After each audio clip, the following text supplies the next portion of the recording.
Hi, everyone. Let's do this again. We got to do this again, guys. Oh, my Lord. So, last evening, I just want to take the time out to apologize. Um, JPS flapped me short. And I waited a bit, guys, to see if the power would come back, in like a short time span, like within like 5 minutes or so. But child, it didn't happen. So it felt like one of those longer power cuts, and yeah, it took a while for them to get the power back up and running. I do apologize for the abrupt ending to the show last evening. I also want to point out as well.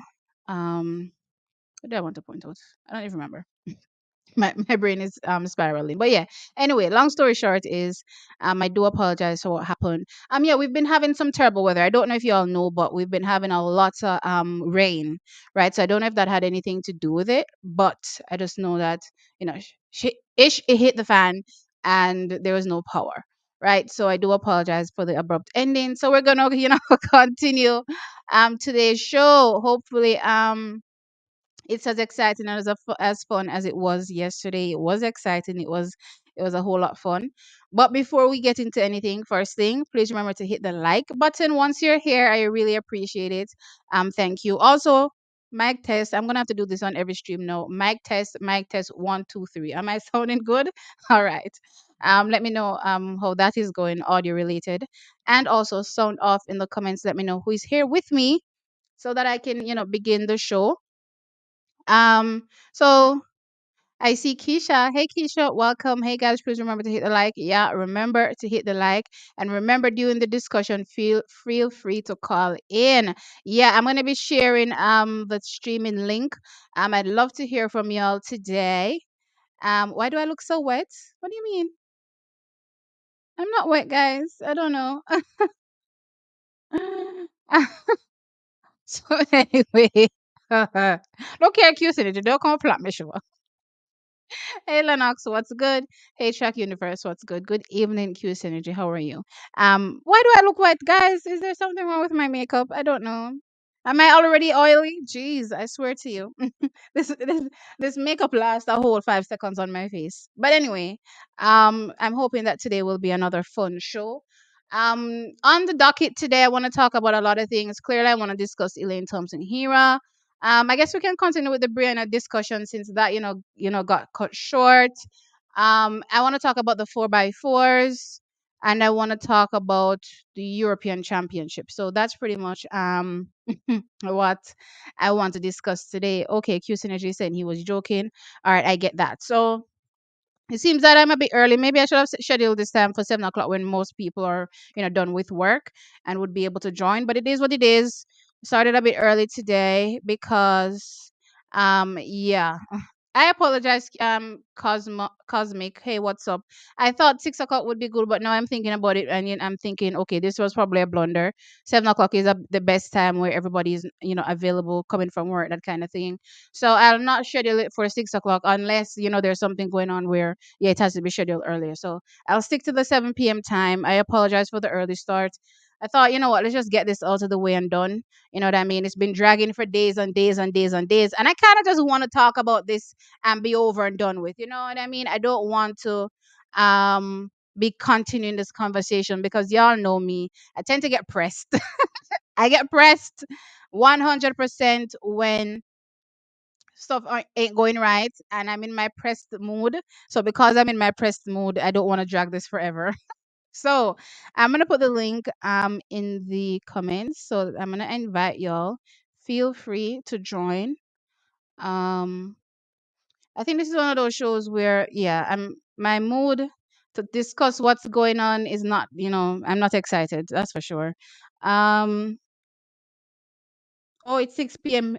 There it's 7 here in Florida. Okay, yeah, it's 6 where I'm at. Hey Claude, what's up?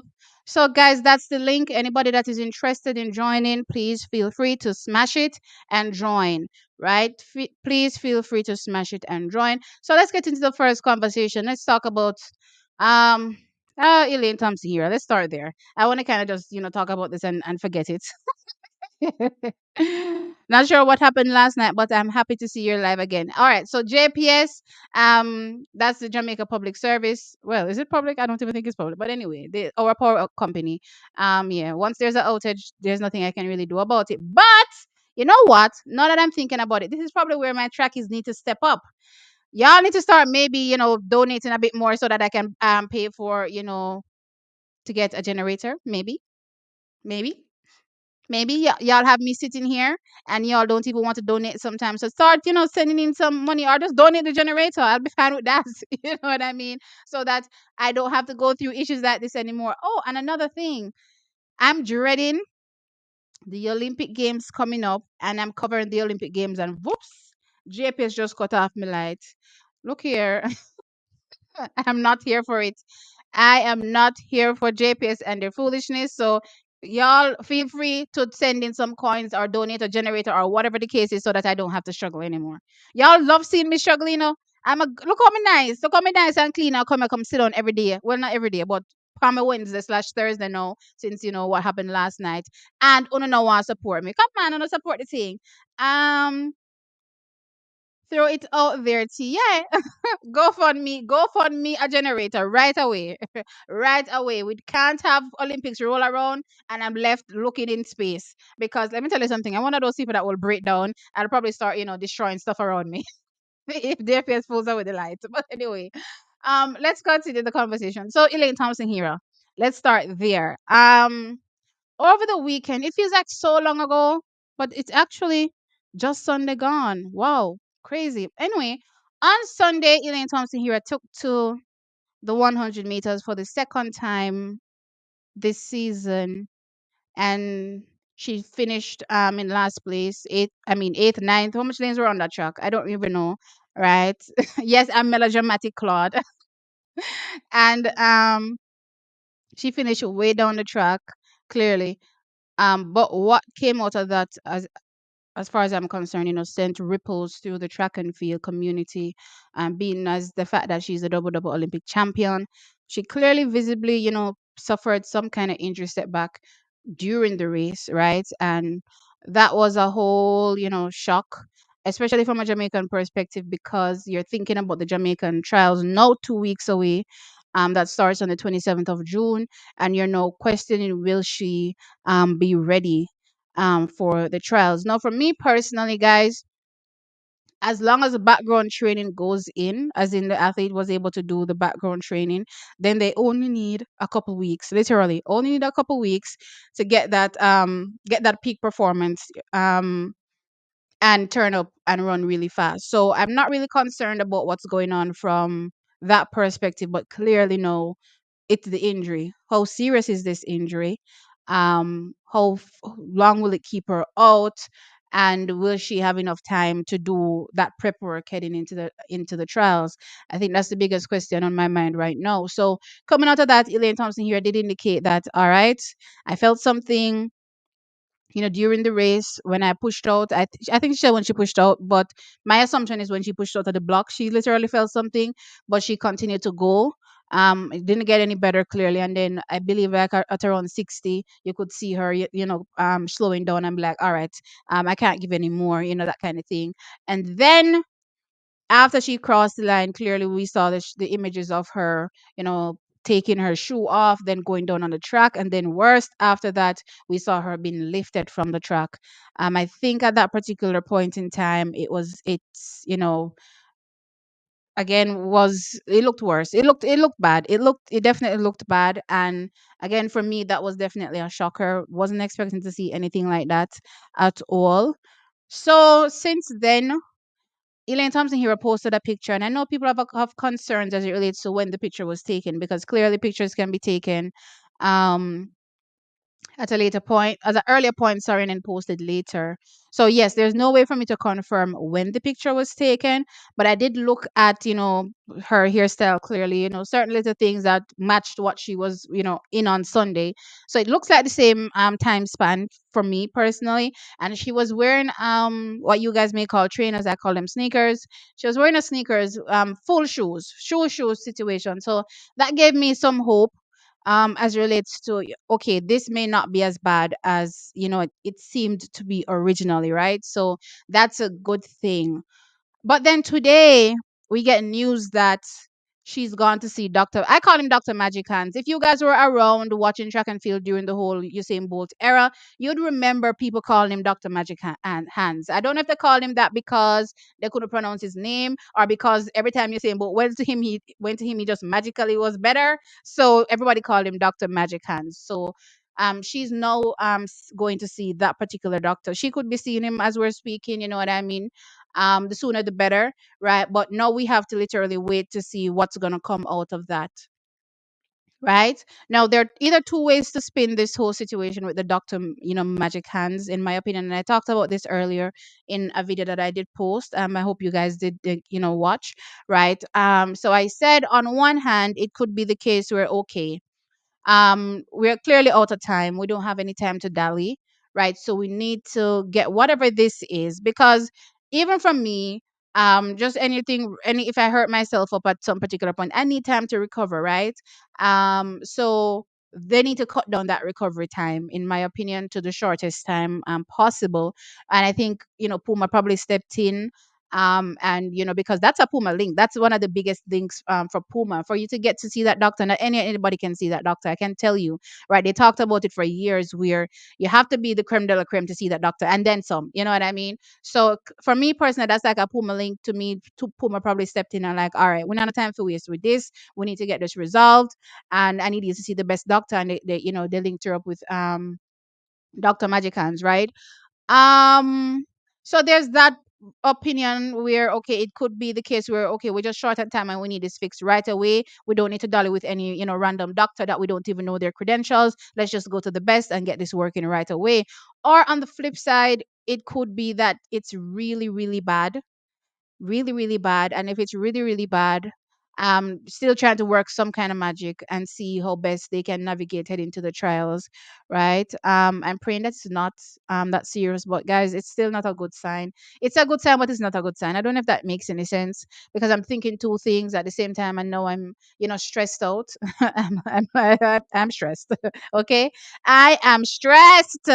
This is what stress looks like from T, when things aren't going, according to plan for our major stars. As far as I'm concerned, these are the athletes that you're looking out for, to potentially get medals on the global stage. When stuff ain't going right, I'm stressed. I'm super duper stressed out. Y'all didn't want to see me in 2015, um, with Usain Bolt. When Justin Gatlin was blazing the scene, you didn't want to see me. Y'all didn't want to see me in 2017. you know, Child, these things, yes, really stress me out, because I'm really hoping that Jamaica can put their best foot forward. But for us to put our best foot forward, our athletes have to be in the best state. And yeah, it's not looking so solid right now. So I'm just hoping for the best. Honestly, that's all I can say. I'm literally just hoping for the best. From my perspective, as long as she's able to recover in good time, she still has a shot. That's my perspective, because the background training went in. That's what's important. The background training went in, which means that to get that speed working, a couple weeks is good enough, right? So we need to make sure whatever caused that problem over the weekend is resolved right away. And then if this resolved right away, then she can make it. Will it be her best yet? No, I don't think so. But she can go and challenge for a spot, right? That's my view. What's VCB doing? Maybe she can turn up at the trials. Matt, oh, she has retired. There's no more VCB in, sprinting. And that's something that even stressed me out when she retired. It's like sometimes you just never want to, say goodbye to some of these athletes. And there comes a point in time when you have to say goodbye. Even Shelly, like, I'm just dreading the day I have to discuss it. Like, I have this whole thing for Shelly that I need to actually record, and I refuse to record it. I don't know why, but at this, well, I know why I refuse to record it, but yeah, right now I'm in the stage of denial, and I refuse to accept it, and I just don't know what my life gonna look like, track and field related, without Shelly. So until that particular point where I'm forced to talk about it, then I don't feel like I'm gonna talk about it right now. So yeah, I just don't know how to say goodbye to our athletes, and it's something that we have to get used to, I suppose. But yeah, I just don't know how to say goodbye. But yeah, with the whole Elaine thing, I don't know, guys. My mood is just I just don't know what to think. I need to know how serious it is. You know what I mean? And go from there, right? But right now, I just have this mood where I'm just hoping for the best. Christian says, "Hey, Christian, I have big faith because that doctor did a miracle on Usain Bolt. So Elaine will make it to Paris with the big three, and I'm super happy about that. I'm happy for sure that she's seen the doctor 100%. I'm just praying that he's able to assist her clearly and she gets to go to the trials and perform well. That's just my view right now on it, but I can't really say much more than just I'm hoping for the best, right? That's clearly my only view, right? Guys, if you want to join the Tanya is saying there's 126 people here. I'm seeing 124 on my side, and there are only 40 likes. Please hit this like. Yes, guys, please hit the like, the video, the like on the video. And that's not the little heart thingy. That's the thumbs up. Hit the thumbs up. I really appreciate it. Uptown Kinsel says wishful thinking. Yeah, part of me thinks like it's wishful thinking, but guess what? It's fine. I'm never gonna let nobody clone me for being positive, right? In moments where things are not looking the best. Y'all can clone me all you want, but I'm not embarrassed. I'm not shamed. I'm always gonna have this positive outlook, looking towards seeing our athletes at their best. Realistically, is it always going to happen? No, it's not always going to happen, but that doesn't stop us from thinking the best, and hoping for the best outcome, right? So yes, with Uptown Kingston, it is wishful thinking, but nothing, it doesn't hurt to be positive.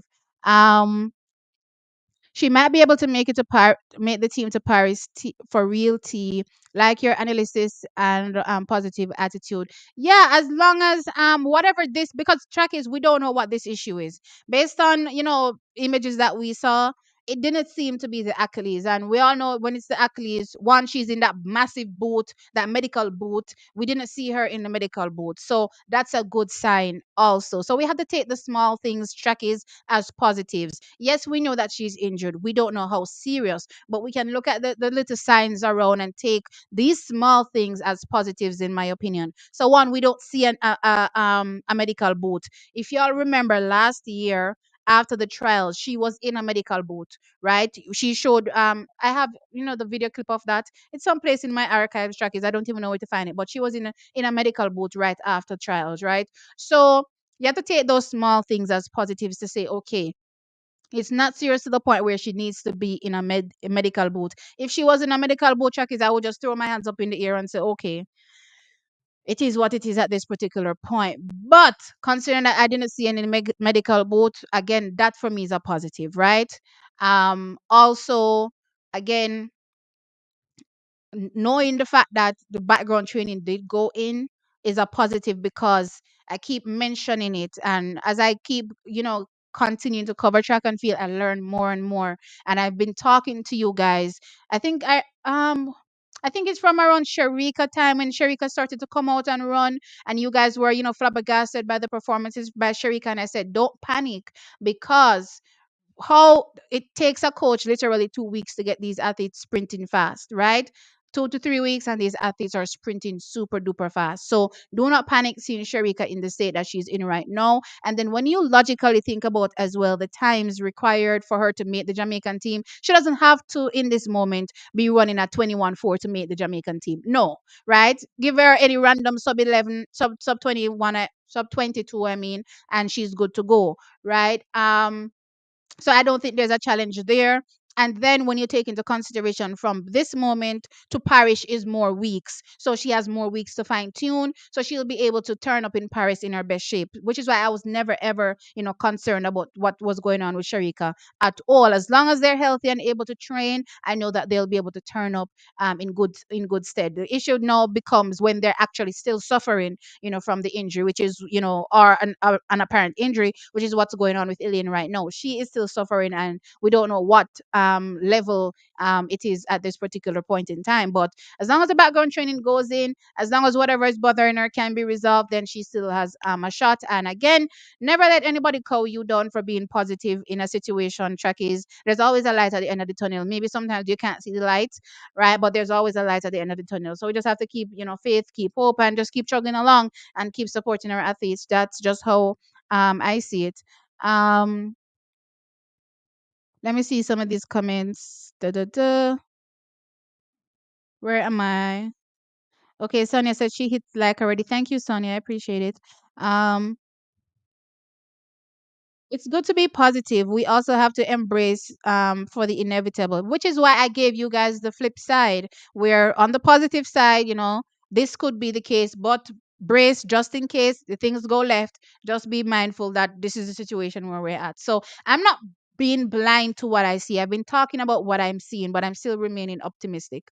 Um, it is not mathematically possible for Elaine to make it to the national trials. The human body does not heal overnight like that. But Q Synergy, whilst I understand what you're saying, we don't know what the issue is, right? So again, depending on how serious it is, I would agree with you in that standpoint, but we don't know what it is. That's a fact. That's a fact. Nobody here knows exactly what the issue is. Um I want Elaine to defend her titles, but I'm just thinking that she won't make it to trials. Uh, breaking news: the Olympic committee just offered a spot for all reigning championships on medical exempt. All right, first and foremost, this doesn't make any sense because you can't be a reigning ch- champion on medical exemption. All right, first and foremost, Elaine can't get a medical exemption. That's the first thing, right? Um, And I also need to go look what this is as it relates to if they're giving it to all defending champions, great. That means Elaine is fine. But I never heard that. We need to go look upon that right now. Where did you see that? Let me go open Twitter. Let me go look for Olympics.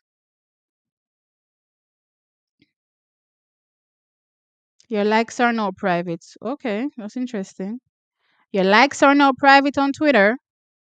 What is that a good thing? It come like how they hide the dislikes on guys. I'm not seeing anything about no Olympics. I'm not seeing anything. Oh, I'm not seeing anything about that. Guys, don't please. If there's if it's not a thing, don't come on and do that because the mood is already a bit damper. So don't come on and just say random stuff because trust me, it's not necessary. Um, it's certainly not necessary. I'm on their page. I don't see them talking about offering no nothing to know defending champion. That would be unprecedented for sure. But yeah, I mean, guys, it is what it is at this particular point. If you can point me to the article that says it, that would be great. But please don't just say random stuff. Um, Do you think the J3s will put her through to Paris by automatic selection? There's no such thing as automatic selection, Matt. There's an option where athletes can get an exemption. However, you have to be ranked in top three globally. So let's go back to 2016. Elaine Thompson-Herah got an exemption back in 2016 for the 200 meters. A lot of people don't remember, but she did. And at the time, there was a concern as it relates to I don't think she was. I'm trying to remember if she was top three, but I don't recall her being top three in the world back then.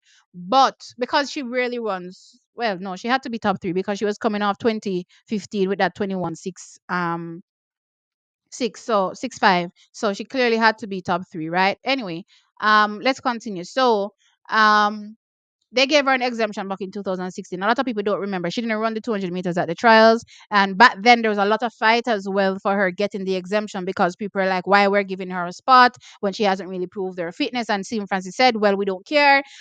What we're focused on is the 100 meters anyway. And she made the 100 meters team. So we're good. Eventually, they did give her the exemption. And as clearly as you see, she went on to win the double, right? But yeah, there's a lot of things that go into, well, I don't want to say a lot of things going to it. First and foremost, you have to be top three. If you're not top three, then there's no consideration, in my opinion. And I don't think, given what we are seeing with the women's 200-meter team, that we should go down that route because we have so many up and coming athletes that are doing well, and you want the athletes that are coming through to get their opportunity. You know what I mean? So if somebody's not healthy, that's just the nature of the game, and we have to keep pushing, right? So if a Lane is coming through, a Kevona, regardless of whoever is coming through, they need to get their opportunity because it's just the nature of sports. Sometimes you're up, sometimes you're down. And in the down moments for some of these big people is when the other people get a chance to shine. And you can't really snatch that away from them. Especially given the fact that the athlete in question hasn't shown anything in recent years, especially over the 200 meters. You may have a conversation over the 100 meters, but you don't have a conversation in the 200 meters because she hasn't run it in years and shown anything. Well, not that she hasn't run it in years, but she hasn't shown anything crazy in recent years over the 200 meters. So I wouldn't necessarily agree with her getting an exemption in the 200 meters. That I don't think that will sit right with many people's spirit also. To me, track is to get an exemption, you have to earn it. You know what I mean? You definitely have to earn it. And yeah, that's my thought. um we all know the worst case scenario, so why not be optimistic? Exactly. That's my thing. Donovan Bailey said that he ran with an Achilles injury for a long time and nobody knew about it. He said it was being held up by a few strands of threads. Whoa. There are a lot of people that I know have Achilles injuries. Track is the thing that people keep throwing out with the whole Achilles issue is that one, you could do the surgery and it works great and you're able to sprint, but there's a flip side where you do the surgery and you're no longer able to perform to the same level or standard that you were performing at, which is why a lot of people opt out of doing the surgery because there's that fear that what if I do it and things don't go right? You know what I mean? I believe there's somebody competing now that I want to tell you about. Christian Taylor. Christian Taylor, United States of America, triple jump. He, I believe, did surgery on his Achilles for his takeoff leg, and he literally had to switch legs now. So he had to switch takeoff legs, I believe. So he has to be relearning the triple jump, and we see how that is going. And I believe that there's a conversation saying that he will be ending his season after 2020 four, so he will not be continuing after that. So surgery is a toss up as well. So that's why a lot of people don't really opt to doing it. And yeah, I've heard a lot of people have been suffering from Achilles injuries their whole career. It never really goes anywhere. You know what I mean? Um, Also, we saw how Mboma fell when she injured herself in that race with Shelley. Elaine's pull up was nowhere near that. Well, Mboma suffered a groin injury back then, so it's clearly nowhere near that. But it's still important it's still important in my opinion, and heavily whatever is happening now will determine how we go forward when it comes to Elaine Thompson-Herah.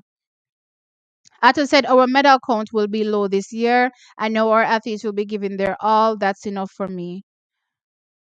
Ah, I mean, given how things look right now in this present moment, I can't say I disagree with the take that things are looking bleak. Coming into 2024, things were looking up. But as the year progressed, we have just been seeing injury after injury, setback after setback. So things are not looking as awesome as, initially predicted. But you know what, guys? Things a lot can change between now and Paris, right? So there are a few athletes that will be heading off not in their best shape, right? But a lot can change between now and Paris. So we still have to be optimistic. The men's long jump, we have to be optimistic there when it comes to Wayne Pinnock. Um, Clearly we have to be optimistic with our hurdlers, our male hurdlers and our female hurdlers. That's always going to be a tough race, whether or not you're healthy, yes or no. It's always going to be a tough race. So we have to be optimistic there as well. What else? clearly in the women's sprints, we have to be optimistic. I'm waiting to see what happens with Antonio Watson with the 400 meters, but yeah, we have to remain optimistic there as well. So a lot of the athletes that will be coming in to say give us medals, haven't been looking their sharpest. But as long as they make the team, then there's a lot of time between now and Paris to get in their best shape, right? Let's use Oblique Seville as an example. Last year, Oblique Seville, prior to the Racers Grand Prix, picked up an injury, went to the national trials and only placed third, shocking many, including myself. Went to the World Championships and ran his fastest yet that year. So I mean, there's a lot of time between now as again and Paris for a lot of these athletes to sharpen up. So I'm just remaining optimistic. Yes, my mood is kind of a bit down, seeing what's going on, but I'm still hopeful in our athletes. Um, so how much medals did Otto say we're going to get? Even if she's physically back, her mental will still be an issue. Um, I don't think Elaine has suffered mentally. With how much trials and tribulations she has gone throughout the years, I don't necessarily think she struggles mentally like some athletes would. But yes, that's also a factor. Um, can you imagine if this girl Elaine was fully fit from 2016 to now? Wow. Yeah. I mean, guys, please hit the like. Please hit the like. There are 194 people here. Thank you. Welcome. Hit the like button. Thank you. Um,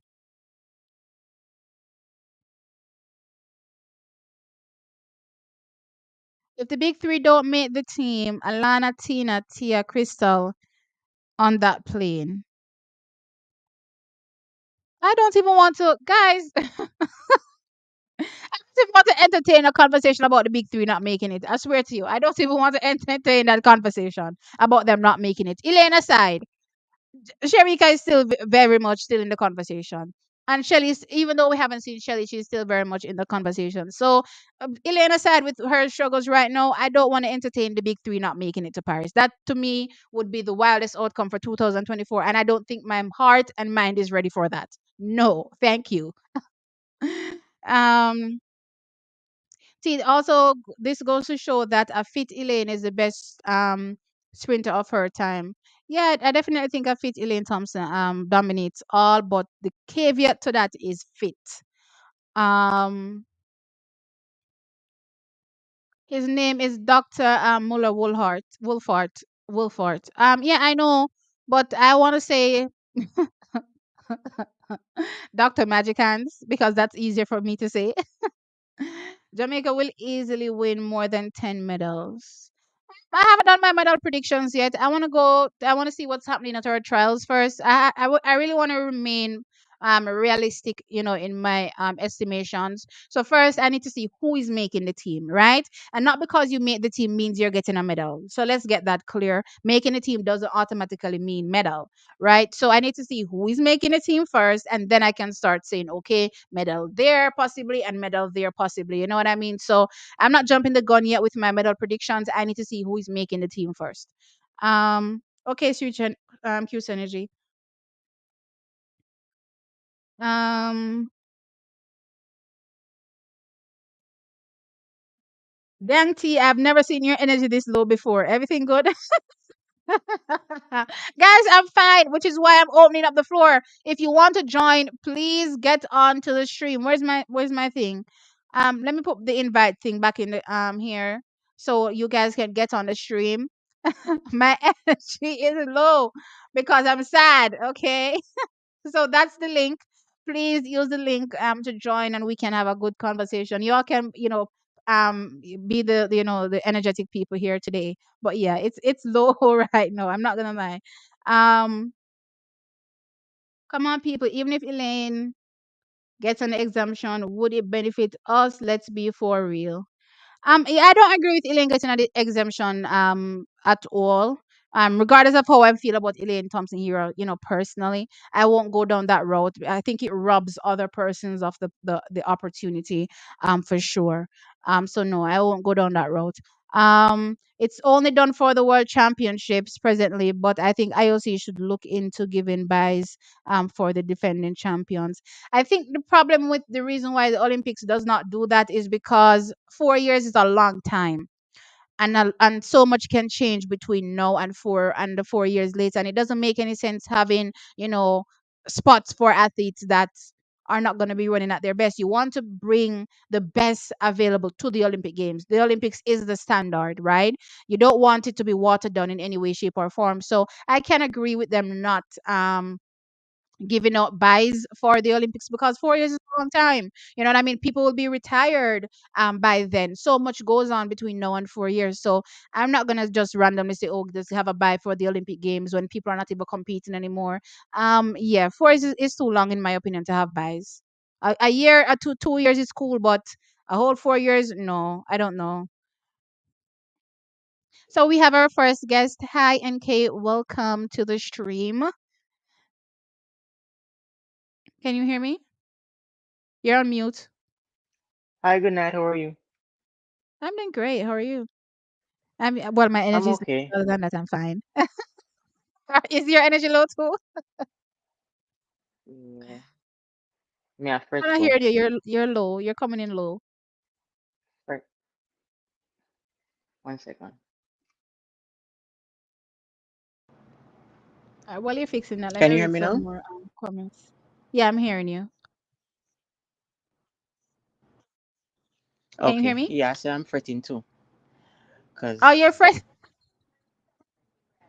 yeah. Boy, when it comes to this time of the year, I'm definitely on tenterhooks when it comes to our Jamaican team and hoping for the best. And any little thing, just gets my nerves shaken. And at this particular point, my nerves are shook. I'm definitely shaken. So I'm literally just hoping for the best, right? So what is your view on the current Elaine's, Thompson-Herah situation? And do you think she's done and dusted for 2020? Well, not done and dusted for 2024, because there are other events that come up, after the Olympic Games. But for the trials, what do you think could possibly come out of that? Well, I don't know. It's so late in the season. I haven't seen.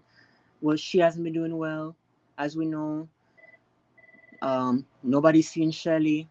Sharika's been. I don't know if Sharika is injured, but I feel like she's just really heavy, and it's gonna take a Mm, long time for her to kind of get back up to speed. I don't like that Sharika has not been present more often. But other than the other two, that Shelly we haven't seen, and Sharika that I think needs more races in her system. mhm. Elaine, 2 weeks. Uh it's gonna take a miracle. As you said, Mr. Magic Hands, he has to really have the magic hands, because that amount of time, what we saw them carrying her off the thing is such a bad image in everybody's head. And I want to say that she can get back to a place where maybe she can come third in the team, but it's not for sure. Nothing is for sure. So That's for what I sure. want to see first is how long it's gonna take until they make an announcement and finally say either we're still in the process of treating the injury, or we're finished treating the injury, and then after that, let's see. But I even want to know how severe it is, because if I know how severe it is, then I can say, okay, she's not gonna go. Because if it's So a do you severe think they have injury, to I make don't an think she would announcement? risk. Maybe not. I actually, I think she should.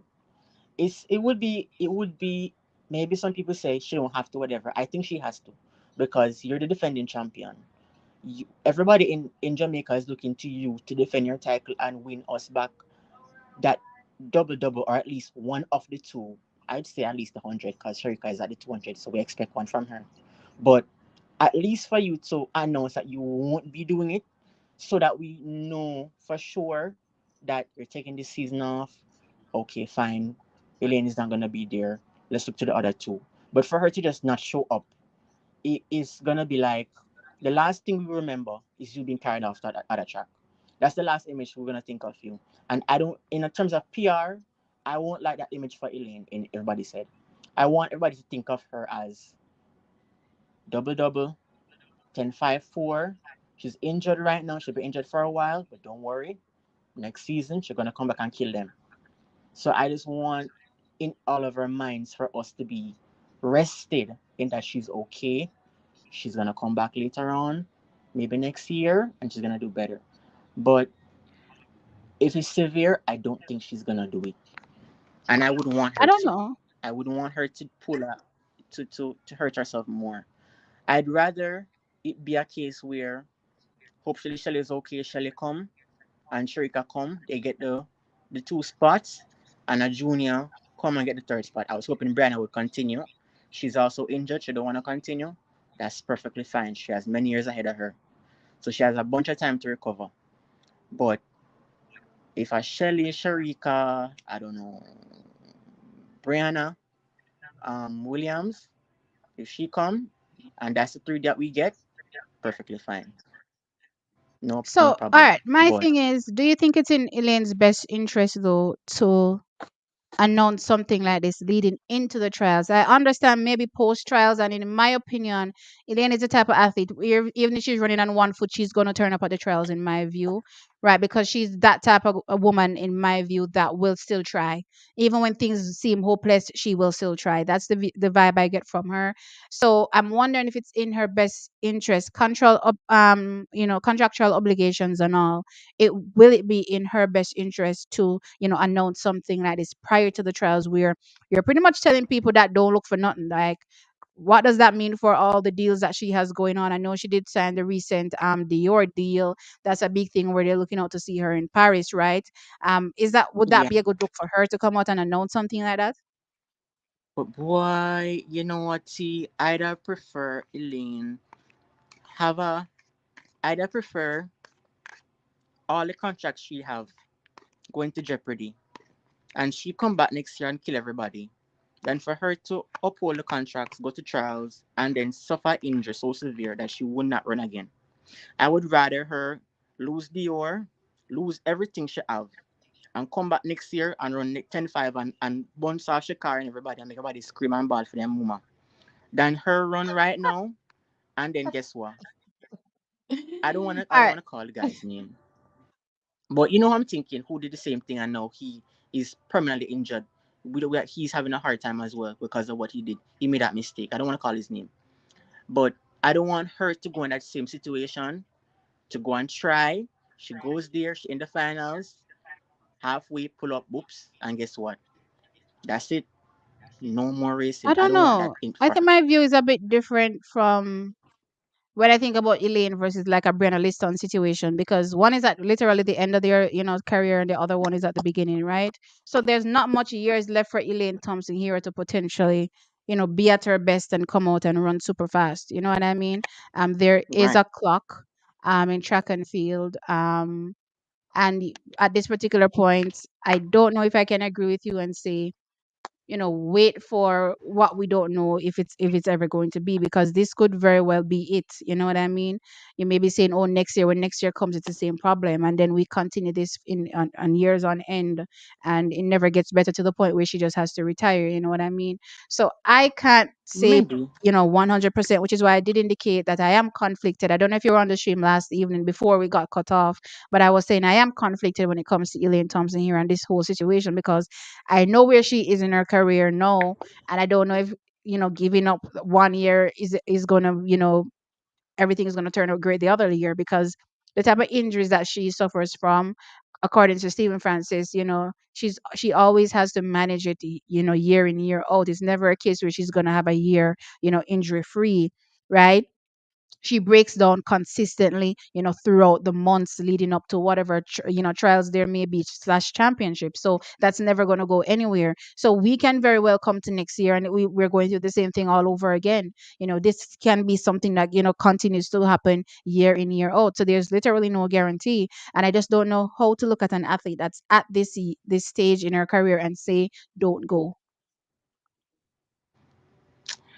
Well, what I'll say is this. And I know people might not like what I'm gonna say, but I'm gonna say it. The reason I see why she's in this space right now, Not even because it's not even because she left MVP.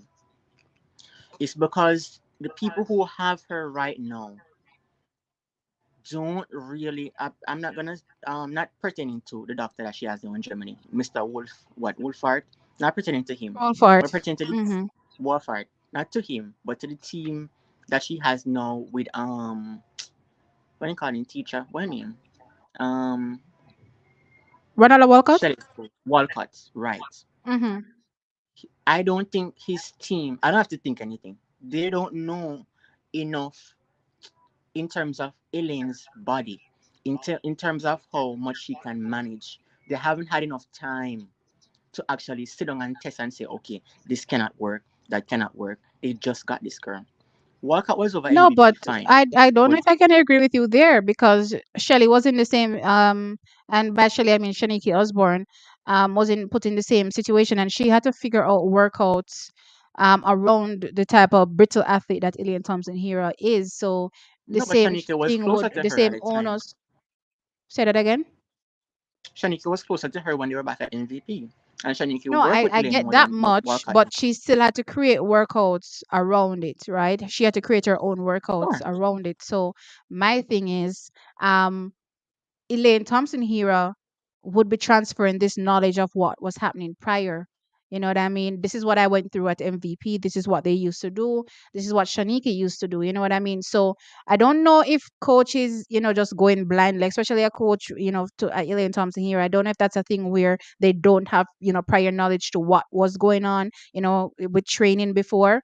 I really need to, hear from athletes if they talk to, their current coach about what was happening previously with other coaches, right? So in with that situation, and I do remember her husband saying that they keep a log of what she's gone through where they can present this to the next coach. That is actually a thing. So even though he wouldn't have had the same experience dealing with her issues as a Shaniki Osborne would have had, being at MVP prior, to doing her own thing, there's still some knowledge of what was happening versus what they did to resolve it. You know what I mean? So I don't Sure. think he's completely blind. Right. But And he has had I'm much not saying more he's time than blind, but I'm Shaniki did. saying, He has had much more time than Shaniki did, and the results that she got versus the results that are happening now with Ronaldo Walcott. Now, I don't want to bring this down to coaching. that, My view again, because I'm looking at it and I don't think it has anything to do with the Achilles, and athletes can suffer all sorts of different injuries, and it's just one of those things where unfortunately it seems as though she picked up something at the worst possible time.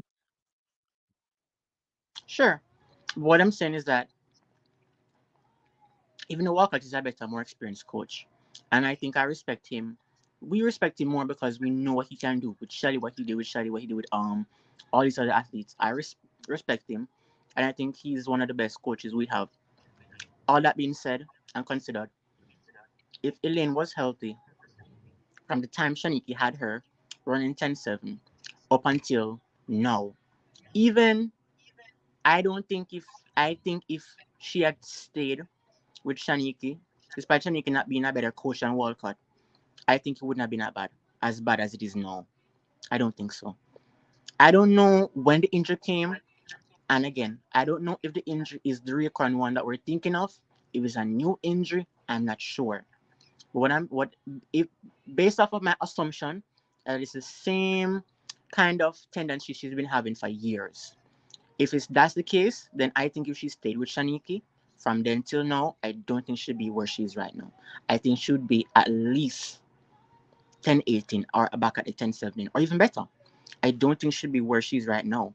And other people talking and saying should I stay with Francis, I'm not even gonna go back to that. That's not we're not there anymore. No, That's I'm gone. not having that conversation ever.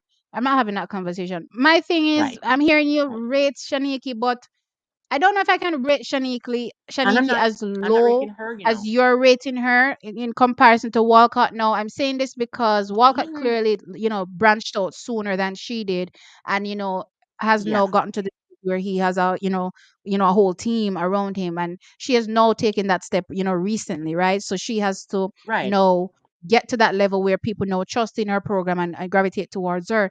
I don't think that has anything to do with her coaching credentials. I definitely think her coaching credentials are up there as far as I'm concerned with Ronaldo World Cup. Because if you were able to get Elaine Thompson-Herah, that was virtually nowhere in 2023, to run a 10.79 to end the season, that to me was wild, right? So that tells you that she is one of the best. And I don't want to, put her coaching credentials, lower than a Ronaldo Walcott, even though right now it would seem as though he's better. I don't want to say she's not good, you know what I mean?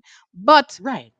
I still think, given the amount of time that Ronaldo Walcott had, there should be no question in my mind him learning, more than Shaniki was able to learn in the short time span that she had Elaine Thompson here than what he had, right? That's just my view. And I don't know. I just think it's just, bad timing. Everything is just, happening at the worst time possible right now.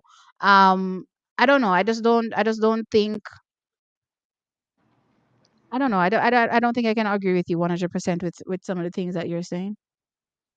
Yeah, and I wasn't saying that Shanika was not a good coach. I'm just saying based off of the caliber of athletes and the performance that the athletes have had because of their coaching, that I walk up because he's been independent for longer and because been with people like Shirley for a longer period of time and how they perform under his guidance.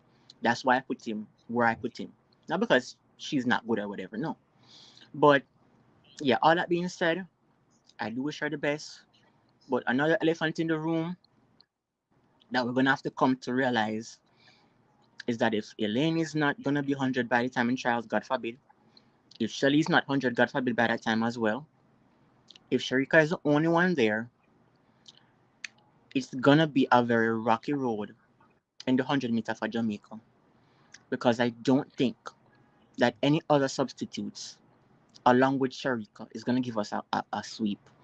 So it's gonna just be one medal if it You comes to know, that. If it's that bad, it's so weird when you say those things. I think in recent years, yes, we've been fortunate to have multiple athletes be in the medal conversation. But a lot of times Jamaica usually only takes one athlete and dominates the rest of the world. You know what I mean? One athlete can win gold, and that's pretty much all that matters, right? I don't necessarily think that we have to have a three powerhouse athletes heading in. If one is going in at their well, absolute best, great. But I don't think we're at that state where, again, just because we're seeing what we're seeing with Elaine means that that's what's happening with the rest of the camp. I'm looking at what's going on with Sharika, and that's not what I get.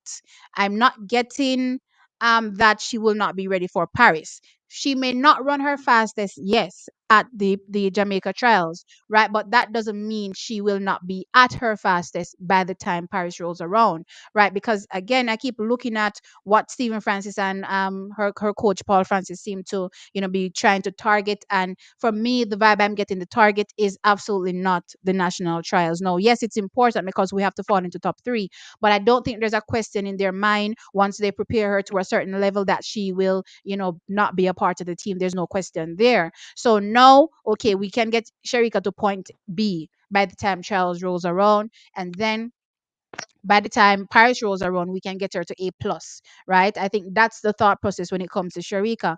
No, when it comes to Shelly, we have not seen her yet, but we know that Shelly will still come out and give us a good run, right? Now there's an interview where she talks about last season running more this season. The reason why she didn't run as much last season is because she was suffering from injury setbacks. Clearly this season we haven't seen her at all, so the thought process is she's also suffering from injury setbacks. Whilst she may have suffered from injury setbacks, I'm thinking also that they're just trying to curate her program to the point where this is Shelly and Fraser Price. That's what, 37 going 38 now. So we literally have to limit the amount of yeah, time she steps to the track and make sure that when she steps out, she gives her best in that moment, qualifies, heads to Paris, and does the same thing. So I literally think until Shelly shows me she's done, I don't believe she's done. Let's put it that way. Well, to be fair, unless not all our athletes show us that and they're done, I don't believe that they're done. That's just my view. So Shelly has to show me that she's done because she's tried and proven, right? So I don't think that not seeing her tells me that she's going to be running poorly. It doesn't tell me that she's going to be running poorly. To me, it just says that, okay, We're curating this program to limit the amount of races that she competes in because her body can't manage the amount of rounds anymore, right? Meaning that I can't have her running on the circuit at every Diamond League like she used to back in the day, right? Just we have to focus now trials and also Paris. That's my view. So I don't think we should use what's going on with Elaine, you know what I mean, and use that to just broad brush all our sprinters. I don't think so.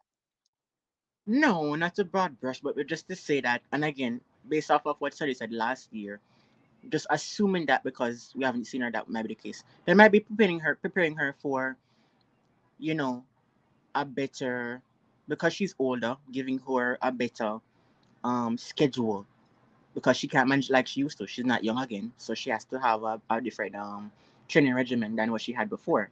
But yeah, all things be considered, what I was trying to say is that because we've seen Sharika run, and because I'm assuming that she's loaded, not injured, but loaded, hopefully. What I was trying to say is that since she is the only one that seems to be performing loaded, hopefully by the time trials come or Olympics come, she will be running a faster time. With that assumption in mind, I was saying that she might be the only one to get a medal if Shelly is injured. If both of them are fine, then maybe we'll get a 1-2, 1-3, whatever it might be. But what I was trying to say is that if Shelly's also injured, we're going with one medal. And I know that last in times previous to now, we would have been used to Shelly being the one getting the goal and not having many people, after a Karen Stewart might have stopped running or VCB is still running, but might not be as fast as she used to as well. Shelly might be the one to get the goal. 2019, Shelly was the one to get the goal. With that repetition in mind of Shelly being the one dominant on the scene until Elaine come and Elaine being the one dominant on the scene, both of them, 1-2, then Sharika, 1-2-3. I'm saying that it's Um, awkward to have all these fast sprinters at this point in time, but have them injured, and then have only one no, for make it sure. to the I agree finals that what is in that happening in that now is scenario. something we've never seen. I can definitely 100% agree with you there. We've never seen this from our sprinters where all of them just look down.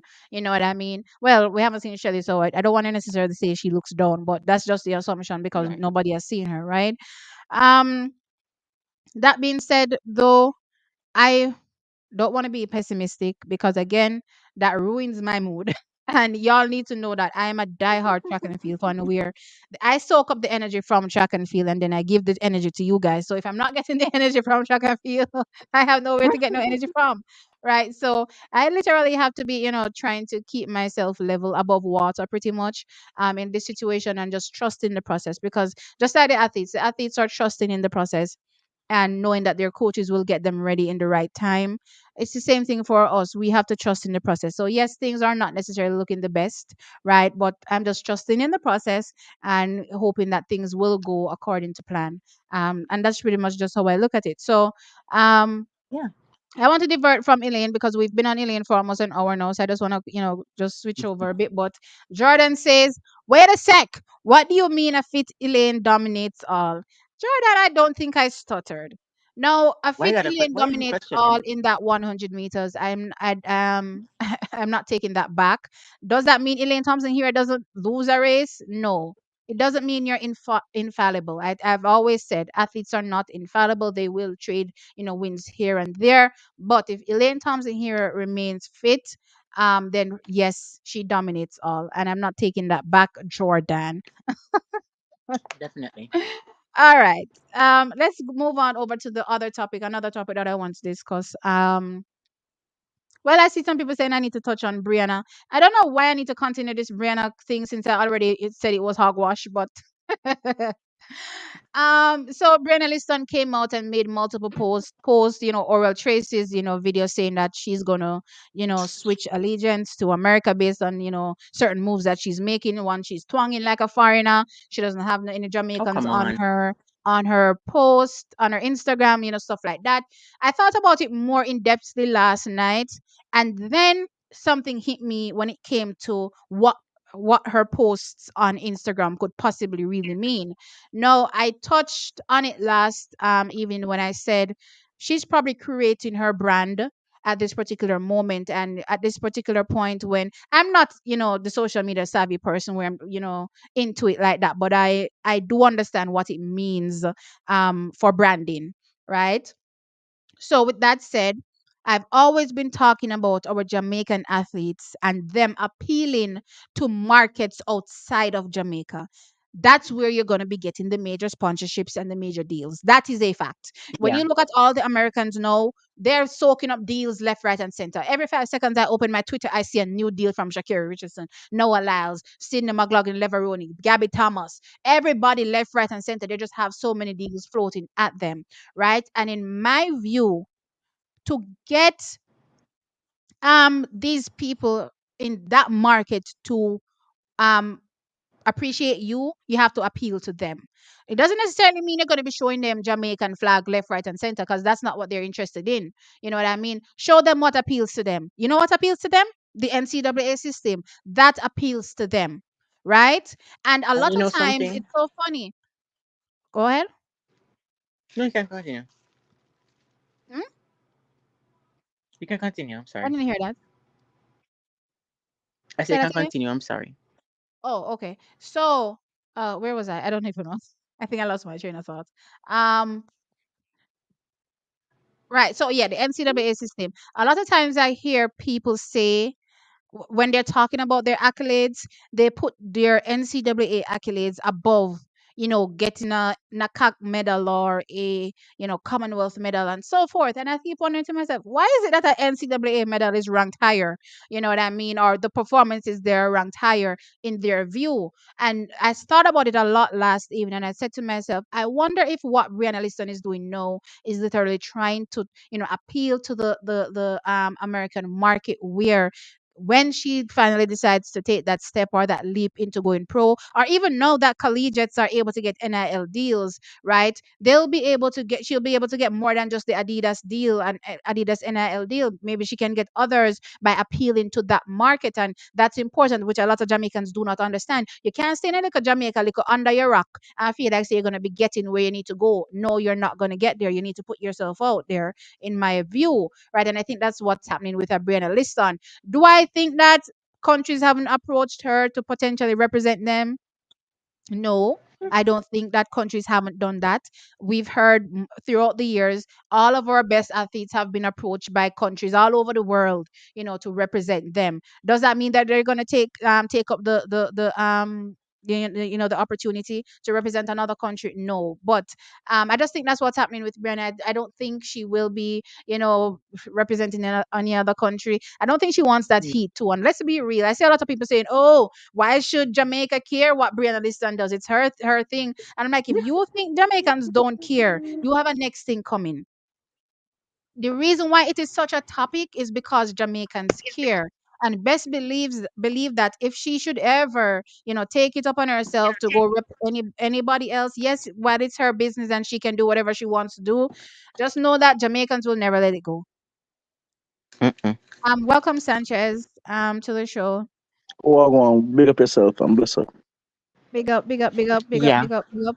But that's one thing I think Maverick hasn't realized, that back in the day when we had you seeing them Mhm, and Shelly them, social media, they could go on like what, MySpace or something, but through the TV is how he marketed himself. His persona, how he, you know, enacted with the crowd, how he enacted with people. That's how he put his personality out there. That's how he marketed mhm, himself. Now we have mhm. social media in this day and age. She's in college, she's a young girl, she has friends that are girls. That's her market, that's her base. Jamaica, she has her base. In America, she has to make her own base. She has to create her own personality online. She has to do her own To be fair, thing. you're not making any money from the Jamaican standpoint. But anyway, continue. This but just yeah, that's where she started. So she's gonna have a fan base from there. But just to say that he's not thinking about the fact that she has to do this in this way in order to create her own persona, because nobody wants to really give up. Not say she wouldn't get a deal in that way if she didn't do this, but seeing that how she's young and how she's gonna be on social media, why not promote yourself? Why not shoot a video with all your friends and talk about, what's it like to be part of LSU? Was like, why not do that stuff? It's beneficial to her. And I think it's a brilliant move. It makes common sense because she's gonna be on social media. Why not promote herself on it on there too? Doesn't mean she's gonna switch. Listen, I have a perfect American accent as well. I can talk like this, and I have no issue, no stutter at all. I can speak. This is how I speak, okay? But I can go back down in I and switch right down back in I. That no means similar as it. It did there still. I'm sure if somebody walks behind Brianna and frightens her, she's gonna curse you in patois. Pretty sure. So just because she switched her accent, that's so superficial. That doesn't mean anything. She's adapted to where she is. That means that shows how smart she is. She's adapted, and that's a good thing. But they need to give her a break. I don't know what's the deal. Give her a break. She's young. She's gonna grow. She's gonna try new things and she's gonna adapt. What's the problem? I mean, I don't know. I think people pick and choose who they want to target. Um, and I'd say target specifically because I think it's people targeting people know clearly. When I'm curating content on my page, you also have to, you know, target, who you want to speak on, because certain athletes will garner more views. And that's just a fact, right? But what I've noticed for people that are well established, they tend to shy away from speaking about some athletes and then speak about some even more, and then talk about stuff that you want to question for other athletes, just to put it that way. And it's interesting to me sometimes when I hear certain comments about certain athletes, and why we're having this conversation sometimes. Um, as if being the person that you are and somebody that is in the know and has so much access to information from so many different routes, right? You know that these athletes get opportunities all the time, right? And to just, I see another person here, so let me just um so to just make it look like it is, one of the strangest things for an athlete to get approached by, a few people, here and there to hopefully represent them. I think that's probably something that, people caught wind of. Maybe she got approached, you know what I mean? And our camp didn't really know how to hold on the information, so people probably got wind of it, and it became a big thing. But it's not a surprising thing, because a lot of athletes have gone through the same thing. Most of our best athletes have stories of saying, "Hey, you know, such and such country reached out to them to represent them." You know what I mean? So I don't know. I just feel like sometimes people just say the most random things about some athletes while they won't say it about others. No, clearly I'm going to give my opinion on whatever people say clearly, and I don't give a hootie scoot. I see people in my comment section saying, "Oh, um." They're stuck so far up oral, Tracy, that they don't even, stop to think for 2 seconds about what anybody else is saying. And I'm here for people like them, because when you come on my channel and you say random nonsense, then yes, I will block you very quickly, right? Very, very, very quickly. I don't play those games. But yeah, I just don't think some things are necessary, guys. And I think everything that's probably happening with Brianna Liston has to do with, where she wants to go, for sure. Haskier here, welcome. What are your thoughts? Sanchez, you haven't said anything. Yeah, no, okay, no, you know, go through some of there really. I'm not go button like we don't want much of a chain of thought is in, but Oh, to yeah, go. the participant earlier, right? She Uh-huh. was talking about, Brianna being able to code switch and this and that. And my argument for that is, well, what if she did say she switch allegiance and say she want to be an American elite? I mean, look We upon would well, have burned down the house. We would have burned down Jamaica. but well, I know, look what somebody like Senna Richards Ross do, right? I mean, she used to go immaculate, right? And what's her 400-meter legend. The thing about it is, if she didn't want to work, think about longevity, because apparently a lot of the US athletes, when them get them like a sponsorship, them get them more likely get exposure, and they just get access to things more than anything when they're just American.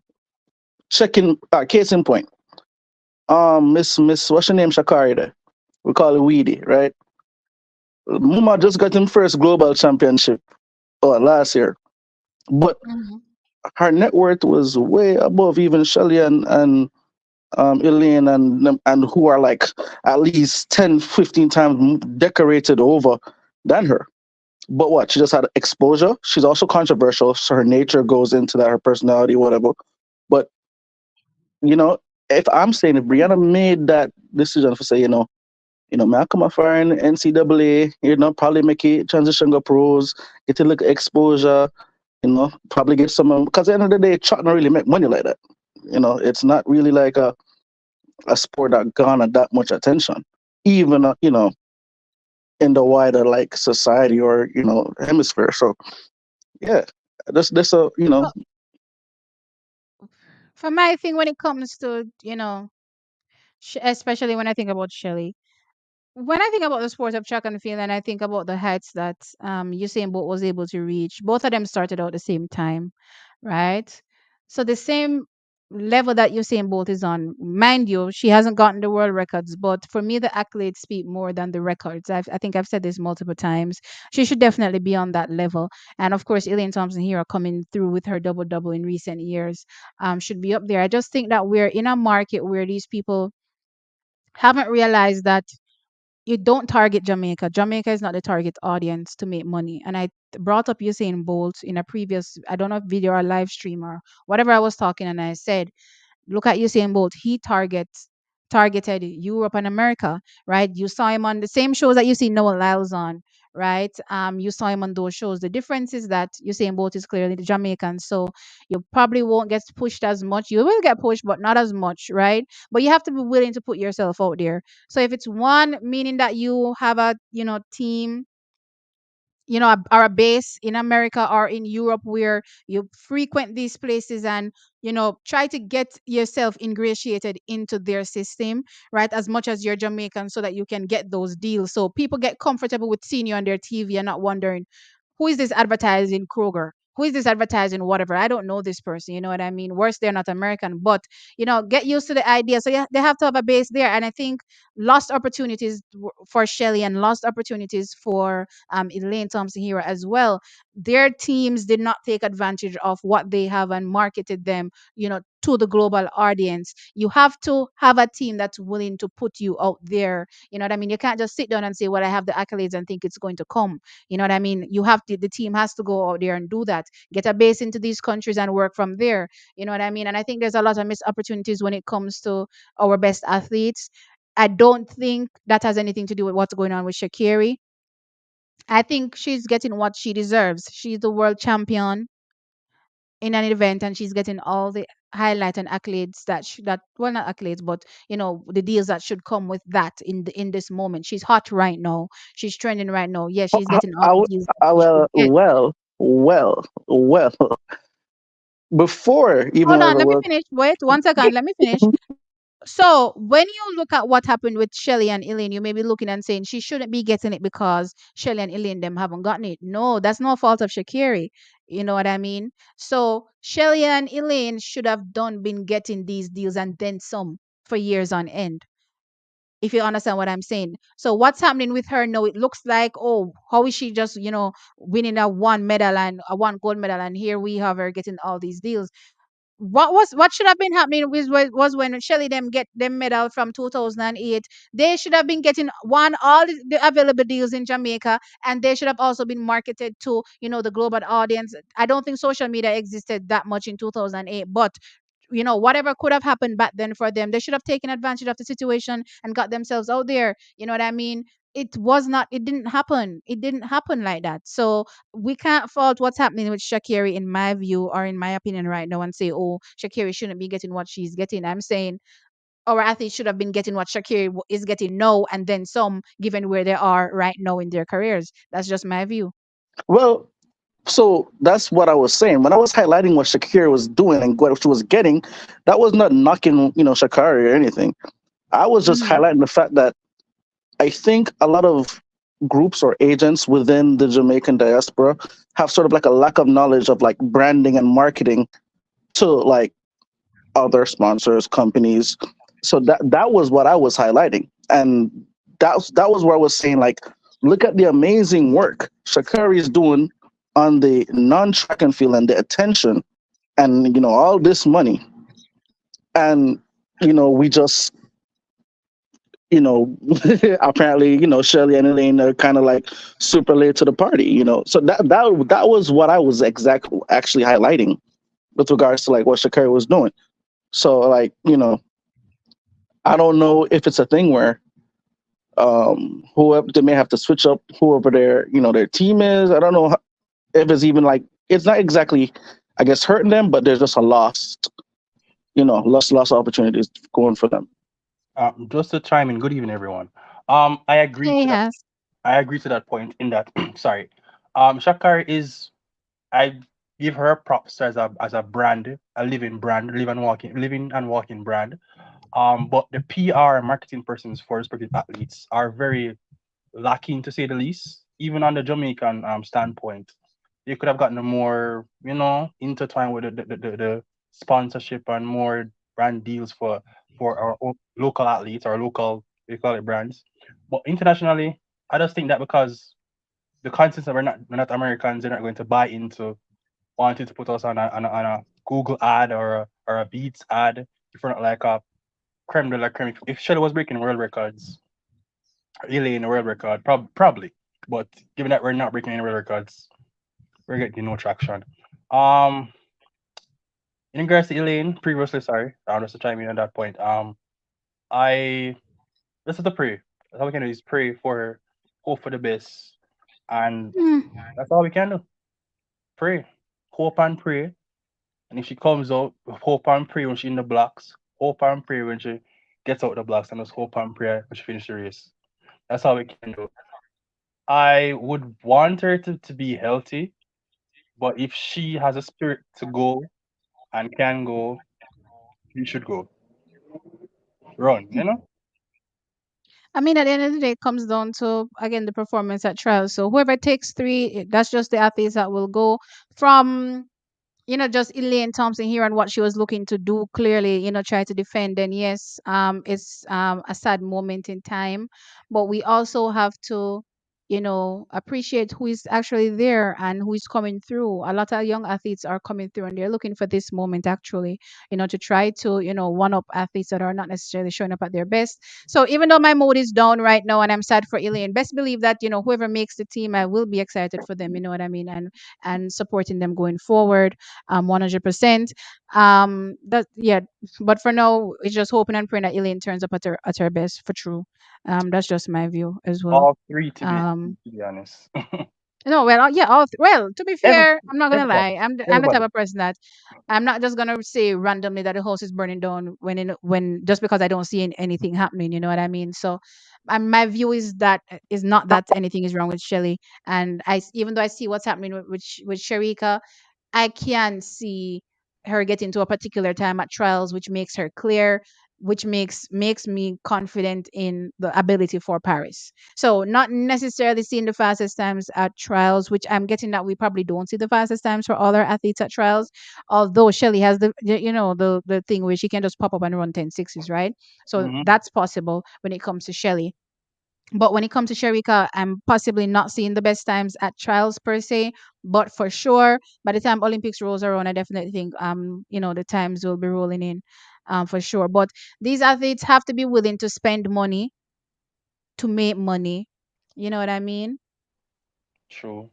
I True. also feel that a lot of the seasons that have been like for the past 4 or 5 seasons, we never had an actual break, right? Given COVID, what 2020, 2021, 2022, 2023, you've never actually had a year break. The next year of actual break will be 2026. Next year is World Championships again, right? So these athletes are like super exhausted, right? It's No, they're going almost to as have a if, world championship every year now. yeah, we've literally had for the past 4 to 5 years. So I think like, the moment you at least sit back and relax, I got to prepare for the season again, So it's like, that sort of like, especially for the injury prone folks like Elaine, like, you Hmm. wouldn't need that. And she's also aging as well. So That's a good point. But as a good point, that's a good point. But remember that basketball player, that's a different type of sport in itself. well, yeah, basketball is, yeah, super different because you're not just like, it's not like pure speed or pure anything. You have just like a conjunction of other factors, right? So Yeah, yeah, yeah. Not to divert, but so Keisha was asking, does anyone know anything about Natalia White? Haven't But seen her Natalia this White, I haven't seen her. season. Yeah, and actually I haven't seen her. No, I haven't heard Have anything. I? No. Mm-mm. No, I don't think I've Enough seen people are anything pulling at out, all you from know. Natalia. Let me look at what's that thing called? World Athletics to see if there's anything on her this season performances. But guys, this is how I operate pretty much. I go day by day when it comes to track and field, so that's how I can keep up with what's going on, because there's just so much information that's flooding in on a day-to-day basis where I just have to soak it up as it comes. So if you don't see me readily handy with information about a particular athlete, it's because I haven't seen them. You know what I mean? So there's no present knowledge of them in my brain. So just checking on World Athletics, I'm not seeing any performance from her in 2024, which probably highlights maybe some struggles, not necessarily injury related, but Personal. when it comes to Natalia, Nathan, Akeem, they all were from Auburn and all joined. What's that coach name? Whichever coach. Was it Henry Roll? No, I don't remember who. No, it wasn't. It was the Auburn coach. I don't remember his name. Um, with this MVP new club. What was it called? MVP International, something another of the sorts.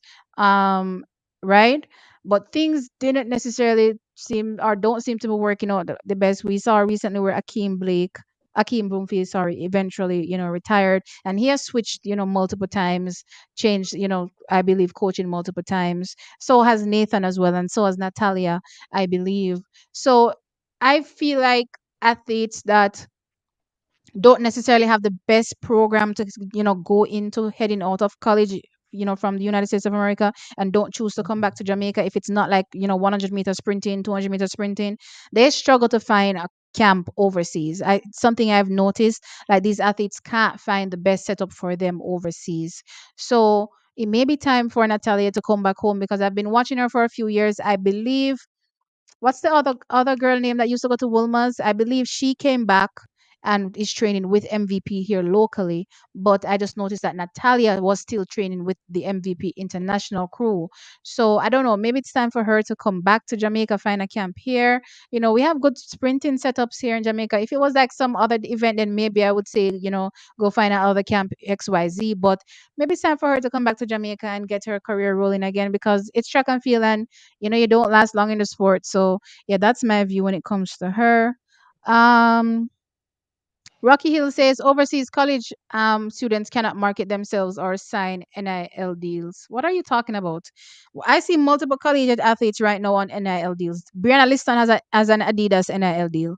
So what are we saying exactly when you say they can't get NIL deals? I'm confused.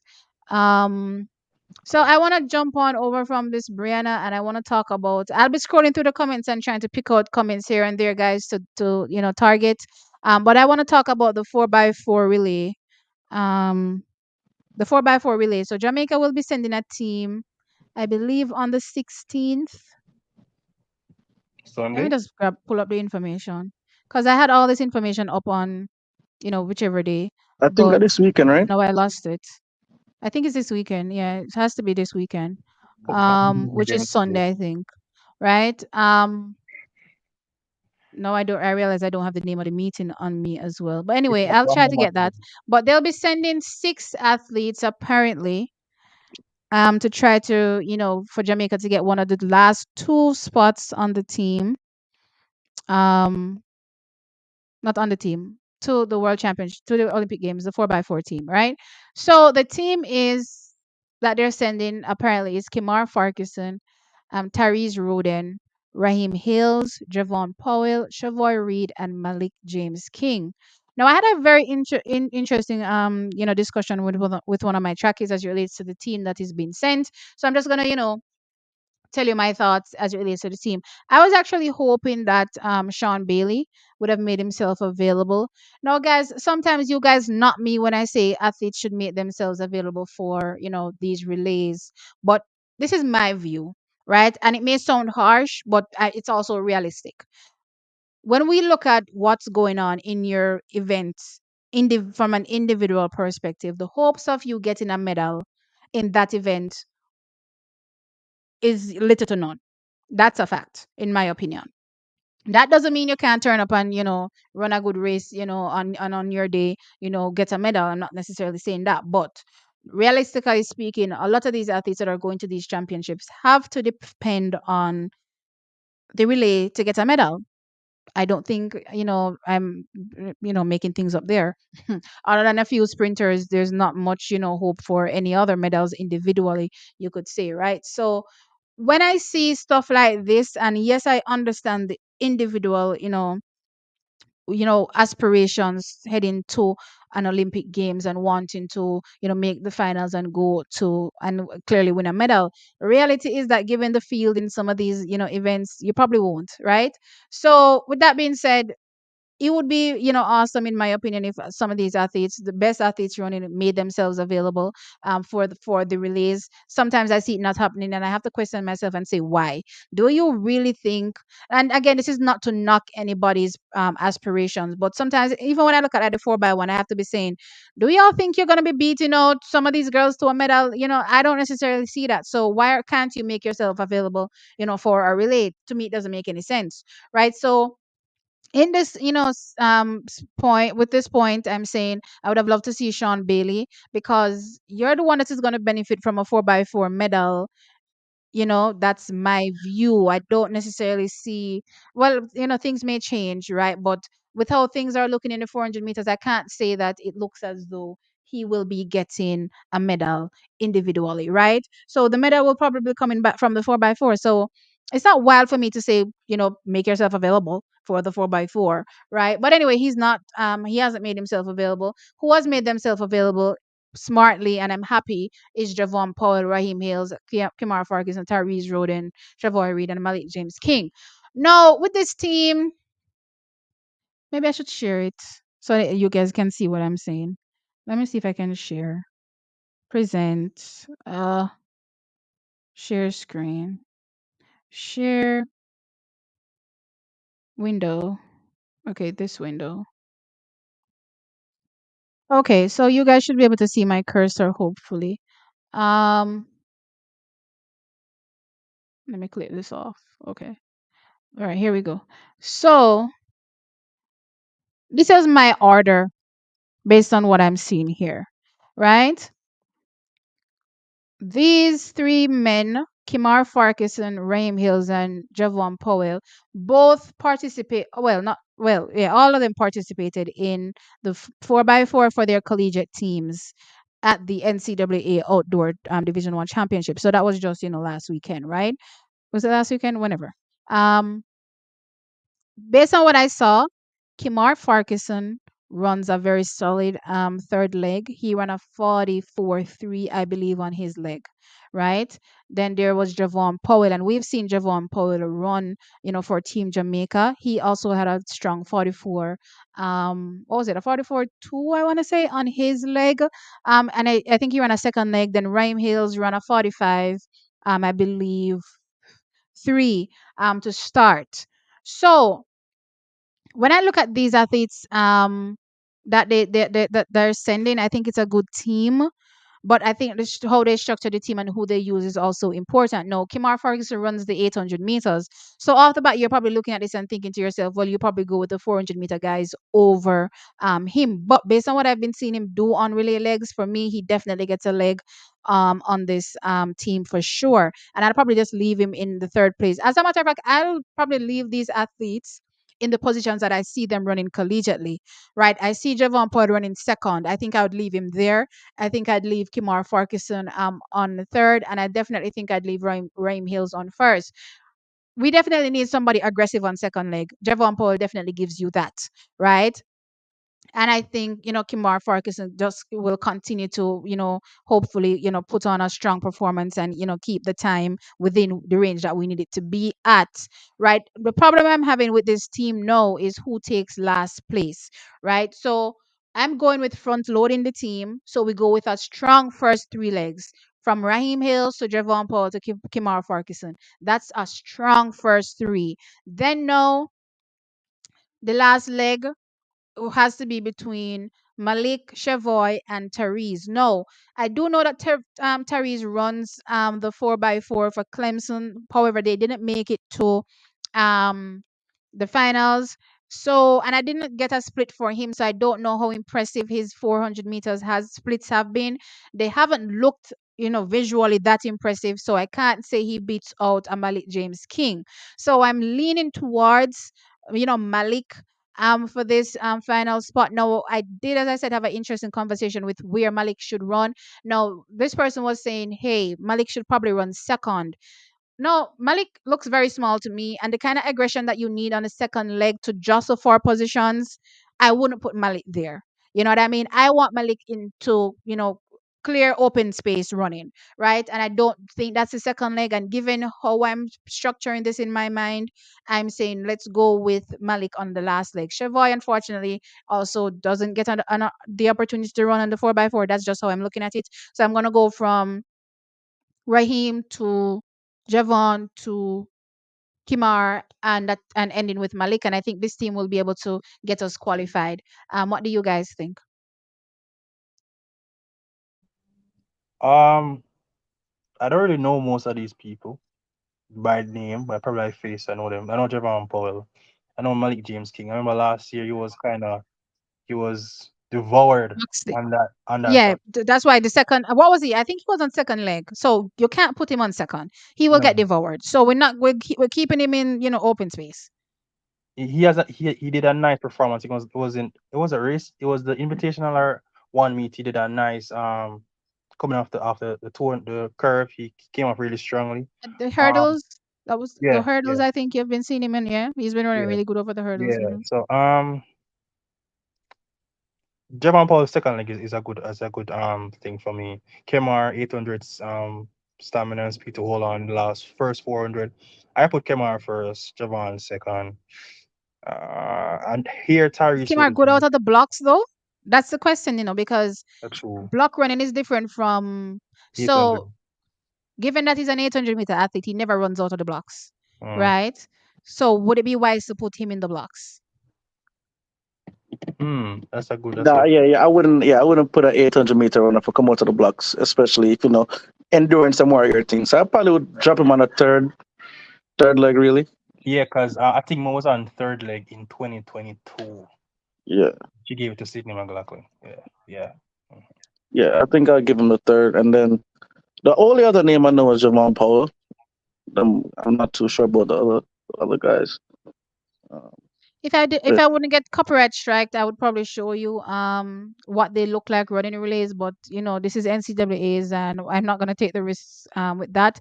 Just know that the legs that Florida had for the 4x4 were pretty strong, which included Raheem Hills and Javon Powell on first and second.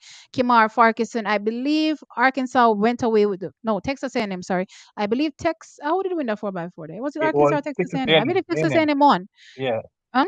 Texas A&M one. Right. So yeah. So Texas A&M walked away with the win. So that just goes to show you how strong their 4x4 was. And Kimar Farquharson run a really strong leg, 44-3. Right. So for me, the first three legs. Well, it's not like we have anything better. To be Nope. fair. So with that being said, I think these are three strong legs. And I'm not saying that the other leg won't be strong, but it's crucial how they run this team. I think leave who is where they've been running blocks second, third, and put Malik on anchor. I can't speak to Chavoy Reed. One, he's slower than Malik over the 400-meter distance this season, so I don't think he beats out Malik. And Tyrese, he runs the 800 meters. I don't think his 400 meters have been looking exceptional this season. I've seen him run, the the the the individual four, and I've seen him on relays, and it hasn't looked exceptional. So I wouldn't say leave him on, or put him above a Malik. So that's how I've come to this thought process with the 4x4. But I think this team can do it. I have a lot of hope for this team, and I'm hoping that they'll be able to get the job done. who are Let the me see other some of the who are the other comments. countries in this race? Bahamas, Bahamas. I think so. I don't know. It's about Um, me. it's a Bahamas meet, I believe. So representing, in my opinion, the teams that haven't qualified are looking to qualify. Are looking to So qualify. Yeah, whichever that's team what It's I a heard. hasn't Mhm. qualified time will be thing. sending a team. It's a time. Say It's that a again. time. It's a time race. Yeah, it's a time qualifier. At this Mm. point, any meets that are being kept right now, and athletes are going to, they're looking for qualification times for Paris. It means nothing else. It's not for money. It's not for anything. It's for qualifying. Dr. J.D. Smith is saying he heard Natalia retired. Well, I didn't hear that because I know reports were floating around that Nathan retired, and Nathan came out and said, fake news. So Nathan is still running. I think that these athletes just need to Really? get situated. They need to figure out where to go to train, and then once they do that, then everything will work out. But it's tough when they're in the United States of America. I don't think it's easy to get the best training setup. Um, which is why American athletes, in my opinion, don't last long in the sport. You know what I mean? Because it's hard to find the best training setup for them, in my view. Hey Dondina, what's good? To that point, T, do you think that Alana Reid would flourish at Dennis Mitchell camp in the coming years? Because I give her 2 years to kind of get into her own. The trouble that I have with American, training and sprinting, which is weird because they seem to do absolutely perfect when it comes to the hurdles. They're able to fix everything technically and have you running. Do you see how Americans run, superb technically over the hurdles? I've always wondered why, when it comes to sprinting, they don't do the same. The sprinting without the barriers, they don't do the same. So I'm saying this to say, for Alana to go much further, clearly her form and technique has to be fixed. I don't think American coaches focus on doing that. They have a thing where they say you should run in your natural running form. I don't know what that means, Same but thing Carla would that's I say. their mean, thing, there is right? truth to So running in your natural running form, right? Because I mean, a lot of athletes do not run the same, right? So there is a way to sort of, because what, everybody's body's different, your gait's different, right? So you sort of have to, like, if you're gonna like train an athlete, you sort of have to be able to optimize wherever their deficiencies are in their natural running form.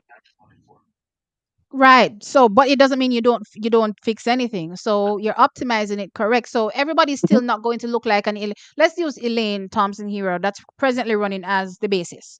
Everybody's not going to look like Elaine.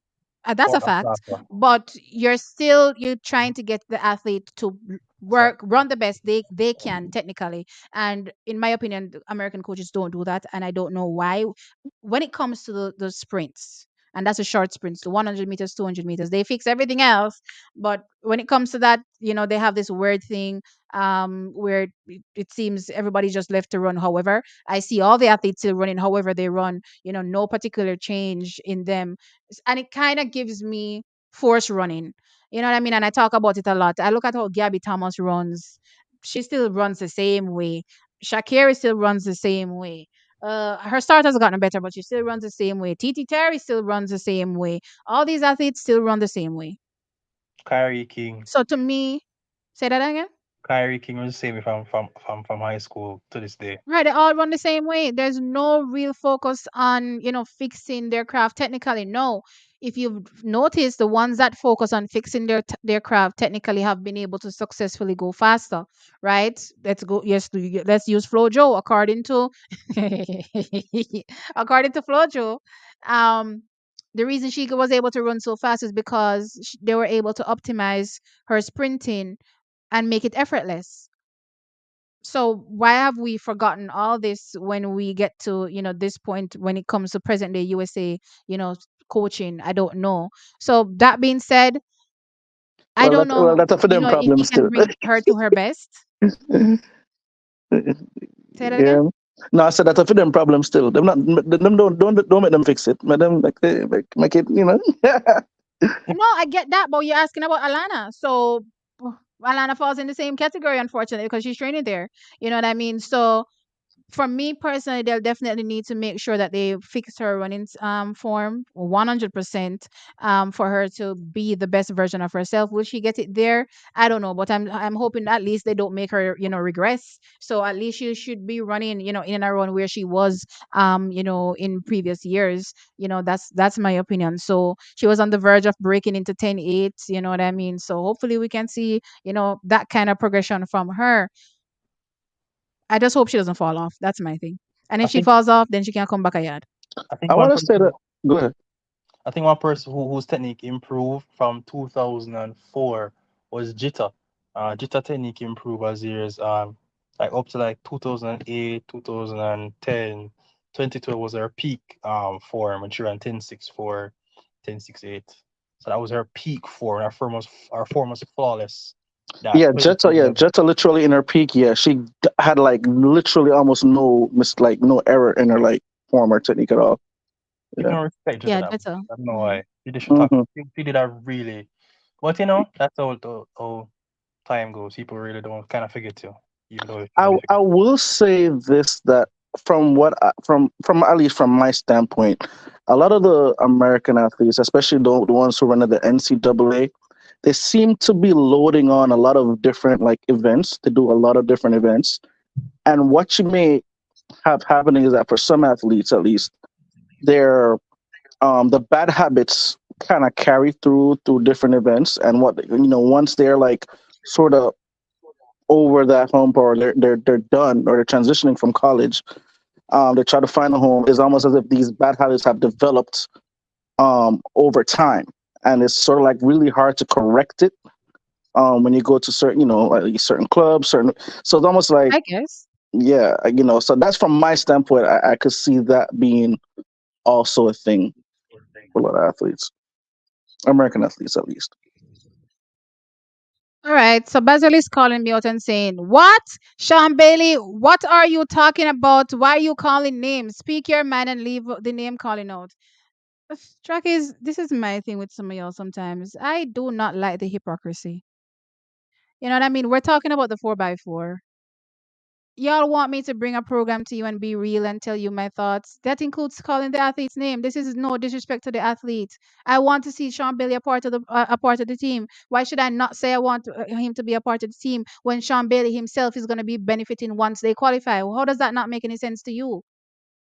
I call out Shelly, Elaine, and Sharika when I see all the nonsense happening with that 4x1 all the time. I don't hear y'all grumbling.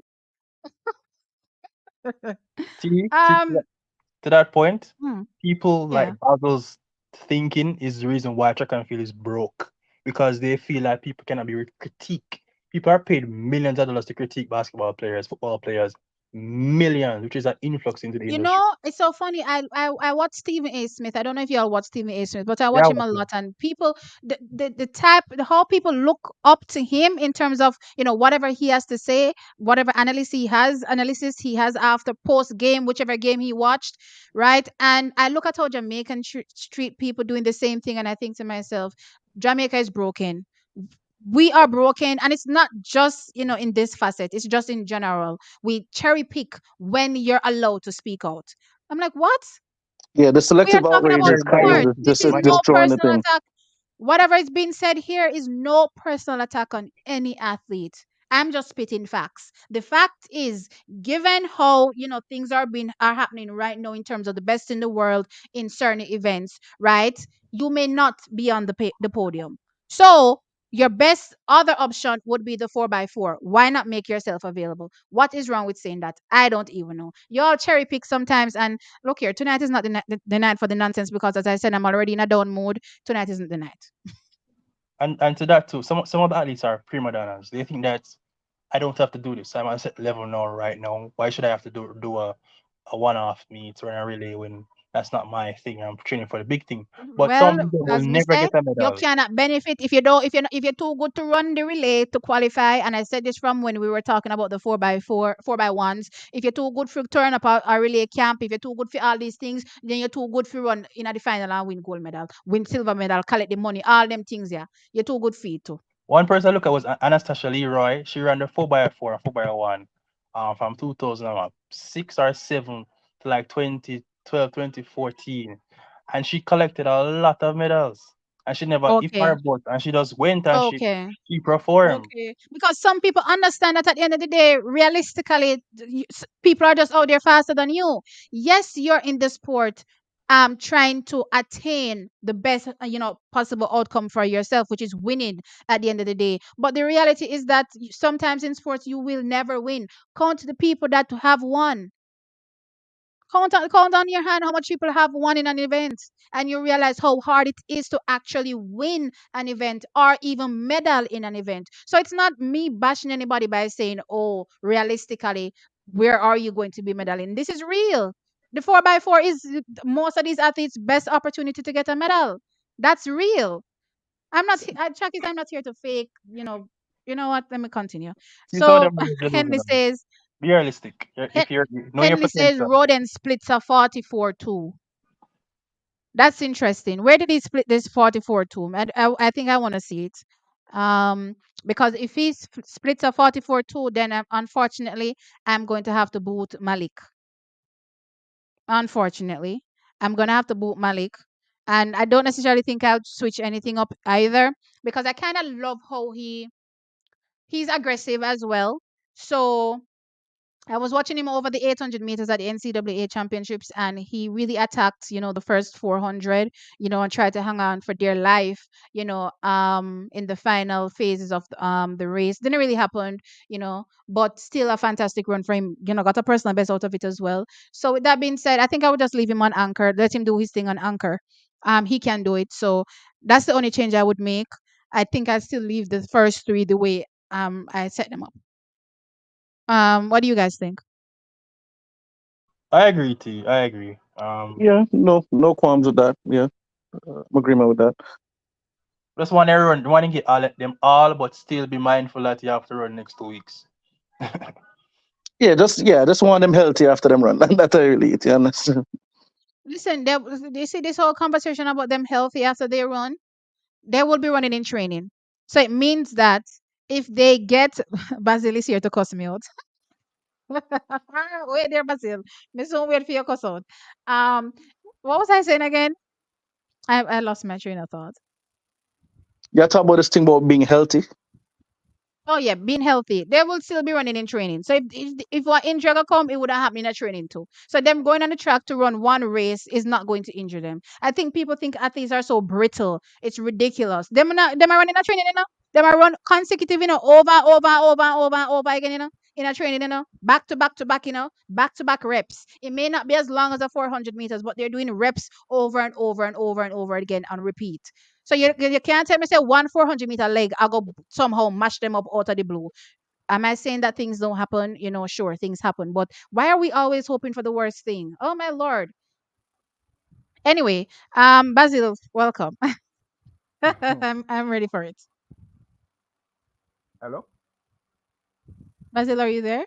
Hello, hello, hello. But you're low. You're not hearing me? You sound very low. Oh,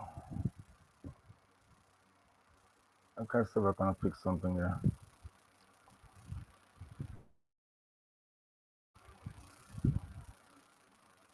Malik should run the first leg.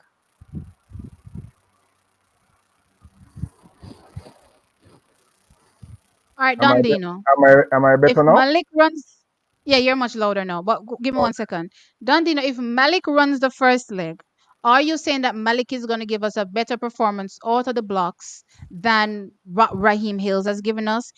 Keep in mind that so far Raheem Hills has been faster than Malik so far this season. And he has been consistently running 4x4 legs for Florida. So are you saying that Malik will give a better performance than you know, Raheem that has been doing it consistently all season and is faster than him so far all season. Guys, you know what I mean? Sometimes I know we have favorites and so forth, but I don't necessarily think we should just boot Raheem just because, he's probably not a name that most people are familiar with. He has been performing well. And you know how I am. As long as the athlete is performing, I don't care who he or she is. I believe they deserve, the opportunity. All right. So, Basil, you may go. okay. Good night, everyone. All Good right. night. But first of all, the reason why I said you should not call Sean Bailey name was that the way you call the name about not getting a medal, maybe he's not able to get a medal. We don't want to say that because we don't know what he's doing Okay. in training. Maybe that's why he's not available to come to this relay. Maybe he's doing something with his coach in training because a couple of weeks from now is national, yeah. Mm-hmm. Um, and he's a sub 45 runner. Mm-hmm. So that's the reason I say you should not call Sean Bailey name like that. I mean, Mm-hmm. maybe he will go to championship and not be able to get a medal.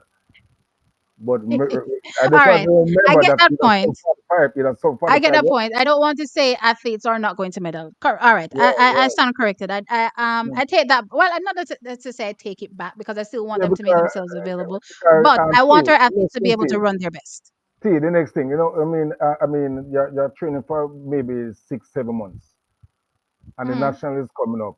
Then it definitely maybe he is talking with his coach or in discussion with his coach about what he's going to do at championship and prepare himself in line so he can medal. Because even our world champion last year, Anthony Watson, yeah, our world champion last year. I mean, we never expect this.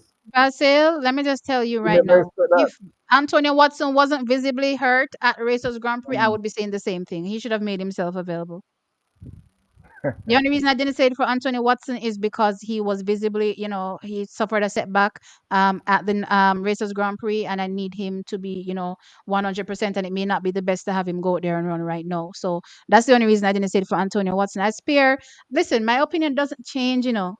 While I agree with you in terms of, the aspirations of our athletes, and I shouldn't say, hey, realistically, these athletes may not medal because you never know, they may very well medal. True, I agree with Correct. you there.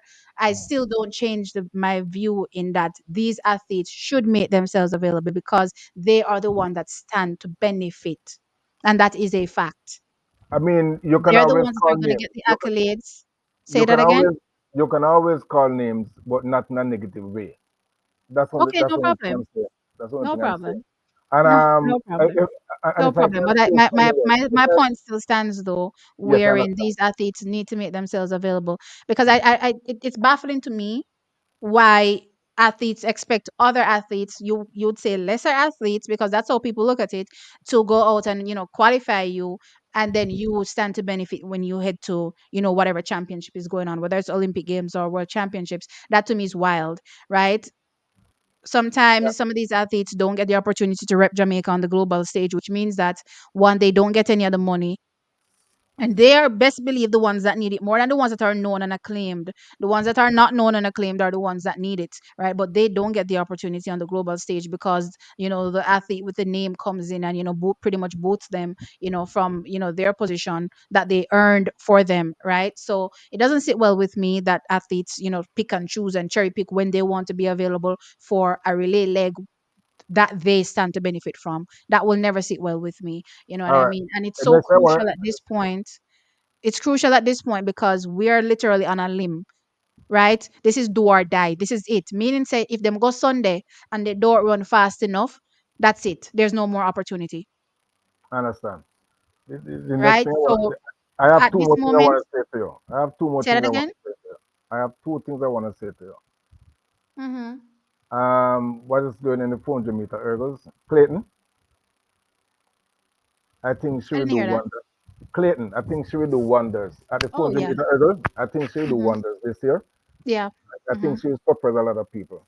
And secondly, I want I to love start. her fierceness. She is absolutely fierce, and She that's is the a type of beast, fierceness that we need to see in athletes in general across all events. You have to be fierce. You have to go out there like a gladiator. I remember I was watching the race, the last one she ran against Femke Ball, where Femke Ball beat her. I don't know if people saw her face at the starting, when they're doing the introduction, but she had a fierce look on her face, and that's the fire that you want to see in athletes that say, "Hey, I'm coming out here to compete, and I'm coming out here to win. I don't care who is in the race with me. I'm here to win." And I love that fierceness about her. She's been running absolutely fantastic, and I'm expecting a new personal best from her. She's been very consistent. You know what I mean? She's been talking about working on her phases this season as well. She's been saying that she's been getting the first 300 right for the most part, just getting the last final 100 is where she needs to make sure she brushes up on. But she also pointed out that she's been training through all these runs. So once she tapers off and gets perfectly sharp for trials, I'm expecting something fantastic from her for sure. true. And the next thing I want to say to you now, right? I think we should start from now as a team to help you to get a spot on the Boys and Girls Championship for next year. I think we Say that want to again, I start didn't hear. early. I think we want to start early with you, so you can get a spot with the boys and girls championship for next year. I think we can talk to ISA as some governing body and work some deal. So I don't know how much it will cost, but I think we can work as a team and maybe put some money on your channel so you can get a blind. You hear that track is? Did you hear But, that? but Basil says we we have to all start need to start. from now. Well, you all need to. Well, we have to start from now. Eh? Oh my gosh. We have to I make a plan appreciate the from now. sentiment. We have to make a Um, plan from now and see if you can be separate from the rest. Negotiate with them and see what you can do. Even if you don't carry race, you can carry result, the live result. I Coming here as appreciate the something. sentiment, but what's important to me, other than thinking ahead, is also thinking about the present. So, guess what? We have our Olympic Games coming up. We have the national championships coming up. So, there are things that I want to do, outside of, the typical me sitting here, and yeah, I would love you guys' continued support clearly to make sure that I'm able to do the things that I want to do, to make the presentation better. You know what I mean? So, not just for next year, but I'm thinking about the present. I'm thinking about trials. I'm thinking about, y'all know that I did apply for the media pass for trials. I'm waiting for that to come through. um the Olympic Games, clearly I won't be going to France, but I'll be covering that like no other coverage that you've seen from TXT Track Time, and I'm excited for that. But yeah, support is definitely necessary, so I definitely appreciate you saying this, Basil. Okay, beautiful.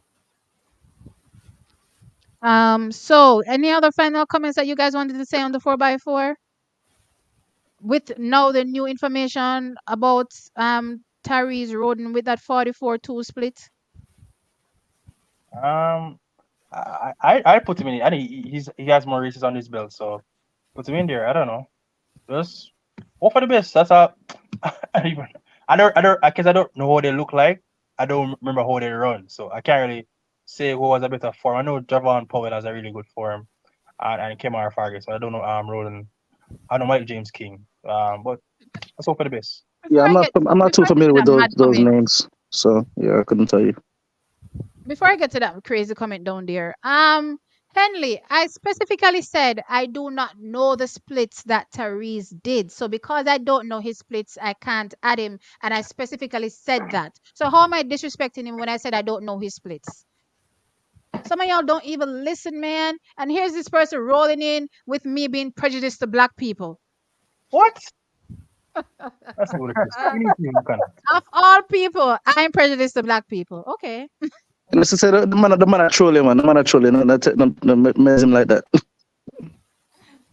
Let's grab a few more comments before I jump into the other topics that I want to discuss, because I need to talk about these European Championships, child. And Um, about the see, I need to touch on that, but welcome. Oh, sorry. Hi, Matt Kane. Welcome. Sorry I didn't give you an introduction. Welcome to the show. Who was that speaking a while ago? Hello, hello. Did somebody call to me a while ago? yeah, man. See, Malik James King, Mm-hmm. Master there. Malik James King. I don't think Malik James King will close. Will finish a four by four well enough. I think if we run the second or the third leg, we can chase. I think it's gonna be a better leg for him than close out.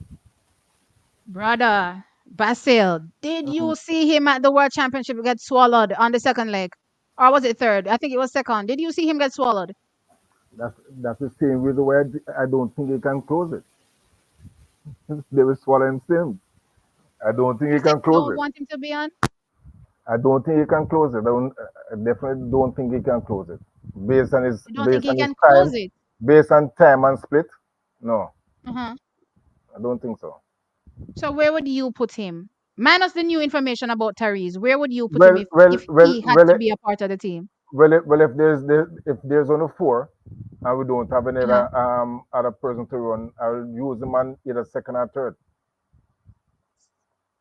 I don't know. I don't think I can agree with that. I don't want him in the middle of any traffic. I don't think he can manage the traffic. That's just my opinion. So given I that, think I think no, I just no, no, no. Knowing Malik James King's style of running, if he's in the traffic and you're close to him, he'll rally on you. But if you have a lead on him, I don't think that he will catch you. all right. Are we talking about Malik locally? Or are we talking about Malik internationally? Because there's I'm, one thing about rallying on you I'm talking about from a Malik. local perspective I'm where talking about the Malik. people I'm aren't as talking about fast as Malik him. locally. I'm talking about Malik locally. Yeah, but you can't just look at Malik locally. You have to look at what he's able to do against people that can match him pace for pound, Mm. right? So what we have seen when he has run against people that can match him pound for pound is that yes, I realize that he will attack, but the problem is that he will get swallowed up, once he's into a pack, right? And that's not what I want from a Malik James King, or I don't want to put him in that kind of position because you're putting him against world class athletes that are there also to qualify and run, for a spot, right? So putting him in the middle of a pack to jostle for positions, especially on the crucial second leg, is not the leg I would put him on. You know what I mean? Okay. Definitely a leg I would put him on. And the third leg is also very important as well in jostling for positions. By the time we get to the last leg, sometimes it's clear where athletes are, right? So I'd probably just give him an open shot to run free. But again, know that Tyrese 44-2 is thrown into my face. I think I'm just gonna remove him entirely and just put Tyrese on anchor. Makes sense. And Matt Kane, welcome. Is there anything that you want to add? Hello, can you hear me? Yeah, I'm hearing you. Good, good, good. Firstly, T, it's great to be on with you. You've been so great taking us through these past few years. It's the Love first it. time I'm in. you've been on. Welcome. Yeah, I'm live from London. It's 2 o'clock in the morning, so my Okay, I voice hear is the a bit British voice. No, croaky. no, I stay with the British voice. As soon as me hear the British voice, me eye go so. um, Mhm. yeah, I mean, I can't talk so much on this subject because I don't know too much about the runners, but definitely looking to speak on the Euros when you're ready. So let me know when you move on.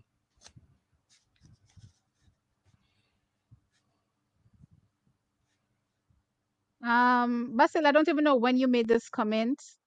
What do you mean I'm talking rubbish, running the same way and beating us day in, day out? What are Yeah, you talking about? yeah. That's what I'm talking about. The Americans.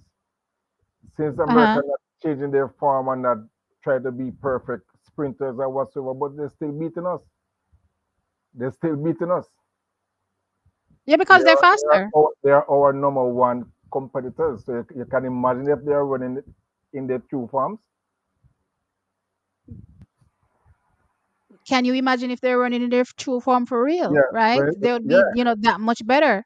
I agree with you, but it doesn't change the point that technically they look like crap running the 100 and they are meters. winning a lot of medals. They are winning a lot of medals.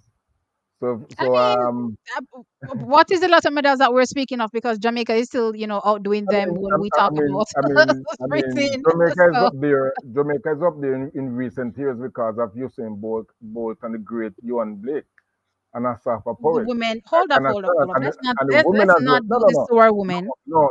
no. I'm going from the men to the women.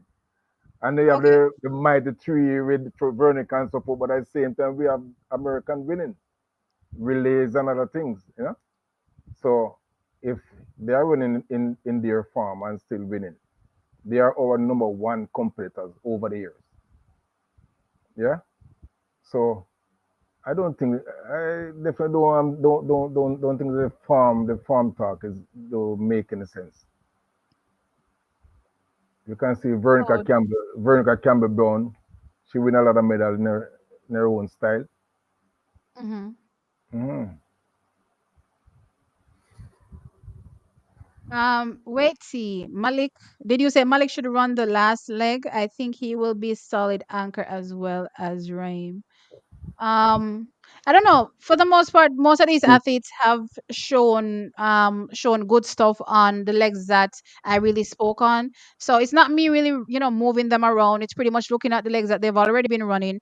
You know what I mean, and taking into consideration who is there and saying, okay, just stick to where you've been running. You know what I mean? And then Malik would just have to fit in. But given that Therese has a 44-2, if that's indeed the case, then I would just bump out Malik, to be fair. Because guys, this isn't time to pander and talk about who we like versus who is performing. No, if there's somebody that's capable of running a 44-2, we're using the 44-2. I'm not asking no question. We're using the 44-2 regardless of how we feel about athletes other than that, right? So If Tyrese is giving a 44-2, then he gets bumped out. You know what I mean? And it's as simple as that. I want to touch on these um these See, European Championships now. There are a few events that really left me going, huh? Like, what is happening here? So I'd love to hear everybody's opinion on the European Championships. I have it open someplace. I don't know where it is. Okay, here it is. Let me try to share my screen. I want to get into some of these performances. Da da da da da. Where's my share? Present. Share screen. Da-da-dum-dum-dum. Okay, here we go. Share. All right.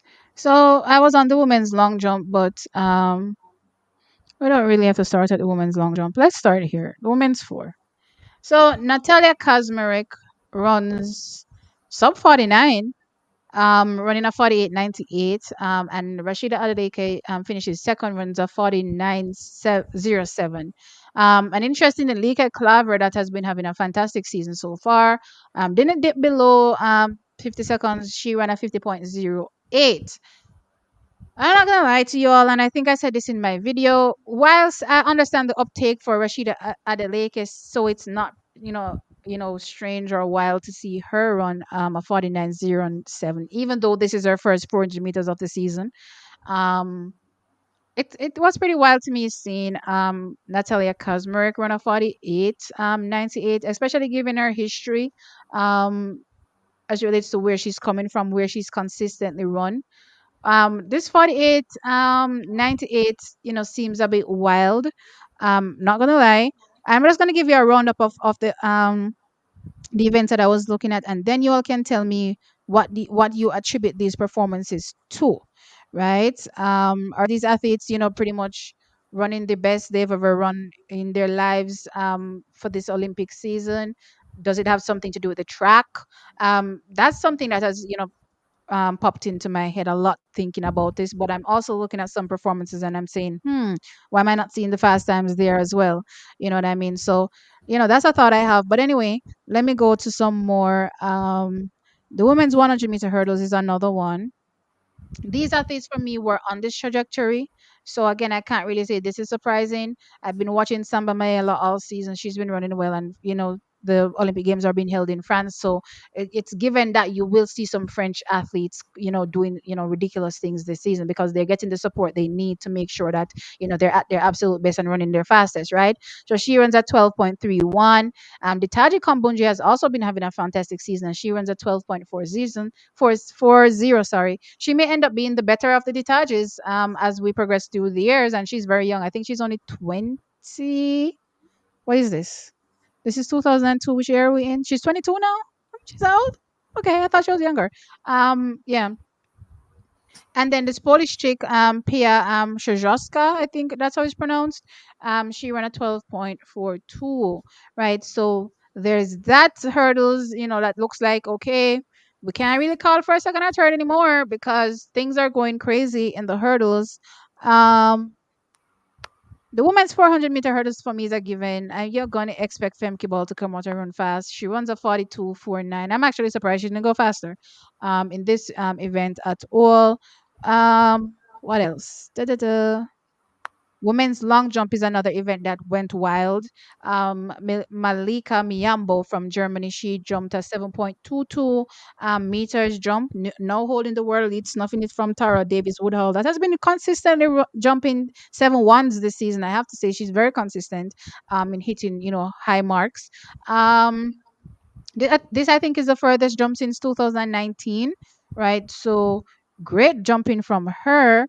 There is, I think, one more event maybe triple I think jump. I want to touch on, and that's the men's triple. Yeah, the men's triple is where it's well the men's hurdles. I mean, this is a given. Karsten Warholm. Again, for me, it's surprising that it wasn't faster. So he runs a 46.98. Actually, this is what I think about Carson Warholm watching his most recent performances. I'm wondering if this is the year he gets taken down. That's what I'm getting. Like I'm watching what's happening with Carson, and I'm watching what's happening with the likes of Dos Santos, also Ray Benjamin, and I'm thinking, He looks kind of vulnerable. He looks kind of vulnerable this season. I won't lie. When it comes to Karsten, but you know what? He's a gladiator, so he will turn up and do something crazy. So I don't put anything past him as well. But I just want to point that out. Is it raining? I need to close the window or something. Yeah. And the last one is the men's triple jump. Now, this was the wildest one. I don't care what nobody wants to say. Y'all can call me hater as much as you want. This is where I said to myself, something is up with that track and that jumping pit. 18.18 meters. There's no way. I need to see this replicated elsewhere. And guess what? If it's the track, okay, no problem. And I mean the running, the jumping, the section for the jumping, they're making things more springy nowadays for these athletes. If at the same track them use a France, then great. I'd love to see Jaden Hibbert on a track like this because if a man that has been living in and around, 17 mids to like 17.75 ish, his whole career just comes out and blasts at 18.18. As a matter of fact, did I get to see the series? Do they have the series available? No, they Yes, don't. they do on YouTube. Where is it? European athletics The YouTube channel. series, no, I want to see like the picture of it. Usually they have like a little screenshot thing to the side that I can look at the Oh, series, but there's no series on here, unfortunately. Maybe I I need think to search for it he someplace jumped else. 17.6, 17.75, 17.92, and then I remember the 18.18 1792, and right? 18.18. So even looking at the 1792, that's even though that is a fantastic jump too, you can maybe say, okay, 1818. I'm like, all right, no, something isn't right here. And I know some of y'all are gonna call me haters and everything else under the sun, but I don't know. I saw, Pichardo complaining and saying they turned the board off, and I don't think it has anything to do with the board. I think he legitimately jumped the 1818, but I'm wondering if they now have better, facilities, better tracks now where the performances are now, getting better and better. And that track to me looked brand new. I don't know if they laid it recently, but it looked kind of brand new to me. You know Yeah, what it I mean? was So that elevated. bodes well for the future. Say that again. It was an elevated pit. Like it was elevated from the track. Like you could see down and see the track itself. Look down and see the track. So there's the stands, the pit, and then the track below. Uh-huh. So what does that mean technically? I don't know. It is something new. I've never seen it before. Now the track and the pit is on the same level. I don't know. Okay. All right. Let me stop sharing this. All right. Who did I lose? I lost somebody. I don't know who I lost. I think I lost. I know I lost somebody. I'm not sure what happened. I don't know if they dropped off themselves or something. But anyway, so what are your thoughts now about these European Championships and these, spectacular performances? Will they be replicated for Paris? Do you think it's a one-off thing? Do you think it's a track? Do you think these athletes were just on this trajectory? What exactly are we thinking now, I think based on Listen, this is my view on Europe, on the European Championships. They never really do anything super spectacular. Maybe in the longer distances, sure. Maybe from like the 1500 meters up, you see something good. You know what I mean? But I've watched it year in, year out, and I've left it saying, okay, Europeans doing what Europeans typically do. But now, I don't know. They kind of just threw a wrench in everything that everybody was thinking with all these performances, and I don't even know where to go from here. I'm like, is this a one off thing? Is this, what we're supposed to be expecting at going forward? I don't know where to go with this, but it's wild to me. I think, just to comment here, I think that a lot of it has got to do with the Olympics, with it being Olympic year. I think everyone is Mhm. just up their game. I do think going to the 400-meter women's with Kazmarek and Rashida. I think when I was watching it, I was thinking back to when you said a couple of weeks ago, talking about Sharika and Elaine and that 200-meter world record. I think because they were both next to each other in a championship race, it pushed that time. I feel like Kazmarek just was Yeah. pushed. Kazmarek looked better, but when I saw an after interview with Rashida, she said she's been training through the championships. So I do expect the Irish girl to come through and do something special at the Olympics in Paris. So yeah, I think it's a lot. I do think the track has got something to do with it, but I just think it's Olympic year and people are ready. All the Italians did way above what I thought they would do. Yes, I So saw that. and that was a home track. It is a The French new did track. well too. The French athletes did well. The French did well. That hurdler, I mean, just another world class hurdler to put on Home the support. list with. Home support. The home support. I think Right. I think Europe have always obviously the sprints belong to the Americans and the Jamaicans, but the Europe do have like a rich. I think especially with more British people going and Europeans going to the American collegiate system. I think in the next few years it won't be as dominated. I must say, I think we will start seeing European 100-meter champion again, maybe. And I know. With Dina, she looks stronger, so hopefully she can do something. But I do think in the No, next I was 10 actually years, surprised by Dina's run. yeah, Um, terrible start. and Yeah, this is how I'm gonna say it.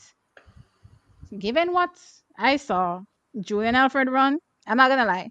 The expectation is now high for me seeing Dina. No, I understand that Dina has recently switched camps, you know what I mean? So clear that transition to the new camp may not happen immediately. But I'm also watching Julian Alfred slowly but surely overtake her. And I'm thinking to myself, what is Dina's response? And I thought I would see some hint of that at the European Championships, and I strangely didn't get it. I, th- Um, I think the Interestingly, start. also, I didn't get the performance I thought I would have gotten from, what's her name Nita. again? Daryl Daryl Nita. Nita. Yeah, yeah. I think for both of them, I think Dina's start was. I've never seen her start like that. It was not good. But I think Yeah, the strength it wasn't a good start. the strength we saw in the second part of the race is what I was excited about because I thought if she gets a great Yeah, start with that strength, it could be. with that strength. Yeah. So I yeah, she's been running a Nita. lot of fours. Yeah. So clearly the strength is up there. Clearly they haven't probably started working on anything speed related, which is a bit scary now when I think about Julian Alfred. But anyway, let me go back to Dina. Clearly they probably haven't really started working on any speed work for her. And Yeah. given the fact that she's more than likely guaranteed for Paris, it's just making sure that she's fine tuned for Paris, which is scary as you put it. Um, the uptake that will happen when she's now peaked, you know what I mean, or tapered off for Paris, Yeah. right? But it kind of makes things a bit even scarier when I think about Julian Alfred too, because if she's not doing any speed work, how the hell did she run a I 1078? I mean, Julian, she is scary. I think I was thinking about it today. Let's say I'm a big Elaine fan. Like it's a real, but let's say she's not on form. I think I think it's one Jamaican and Shak'ari and Julian. Honestly, if if Elaine, I just said one Jamaican. I don't know. I hope Shelley is ready, but I think in the 100 meters it would be. I can't see there being two Jamaicans if Elaine's not ready, which sounds weird. I know I'm on a Jamaican program, so don't hate me, but that's how I feel. Slowly but surely. Yeah. Indeed. I would just to touch on Nita real quick. Hold on, not to cut you guys. One quick second. I just want Yeah. to put this up because this is shocking me. Which part them run this? Which part Italy run this 38-72? Which part That's today? what I Because want. Euros done The on final. That's Fine, that's what I want. yesterday. That no. was not today. Jacobs did an amazing second leg. He Yeah, killed man, the true, field. true. He killed the field. It was And Torque yesterday. Yeah. just separated himself. Amazing. Yeah, man, with So Jacob Euros not race. done yet? Euros still That have was on? a Jacob No, one. it was yesterday for It was sure. yesterday. Yeah. Oh, okay.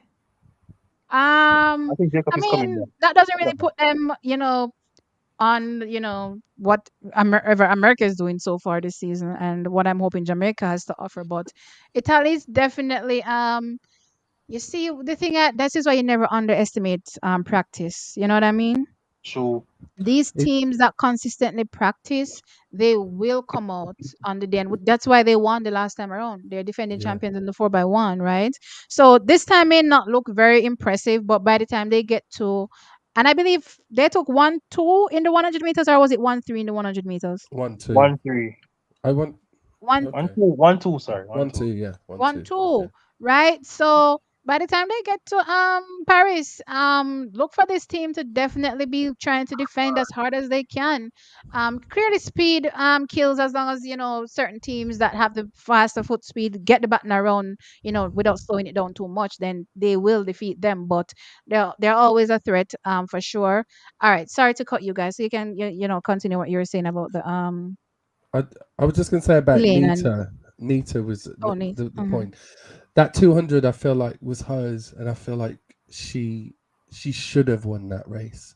And I actually think it would be quite monumental in her career, because it would have been her first like big title, and it's either going to spur her on to make sure she never does that again, because in the Commonwealth Games in 2022 she ran 10.9 in the semi-finals, and then lost to Elaine and Julian, and Elaine won in 10.95.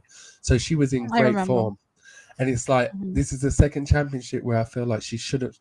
We shouldn't be. Kambunji's not where she was. Like Scamboge coming back from an injury, so I was surprised Scamboge yeah, won. I was like, what? yeah. So Nita, I think, let herself down, but I'm hoping it'll just spur her on to make sure she wins. She dipped, which was good because she was, but it just wasn't enough. Did Shelley cause this problem? Shelley, what, because of the? Yeah. Well, it happened. It was Shelley, I think, and Elaine did her as well. I think. No, but Shelley did it first, and then Yeah. Elaine, followed up on it. But I'm wondering if it started from then. Yeah, I think. Well, she got it. It was better, but I just think Kambunji was just determined, and I must be honest. You need that fierceness. Yeah. You need to be determined, and that's what separates winners from, unfortunately, finishing second and third or wherever else you finish. When it comes to competing, don't underestimate a soul. You have to go in there hungry like a gladiator, like you're ready to take people's heads off, or you're not going to get the result you want. You go in there, you're underestimating people and thinking, oh, I got this, and some random person turns up and surprises you. And you're like, what has happened? You know what I mean? And I have to give appreciation to those type of athletes. And that's why I say a lot that I need Jamaicans to turn into ninjas when they're running. Yeah. Americans have this down pat. They're running and somehow jumping, whatever they're doing, throwing, they turn into ninjas. They turn into gladiators when they're competing. Jamaicans, I don't know what they do. They're We're running, too yes, timid. but I don't get the gladiator vibe from all of them. I need them to be looking at their competitors like they're ready to take them out. That's what I want to see. See, we're too timid. We're too afraid. We're too humble. I look here. Me tired of the friend up thing. Me want when we walk pan. Me want look pan Rachel. You say like how Rachel Clayton was at that line and I talked about her fierceness. As some want when we miss me athlete them look fierce. Like don't even speak to me. Don't breathe near me. You're likely to get taken out. You see, I agree with that to a certain point, but I only want to hear that from. I personally only want to see that from those athletes that can actually bring it, because I've seen a lot of athletes recently that are not the top tier. They haven't got the accolades, but they're speaking like they are those people. Like I love Shak'ari. Who's that? She grew on me. Shak'ari grew on me. But what the thing that put me off her was that vibe, and obviously it worked for her because now she's world champion. But you got to be able to back it up. I don't think you can be like thinking you're all that and you haven't medaled for 5 years, or All that in a bag of chips. You gotta. It's She's gotta called be an real. Olympian now. You know that. Yeah. To be honest, first to that point, I just don't like Shakira. I think she's fake. That's just me. She's good for sport, people say, but I just don't like her. I will never like her. I don't think she's fake. I don't think she's fake. I think she gives you exactly what Americans typically give, which is the Americans tend to have an entitled mentality about them, where sometimes they don't necessarily peep it unless they're winning. So give you a case in point. Let's go back to the whole Justin Gatlin was when Justin Gatlin just started out, right? Versus the Justin Gatlin that came back and was losing consistently to the Jamaicans. It was a different attitude. You know what I mean? So they'll tend to bury that, bit about them if they're losing, but when they're winning, oh no, it's available for everybody to see. So I just think it's the typical American mentality, and I don't necessarily see it different from any other person, any other American really. She's just how a typical American acts. But I think she's fun for the sport. I also think that. Sorry, go ahead. Yeah. I think it's a facade. Her new outlook on life, but here's it is. It's working for her. It's good for her. I'm glad for her. That's it. She will never What do you mean her new outlook on life is a facade? I think it's Explain. a facade. I just think it's a facade. It just seems like she As just in the seems whole, person. I'm not whatever, I'm better and stuff like that, and the whole motivating part and this She's the that same bit. person. Because when she beat Elaine, she come across the line, her face Yeah, and you what she saw says the on the face. That mouth. was the old That's Shakiri. the real Shakira. So it's just a facade to me. When No, if I you said win, this last year. I said this last year that she pretty much hasn't changed. She's the same Shakiri. It's just that because more eyes are on her, she tends to, try to, walk on yeah, her tiptoes in some facets, but she is the same Shakiri. you I see if she, feel you see if she get the medal in Paris, God forbid, Jesus Christ, it I Jamaica done. done for. We better back with face and go hide. I think I actually do think she's had a bit of growth. I feel like Shakari, when she was at Prefontaine and she beat Elaine this year, the reason why I think the reason why her face was like that was because everyone was saying in her previous races, those 200 that she was done, that she weren't ready. Uh-huh. She was, she was, 23:11 or whatever she was running. And I think when she crossed, she was like, yeah, I'm 10:8. It's May or whenever it was. I'm ready.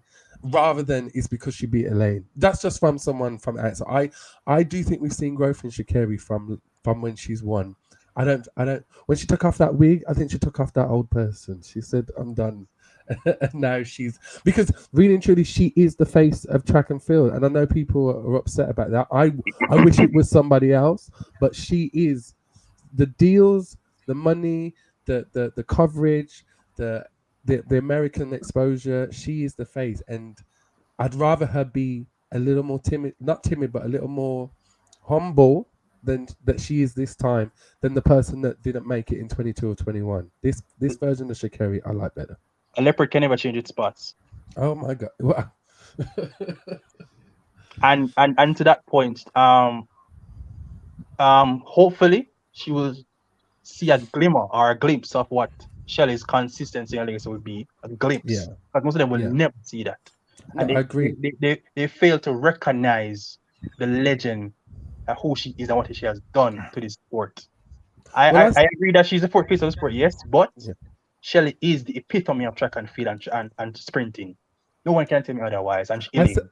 I said And that even to further to T. that point too, and not to cut you off, No, no, the go ahead, documentary Simon. on Netflix, I didn't see Elaine none, like a little small glimpse of Elaine. I Like don't know 10 if by she's part of 4. that deal. I don't think she's part of that setup. Just to say, with Shelley, for me, Shelley is way above everyone. One question. That Shakiri win against Elaine Thompson-Herah. I just have a quick question. Minus Elaine Thompson-Herah and telling me how, tell me the media attention around that race. Minus Elaine, and tell me the media attention around the Yeah, race. yeah. It was about Elaine, yeah, Yeah, because Not that to say it means was that, like, about Elaine, it's but but the it Elaine's wouldn't be return. what co-factor, it was if there was no Elaine in the race. So yes, she won. Yeah, So let's keep this a stack. Yes, she won. Yeah, and she got all the media attention for winning. However, it was so big because Elaine was in that race. You yeah. know what I mean? So if you minus the major stars out of the race, yes, Shakiri won. Who did she defeat? People she's expected to defeat. Moving on with our lives. You know what I mean? Nothing really major about that, right? So think about it. Who was in the race again?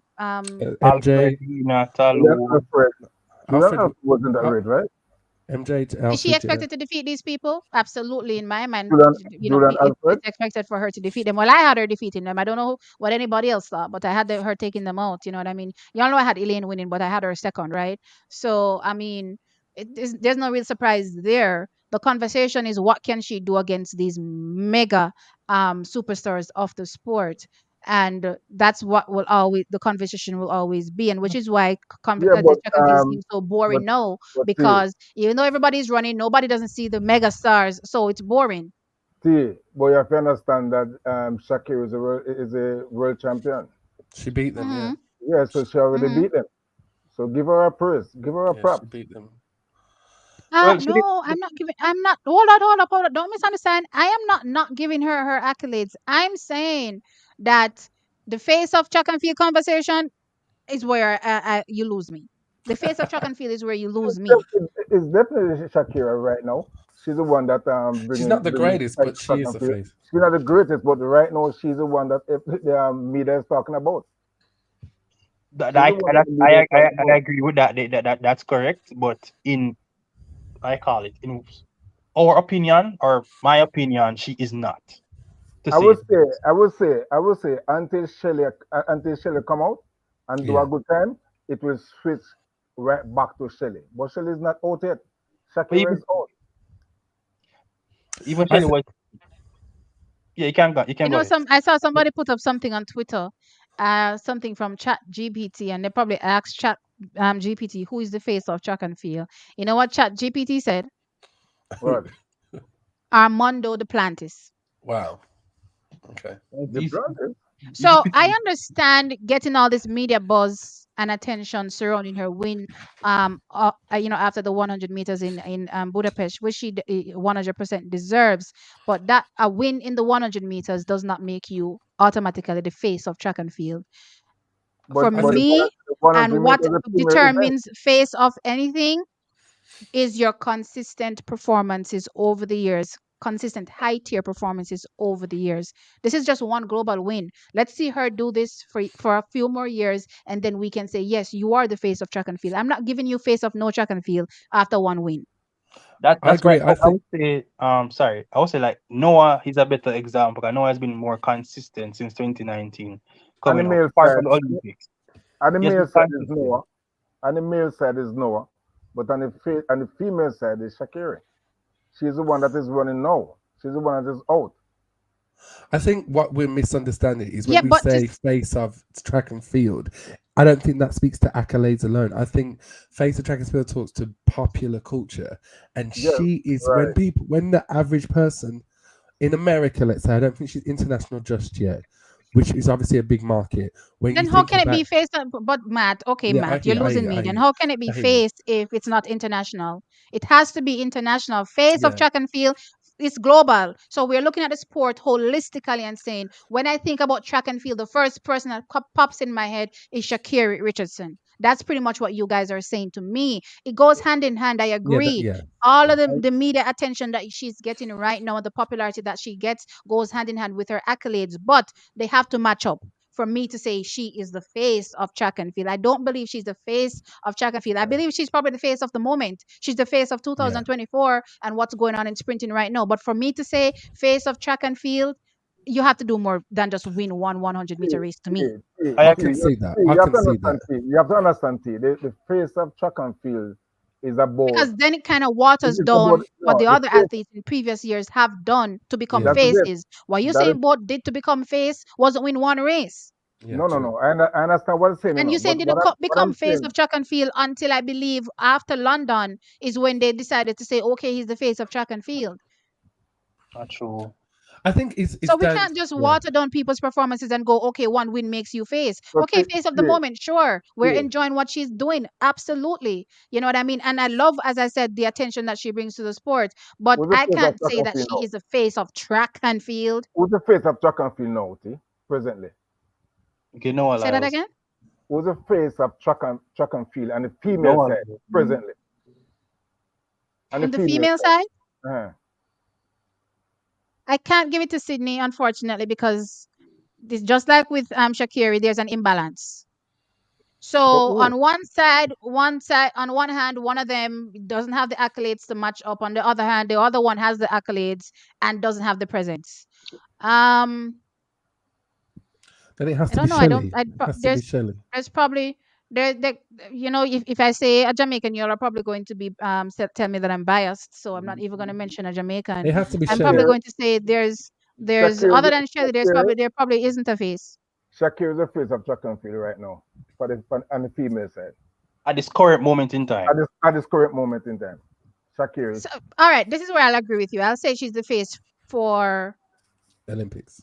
I don't want to 2024. say the face of track and field, but you know what I mean. I think she's a face. I don't think she's the face of track A and figure, field. a figure, a figure, a figure, a figure. I don't know. I'll give her a face of right now. I will not give her the face of track and field because face of track and field is the whole track and field globally. You know what I mean? And Shakiri, while she's big in America, I don't necessarily think she carries the same weight in Europe as she does in America. When Usain Bolt became the face, he was big everywhere. Everybody that has become face of anything was big everywhere. And I'm not going to water down what face is just because she's having a moment right now. I'm not watering down anything. You know what I mean? Never. I'll never water it down because And you know what? It's so weird because in today's day, everybody wants everything to be easier. It's easier to be called queen of this, queen of that, king of that. People just come out and have one hit song. Oh, you're the king of this. I'm like, bro, what are you talking about? You know what I mean? And that's how I feel. Yes, you're having a moment right now. Your songs are popping right now, but you're not the king of anything. I agree too. I It's agree good. Yeah. 100%. I agree. Yeah, you've changed my mind there. I do think that she's probably of right now, but then if it is anyone, it has to be Shelley. It can't be anyone else.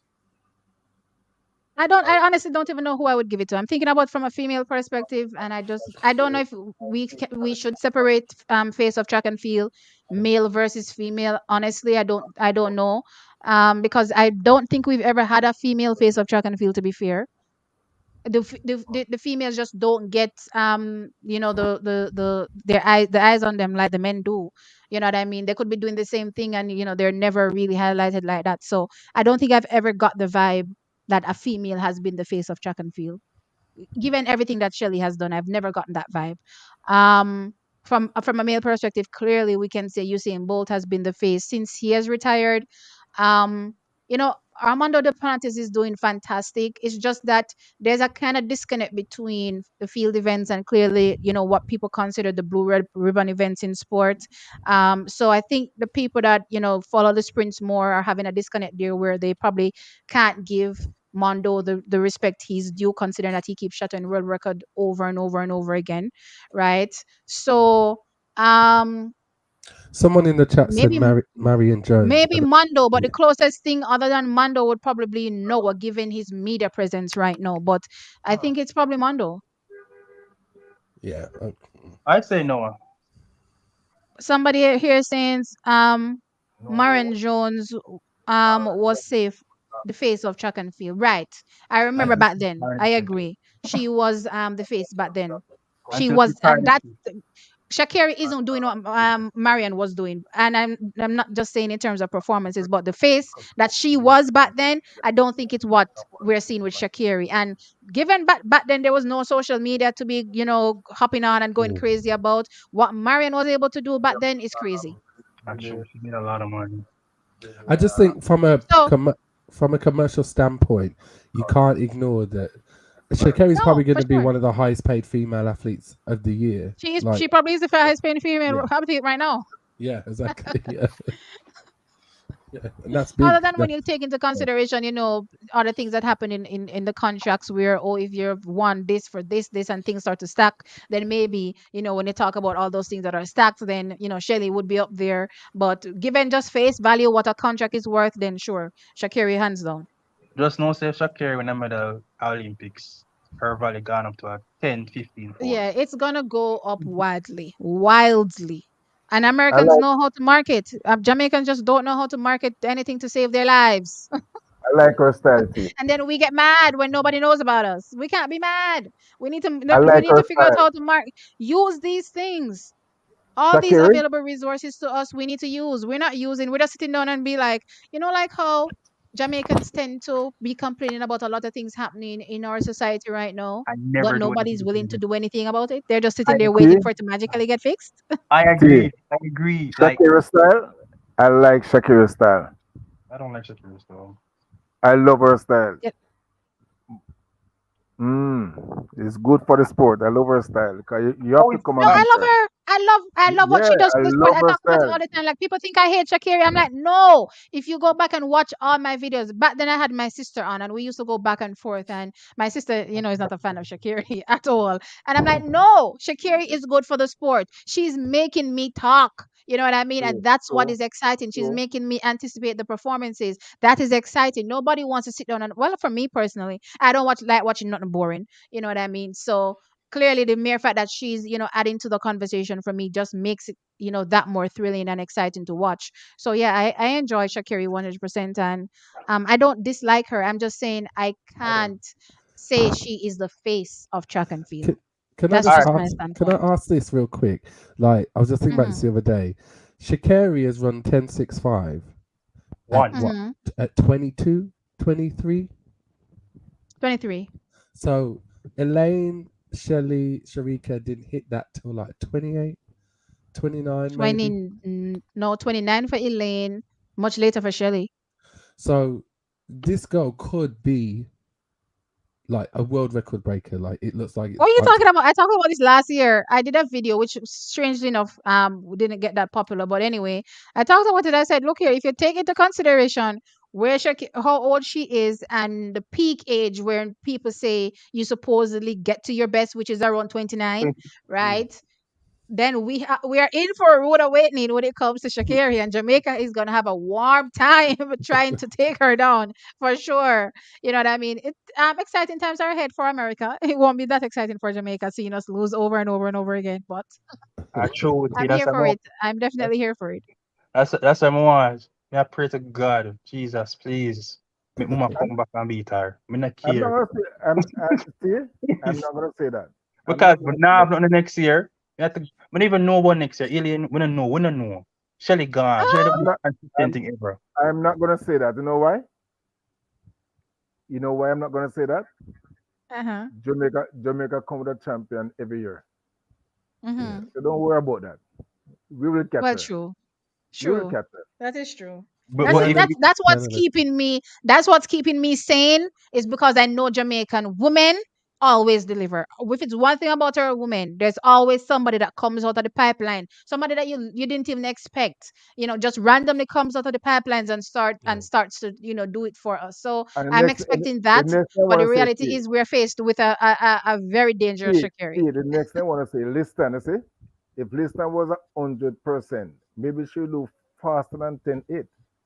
you should have been 10-7, 10-7 Yeah, 5. if No, she, she would if have done she, 10-7. We tell them the France all right, season starts here okay, 10-7 did not come, all but right. it's just So what we unfortunate that can things do, don't work out. what we can do, talk about that at her age, and you're expecting a 10-7 from her at her age. Mhm. So we are getting there. We will get there. Let's have hope and pray. Let's have hope and pray that everybody's healthy and fit We will get there. We will get there. and and we don't know. But let's not say America win again as much I, as before. All right. Is there anything that I didn't touch that you guys want me to touch? Because there's so much things that have been floating around. There's one particular case, guys. I'm a woman, and it stands out to me. But unfortunately, the day when the response came, I was not able to get the response. So I don't want to touch on it until I hear what the response was from Therese Roden, but I'm sure you all probably know about this that has been floating around on social media. And I'm a woman, so it would be disingenuous to not touch it. And I know Jamaicans have this kind of taboo thing when it comes to it, which I think is part of our problem, which is why it keeps happening. Not then this has nothing to do with Therese, clearly. I'm just saying it's something that I want to talk about. So you guys just be mindful that it's something that I'm going to be touching on sometime in the future. I'm just hoping that somebody tells me what he said in his response. Um, I didn't get what he said in his response, unfortunately. But there are a lot of claims. Well, not a lot. There's a claim being made against him, which is very interesting because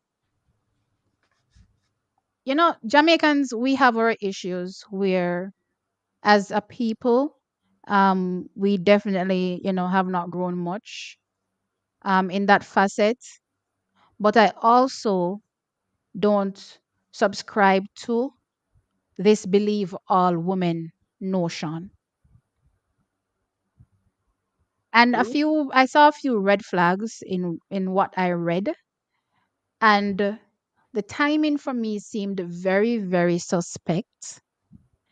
And I've noticed recently that a lot of women, American women, are using these essay, some kind of a claim to try to take down men when they don't get whatever they want, whatever it is. And for me, I hate when they do these things because real victims, unfortunately, do come through, and people start side eyeing the real victims as a result, right?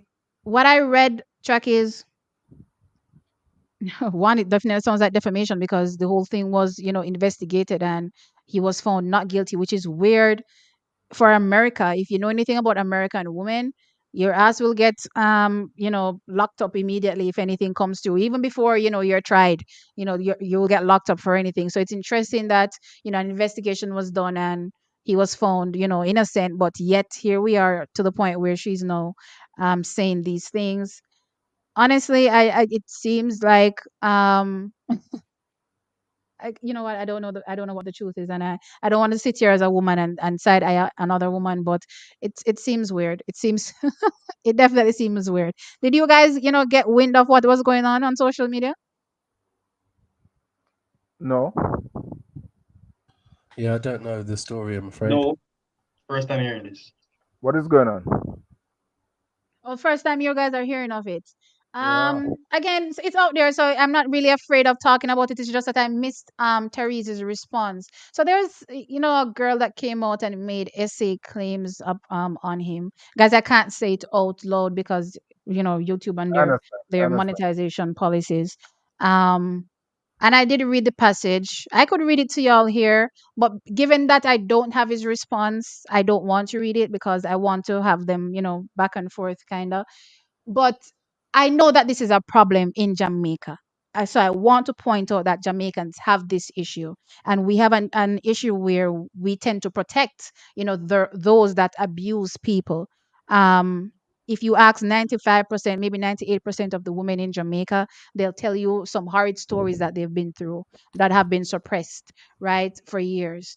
So I know there is that, but so given that people tend to gravitate towards listening to women, I think some women take advantage of that and use it as an attack, and I find that that's disingenuous. And especially the trend that I'm seeing online with women just across America in general, just randomly coming out and saying, oh, he did this to me, then it comes out that, oh, he didn't do nothing, and then she's like, oh, I just lied, and it's like nothing, but you just done ruined somebody's reputation. Because I'm looking at this and I'm saying, regardless of whatever the truth is, you're literally ruining his reputation, especially the fact that it came out that everything was investigated and no such thing occurred. Here we are now at the situation where it's out there. His reputation is done ruined. He's having the best season of his life. This is America. Brand deals are floating around. What's gonna happen for him? You know what I mean? So I really wanted to get his response, as I said, but I didn't get his response. So unfortunately, I'll keep going and trudging along until I hear what he has to say. He did come out and say he put on his story. So I missed the live. He did a live. I missed the live.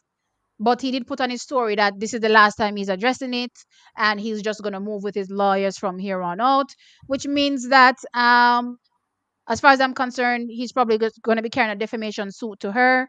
Um, Based on it sounds like it's probably the best way to go. Um, but right now, it's tough being a man in this world. I can tell you, it's tough being a man in America. While it's tough being a woman in Jamaica, it's tough being a man in America. Let's just put it that way. But yeah, I'm hoping for the best for both of them in the sense that I don't know who is right and who is wrong. I can just tell you the vibe that I got, from reading it, and the vibe that I got, something seems very suspicious. The timing seems highly suspicious for me because in the reading she indicates that she was waiting until she graduated, but she graduated some time ago. This season was about her, but graduations don't happen from Rona. What was it? Was it the qualifiers or was it during the SECs? I think one Before, of them. Anyway, after, graduation done. before NCAA's. Right. So from when I went them down the SEC, so graduation don't happen already. So I'm saying you had so much time to talk about this if you were just focusing on end of your season or your collegiate career in general. I don't believe she went to the NCAA outdoor division 1 championships. So what was the holdup about? In my view, taking a look at that, I was watching Tyrese Roden all season, and the vibe I got, he was onto something special. Which each time he ran, he showed us something special, and all came together for him at the outdoor championships. And incidentally, it also turns out to be the perfect time to talk about this. So while you're on a high, let's just put this out there for the world to know. So I found all of that a bit suspect, and it's not to say, guys, that she probably didn't go through anything, but which is why I was kind of interested in hearing what he had to say, which unfortunately I didn't. So no, I'm just here, probably giving you a one-sided view on it, but I know these things happen. I know these things happen, but I just don't know based on what I got so far who is in the right. 1 second. Mother Najanini, what is happening? My niece is having this full on conversation in my background. But but anyway. Um so I don't know. Somebody here says essay is hard to prove in the States if the two people were had a previous relationship of any kind. I don't know. I've been seeing a lot of stories online, and it seems as though men are guilty until proven innocent. Let's put it that way. I've never seen the reverse where you're innocent until proven guilty. You're always seen guilty until innocent, right? I see a lot of cases. I remember, I don't know if you guys know this one, but there was this Asian dude, I believe Indian, right? It's a story from maybe last year, but it's a very popular story, and you guys may have seen it floating around where he went to this club and he was inebriated at the club. The girl was inebriated at the club, but the girl was gyrating on him the whole time, right? And being forward and all these things, and it got to the point where they reached outside the club. She dragged him along, dragged him to her room. They did their business. Next morning, he's accused of SA, and he was literally kicked out of the school. He lost everything. Do you know how they cleared him? Luckily, the bar or the club that they were at had some footage, and the hallway in the room where they were leading to her room, the hallway in the hotel, had video footage. That was what cleared him. If there was no footage for them to see that she was the one that was carrying him through every single moment, right before they got to the point where she accused them of doing whatever, he would have gone to prison, lost everything, deported back to India, I suppose. Well, he was done kicked out of school. He ended up suing the school, I guess. I don't know what came out of that because I didn't follow the story after that. But these are some things that I see prevalent happening all the time, all the time. And I keep thinking to myself, like, what kind of weird world are we living in where people are just randomly doing these things and think it's okay to destroy somebody's life? No, again, this doesn't say somebody's innocent. This isn't telling, this is, I'm not saying he's innocent of anything, Therese is innocent of anything. I'm just saying that a few things to me seem very suspect, especially when I think about how women are trending now. Women are doing some wild things and getting away with it. I don't know if you all realize. I'm not one of those women that just sit down and say, oh, well, we're women, we should just do whatever we feel like doing. I'm not cool with it. I'm definitely not cool with it. If you're guilty of something, sure, call them out, let them get, whatever they deserve. But vicious attacks against people, also, I'm not, one of those people that are for it. And I know that, as a people, Jamaicans have this issue where we like to cover up things. We do it a lot. That there's no two ways about it. But in this instance, I'm just kind of wondering to myself, everything just seems too weird. You know what I mean? But anyway, as I said, I'd love to see what he had to say. I didn't see what he had to say. So I don't know at this point. I'm just, waiting to see what comes out of the case. He says he's, proceeding with his lawyer. Let's see. I think the damage is already done though, because once anything like this comes out, then your reputation is pretty much ruined, as far as I'm concerned. All right, so Trackies, that was the only thing that I wanted to touch on. The last thing, Oh, T, um, T, yeah, the hmm Netflix docu series. Did you get to see the oh trailer? no, I didn't talk about it. I can't talk about it now. Honestly, this recent trend since the Me Too movement, kind of a backlash to some men getting away with this behavior for too long, which is why I say that we have a culture of these things happening. But I don't think people that haven't done anything need to suffer for people that have done something. I don't believe that. I don't subscribe to that. So, yes, I do believe that there's a huge problem. Um, but I've also noticed that people are using it to get away with doing stuff, and I don't necessarily like it. But anyway, let's continue. So, I guess this is probably the last thing I'm going to be touching on, the Paris docu-series thingy Image give me from. Let me go see if I can dig it up on World Athletics. Maybe I can play it without getting copyright strike. No, it's Netflix. No, hell no, I'm not playing it. Never mind. I'm not playing it. So Netflix came out with their docu-series preview, and I have to tell you, I absolutely love it. My I question is, absolutely. Hmm? why is Zarnell Hughes in the flyer? Where's who? Zarnell Hughes. He's only He's a won one medal, and that's he's a last bronze year. medalist. Guys, okay, let's rein things in a bit and first understand how they're featured, which athletes, right?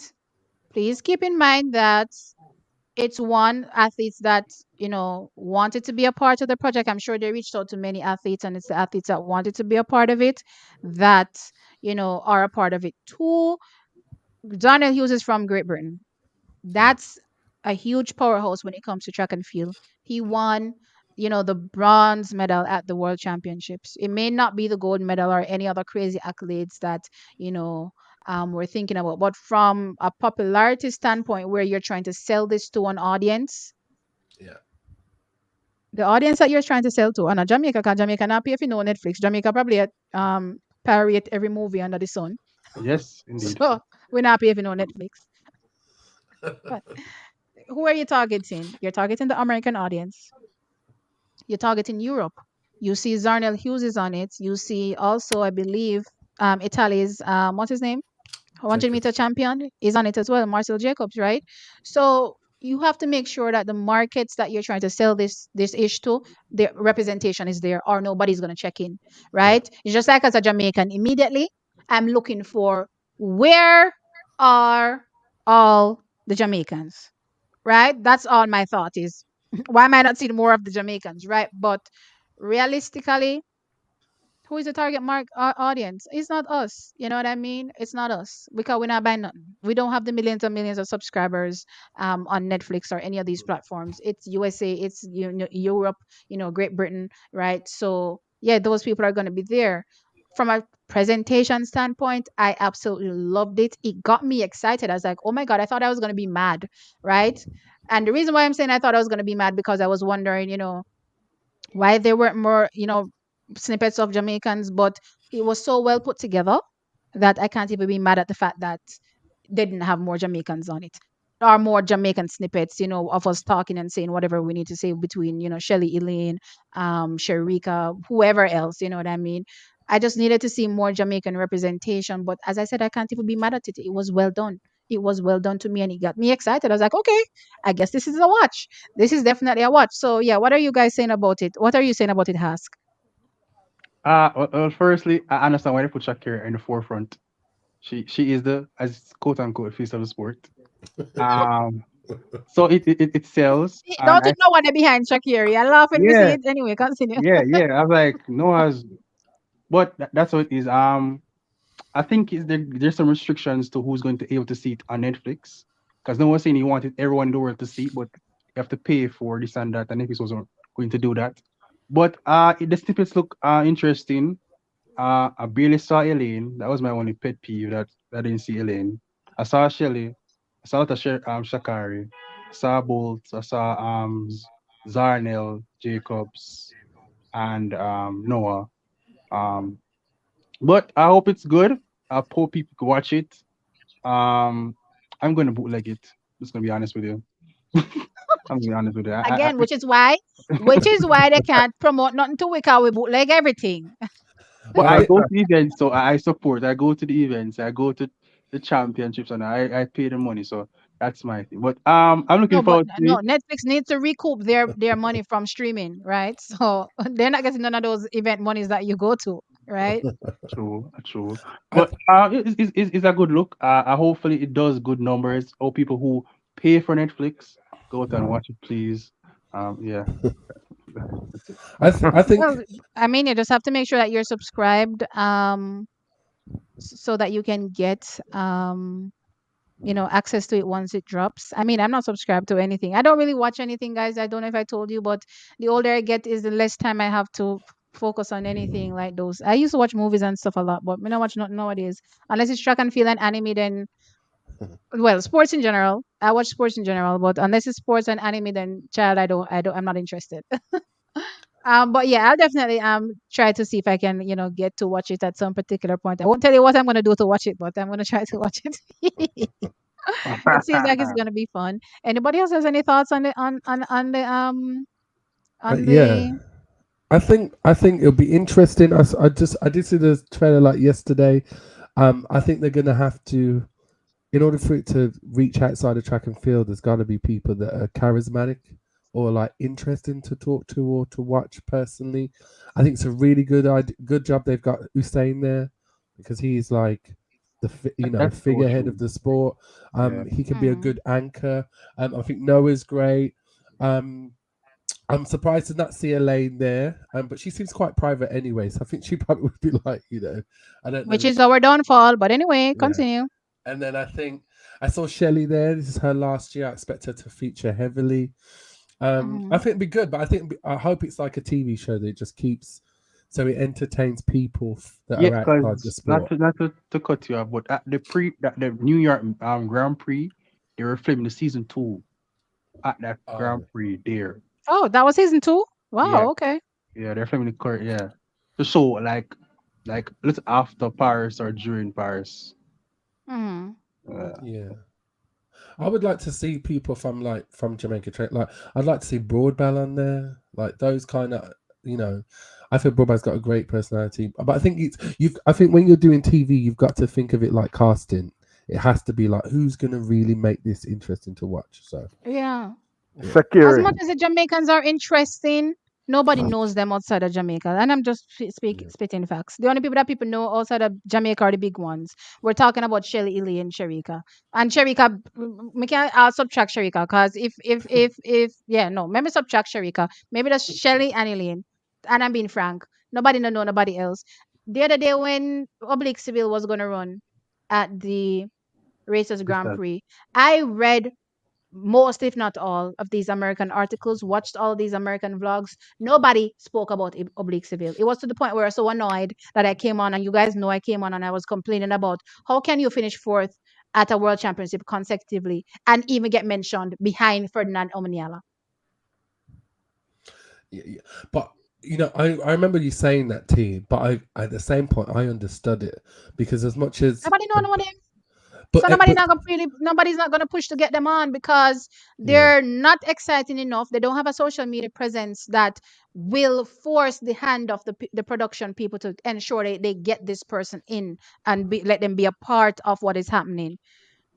They have to focus on the people that people want to recognize, and two, even if they don't recognize them, in the market that they're trying to promote this, the people will gravitate towards them because they see somebody wearing the American vest. Oh, who is this? Let me get to know this person. Who is this in a GB outfit? Oh, let me get to know this person. Yeah, I do think one Armaniala is he's ultra recognizable though. I think as a track star, I think people know who he is. Like probably more people know him.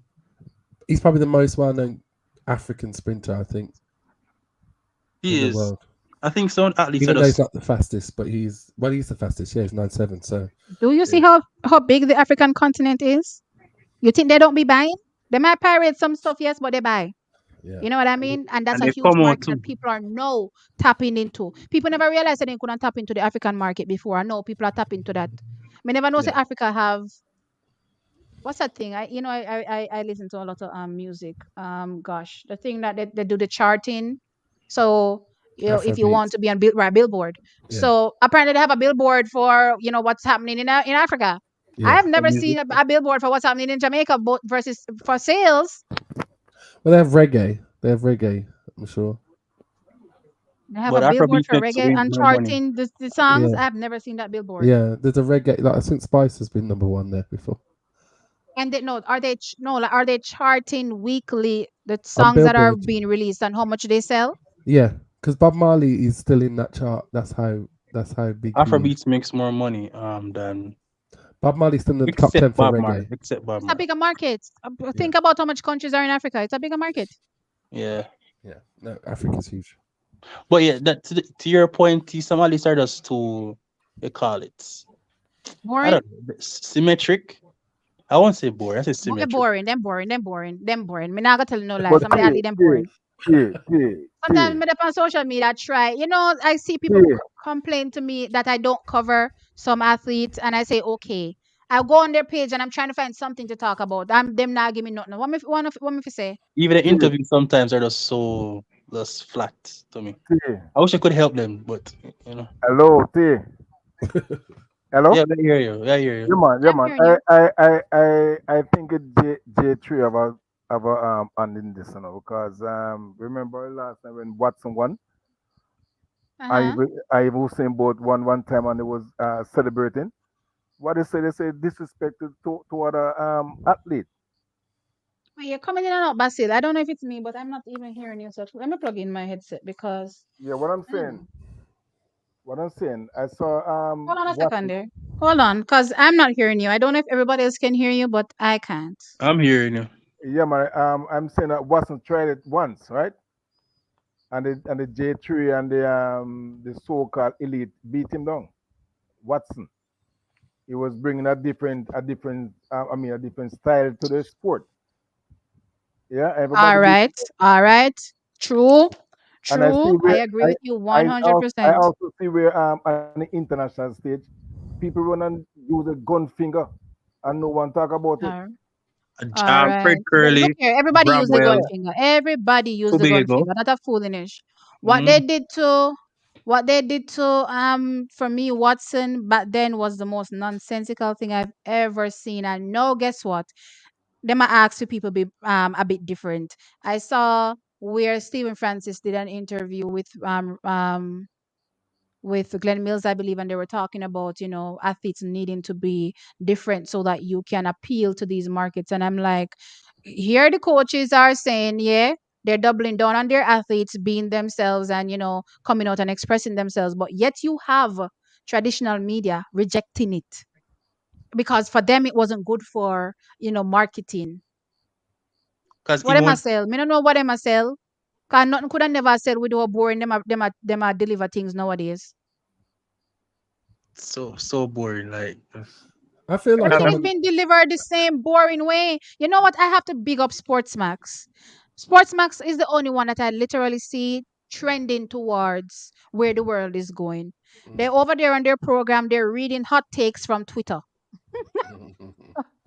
I see Ricardo over there, randomly talking about random stuff when they're doing their what is it called? Labaton, series, yeah, right? Labaton And series. trying to be a bit, bring his personality out and not be the same. Oh, I'm sitting behind a desk boring reading a script, kind of thing. Everybody else is just sitting on reading a script and making stuff boring. And then when they see things that are interesting, they immediately suppress it. I remember I talked about a whole patwa thing on Jamaicans, and I said I remember back in the day when our young athletes used to get on TV after winning a champs race, and they must speak them raw band patwa. You know what them used to do? Them used to do so and shove them off of the screen. The moment they open them out and they hear the racha patwa, bye. Not true. but And now they want these athletes to be coming out and being, oh, show us some personality. They're hypocritical. I don't like when people And play hypocritical, especially see, for I want to Watson. tell you, Watson should be see, so big right now. I want to tell you, it's one of the most. I mean, it's one of the most loved language in the world. Okay. Patois. Thank you, Basil. Everybody want. Thank you. Thank you. We kill I our say own this all the people. while. People call me down. People call We me fight down. our own When people. people hear Like, Patois, people go, oh, come tell me more. we fight our own people because what's won the world championship?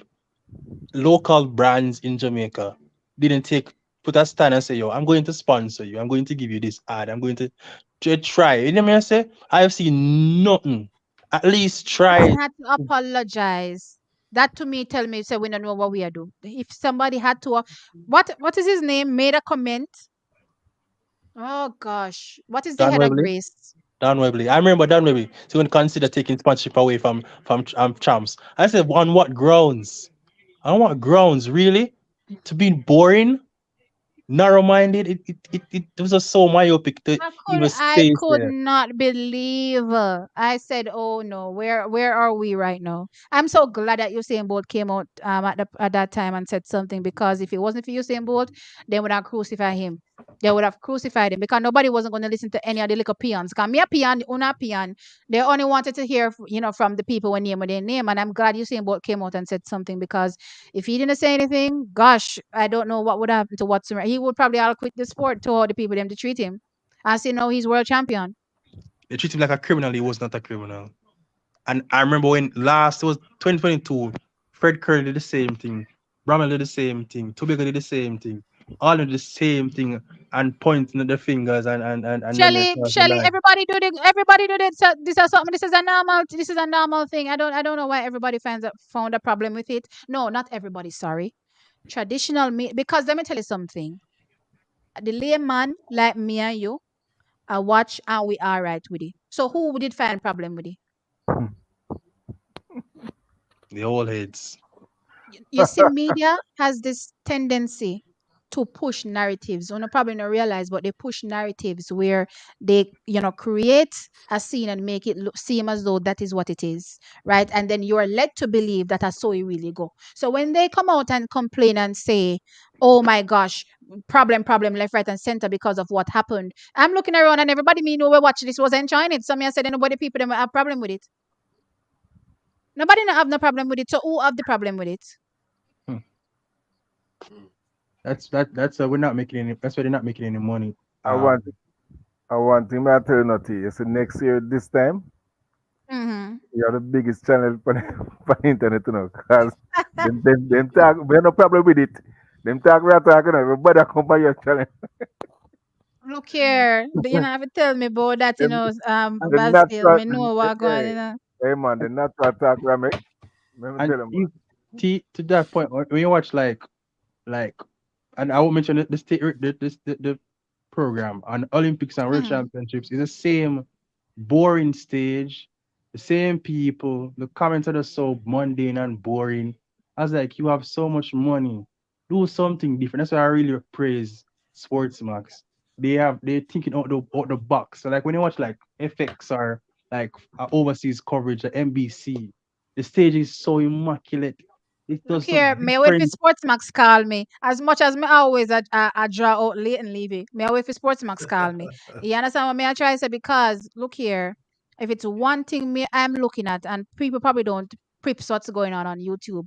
Do you realize how much the American YouTubers are getting accepted Yeah. by their own Oh my God, it's so traditional media? true. So true. By So their true. own traditional media.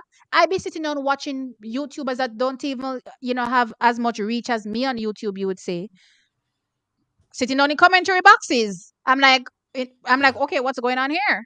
Traveling to Budapest and I was like, whoa. I'm proud of I'm them, like, but all right. yeah. you have to No, pay so a for lot it of too. them, no, no, no. You have to put yourself out there, which is why I'm putting myself out there now. So a lot of these people put in the work. So don't get it Okay, they twisted. do, They they put the You do. have to work pay in, for it. You have to pay for it. figured out how to fund, figured out how to get them self-funded and all these things to get there. But after they've put in this work now and they've gotten themselves there, what has now happened? Traditional media is now gravitating towards them, accepting them, giving them positions and roles that they weren't in before, that they brought themselves to. So they are the ones that put themselves out there, Them go out and meet them and they did all of these things for people to recognize them. But guess what? Now people are recognizing them and people are bringing them onto programs. And I'm looking around and I say, so Jamaica, me know, so you see all of the YouTuber them out here. Oh no, no, no, no, tell we say we no see them. So when they not gonna invite people on TV come talk and be part of the commentary boxes. When? Look at vibes, look at different viewpoint, something different, something fun. God, yo. So I'm just looking at it and I'm saying Jamaica has a problem when with accepting the new clearly. But guess what? Me I gonna force them to accept me because when me don't shove up my face, you see,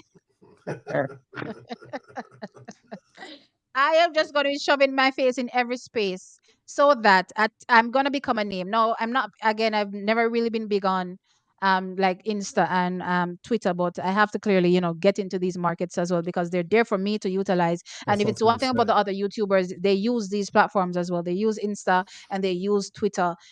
So I have to get into this as well. Get out of my little box and make sure that I get with the trend and go along T, with the movement. Um, T, can I ask you, will you go on race take? sure. You need to go and We should set that because they've been saying recently that they want someone from Jamaica to explain a few put things. in So I them think place, Steve. you should go on there. Look One of here. pass them place with If Elaine and me go Teresa. pan, that they show them me a coach, I go catch up. Where him name there? Where coach man name? Coach, Okay. Jesus, me and Coach him I Lindsay, go. something like that. Coach Lamont. The Lindsay. one, Lamont. the one who Lamont. ever wear the hat. No, Yeah, the one who yeah, ever wear Lamont. the hat. Coach Lamont. Yeah, Lamont. Yeah, Go yeah, defend yeah. Elaine because he's been going on Elaine way too hard. Like I was gonna say, yo, Coach. Remember, I see you're also Jamaican. Calm Yeah, down. he's Jamaican, yeah, because he's Jamaican heritage. Listen, there's so much that I want to do, but for me, it's just one step at a time. Um, but I kind of just don't like when there's a pushback against, and it's just not necessarily me. There's so many other people that can take the opportunity as well. Why are they not getting the opportunities? Is what is surprising to me, given how much we have pushed track and field. Because look here, this has become a movement. Nobody was, on YouTube talking about track and field that much, other than what's his name? The one there from America, the big one. Total Total Running reproduction. Production. You know what I mean? Yeah, there were a few that were around, but they weren't really consistent. And I just remember after 2021 getting so annoyed by Flow Track and their coverage, and I was like, I can do this. I can do this. And I was like, here we go, sister, we're doing this. And she hopped on board, and we started, and look at where we've come now, to the point where there's so many channels now talking about track and field. It's wild to me. You know what I mean? So I'm just thinking to myself, okay, no, we need to start getting those opportunities. Why we're not getting those opportunities, I don't know. Maybe we need to put ourselves out some more, which is what I'm working on, because we have to put the work in. Plus, you have to spend to make money too. So yeah, you have to do everything you can do for yourself, clearly, and then people will accept you at some particular point. But I'm just kind of wondering why it just seems that even when I look at recently with Puma, when Puma invited a whole bunch of people down to champs, I said, so what the Jamaican influencer them there? Not one. I didn't see one Jamaican influencer. Whether it was in the sport of track and field or just general Jamaican influencer, I never seen none. You should have complained because they probably don't know that you're there. You should have So complained. I'm like, yeah, no, I complained to someone I know. I was like, hold up, why weren't we there? Because even some of those persons, I didn't even know them. But after research them, they have a good they call it reach in terms A lot of them have a good reach on like Insta and Twitter, which is something I YouTube. need to get Yeah. into. I keep telling myself that I need Yeah. to post and post, and when you're just not into social media to the point where you're not even just don't want to be a part of it, child. I don't know. I need to break out of that part of me. I need to start using social media a lot more. You know what I mean? But I'll definitely push myself. I'll build myself up so that I meet them halfway. You know what I mean? Give them no reason to not invite me. You know what I mean? Let's put it that way. Taekwondo Tracy in disciplinary hearing. Anyone knows why? For what? I do know. I can't speak on it. I'll try to get some information for you guys tomorrow. Now that you said it to me, I'll try to get some. Oh, Basil is gone. I try to get some information on it tomorrow, so that I can let you guys know what can be disclosed from what can't be disclosed. Yeah, but it's something that I have that I know about. Let's put it that way. Is it the same matter? Can't really can't say any more. Can't say much more on it. Um, yeah, no, I can't say much more on it. I just want to let you guys know that I do know about it. So I'm gonna reach out to Taekwondo. I think I saw somebody saying that he was in the chat last evening, so maybe he was even here to talk about it, Yes, he right? was So I'm last gonna reach time. out to him. Like just off his cramp me style. I'm gonna reach out to him on Insta and see um if I get a response from him and where we go from here, based on this development. But I mean, I don't know what is going on with these people. But anyway, is there anything else to touch on before I go? Maybe just Um, I just wanted to ask your thoughts on the Fred Curley. I know it's not Jamaican athlete, but the Fred Curley changing, leaving Oasis. I Or think it was ASIC. all planned. It was a fluke for him to fall start. I don't know. I think everything was because I saw him touching the blocks. I just saw he was deliberate. say that again. I saw him as being deliberate in trying to fall start, limited on the block. Oh, what? Fred Who? Curly. Fred Curly. Chuck is. Oh, I'm so sorry. I don't know if you guys know. I don't know if I said it to y'all, but me lock off my stream from Alien Race. Oh, you never see it? Oh, watch the whole thing. Oh, you were Me really lock off. affected. Look here. I'm no, but me serious about this thing. Me serious about this. Me lock off that. Honest to God, the one ball I'm alien go on. I'm not telling nobody. No lie. Me lock off that man. Me not watching. It's a good thing me never go live. Cause me don't know how much I manage. Me don't know how much I manage. Me lock it off. And not another second I watched. Oh No, I'm god. gonna go back and watch the races I need to watch, for information purposes, based on other performances. But me just make it a no, so no, I didn't watch nothing else. And I am not gonna go around y'all. I'm gonna tell you straight point blank period that stuff just went left and I lost myself. My gosh. Yeah, so I No, didn't watch it. So yeah. I heard people talking about what's going on with him. Uh, Guys, the thing about Americans and last thing in sport, they come in and they make money and they get the deals and they stop. Yeah. You know what I mean? And they're expecting everything to continue. So I'm saying that to say clearly he hasn't been performing up to the standard that he thinks he's capable of. But not only him, the sponsors are the one that are giving you those deals. So he left Nike because of a bad deal, right? He said, look how good I am in so many different events and you don't want to recognize these events, let me leave. I do 3 events, right? He goes over to A6. What has he done since then? Mm. Exit. Semi-final. Semi-final. I mean, it's. I think with Fred. I mean, I, I think he is probably naturally the best sprinter in the male side, and if he got it together, he is a 9.7 like consistently. But it doesn't seem to be working. I mean, he promised world record, so he must be in some kind of good shape. But I think the reason why he fast started because he wasn't in the world record for him, quote unquote world record for him. Brother, 2 weeks ago, him just say him injured and out. What you talk about? Which world record? But he said Now that him did before come he out got and injured. injured and come. Now him did come out and injured and now enter one meet 2 weeks ago. Yeah, but he said before he's going to break world record next time he hits the track. I just think that's Oh alarming. Though. yes, Like, remember that they fought. Me just remember that they fought. They put that tweet up before the race. Like Uh, look here, track is. Look, sometimes I'm not gonna tell you any lie. This is where their entitlement gets the better of them in the sense that they believe that things should remain constant, right? Without anything additional, right? It's a give and take in this world. You have to be giving for to be taking something. You know what I mean? So you can't be walking around with all the swagger thinking that you're the top man with nothing behind it in recent times, that is. Noah Lyles can be walking around with the swagger and getting the deals he's yeah, getting and getting the promotion he's getting because he's delivered. yeah, yeah. So I you can't be agree. coming out and blaming the system. Everything Fred Curly does, he blames the system. He curses about not being a part of the 4x4s and why is it Noah just randomly walks in, and all these things. Sometimes when the system is stacked against you, you have to force them.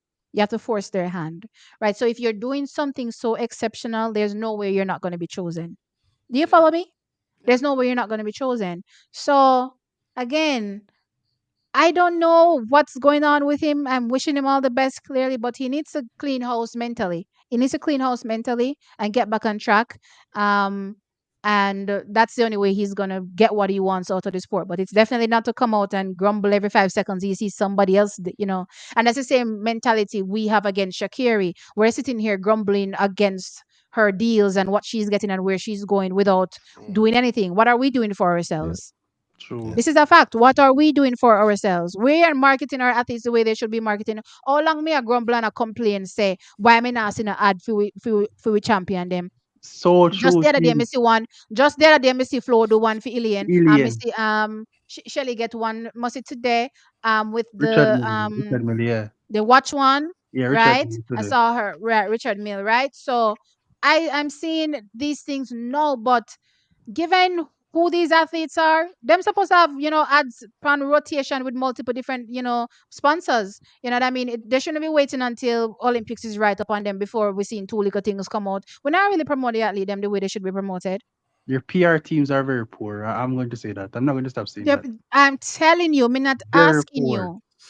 you. If they I'm had a not PR asking you. There are person, PR teams, some of them, well, not all of them, because there's one I know right now that is doing good by these athletes, doing right by these athletes, right? They're athletes that are working with them, but some of them not doing nothing. so, Ask me who is Shelly PR. I don't know. I cannot tell you. me Who is neither. Shelly PR? We don't know. I know Elaine's is Andy Sports Management. I think. I know Yeah, that. yeah, Yeah, and the but sports but management. even with that, other than if something come out with Elaine where Elaine need to respond to one claim where people are make panel and I come out and I bash her name. That's the only time we see Andy Sports Management. They're obsolete in Well, Do you I think don't it's know. also? Do you think like maybe they should get an American team that can like That saturate is that why I market? said that these athletes need to have a base in America because Yeah. it seems as though these Jamaicans don't know what the foot they're doing. Not Well, true. we can do tea, we can train them to, they can go some seminars and so forth, because Well, true, them have a Jamaican culture in them already. Yeah. And, I've been true. so saying this you can go culture, seminars. I've been saying that for years, for a couple of years now. But I don't know. I don't think people really wants to Who do it per se. who So represents why was Usain? NJ? Why was NJ able to break through that much with Usain Bolt? Usain Yeah. Bolt came with so much behind him, yes, but he had to do the work as well. He had to put in the footwork. Yeah. But it comes down to his They're personality. always they're MJ, all no no no no. He's MJT, telling MJ, Usain Bolt in markets that Usain Bolt is not in. I'm saying he's putting in the footwork. He's going to these countries, approaching these people. What True. are these other people doing? And, T. and What? and also the social media is very poor. Like, uh, No, when it comes to MJ and Usain Mm-hmm. Bolt market himself. I mean, Usain Bolt market Yeah. himself. You can see that. His results, I agree, The result He right? market So wasn't. himself he's Yeah. and being at the track. I mean, playing around with all officials. the Yeah. officials and the back carriers. okay. Them he market himself. He's lovable, His likable. results and personality Yeah, well, I don't even people want to were say ahead. just personality, but his results gave him a foot through the door. I am Transcended. saying his team had to take it from there. And they're still I working. Because th- Usain Bolt isn't the one that reached out to these sponsors. Usain Bolt isn't the one that reached out to these sponsors. Sponsor reach Usain out Bolt to him. wasn't the one that was sitting down The into these sponsor reach out meetings to him. and dotting every I and crossing every T The legally to make sure sponsors he gets what he's supposed to get. the sponsors reach out to him, running 9.69 beating his chest. The sponsors reach out to him. Okay, but I fine, think it's Yeah, both sides. I think when fine. you look, if you look at Usain 2012, this is how he's a marketing little, like, not little, but he's a marketing guy, because when he crossed that, was it the relay, and he did the Mobot, like right, the Mobot right, Oh was all yeah, over British right. Yeah, media. yeah, He knew yeah. right. exactly Uh-huh. what Right. he knew that was That's going to right. Mm-hmm. work for him, and he was on the front page the next day. So he does have a mind for it. But I do agree. I think Shelley should be at that level too. I think Still is. Elaine should be there. I think, um, there's a lot of, even not just them, but like Veronica from back in the day. Like, it is, I think, Mm-hmm. an intentional thing. You got to get your team right. You got to get your team You right. have to get your team right. And another thing that these people don't realize, and a lot of Jamaicans are probably not willing to do, you actually have to spend money to make money. Absolutely. True. In You anything, have not to just sport. spend that money to make that money. A lot of people don't even realize that sometimes me on YouTube here, just the improvements that I make for my channel, I just keep buying and buying and buying and buying and buying. You know what I mean? So, because I'm continuously making improvements to what I'm doing and paying for stuff left, right, and center, just to make sure that whatever I'm doing will continue to, elevate, right?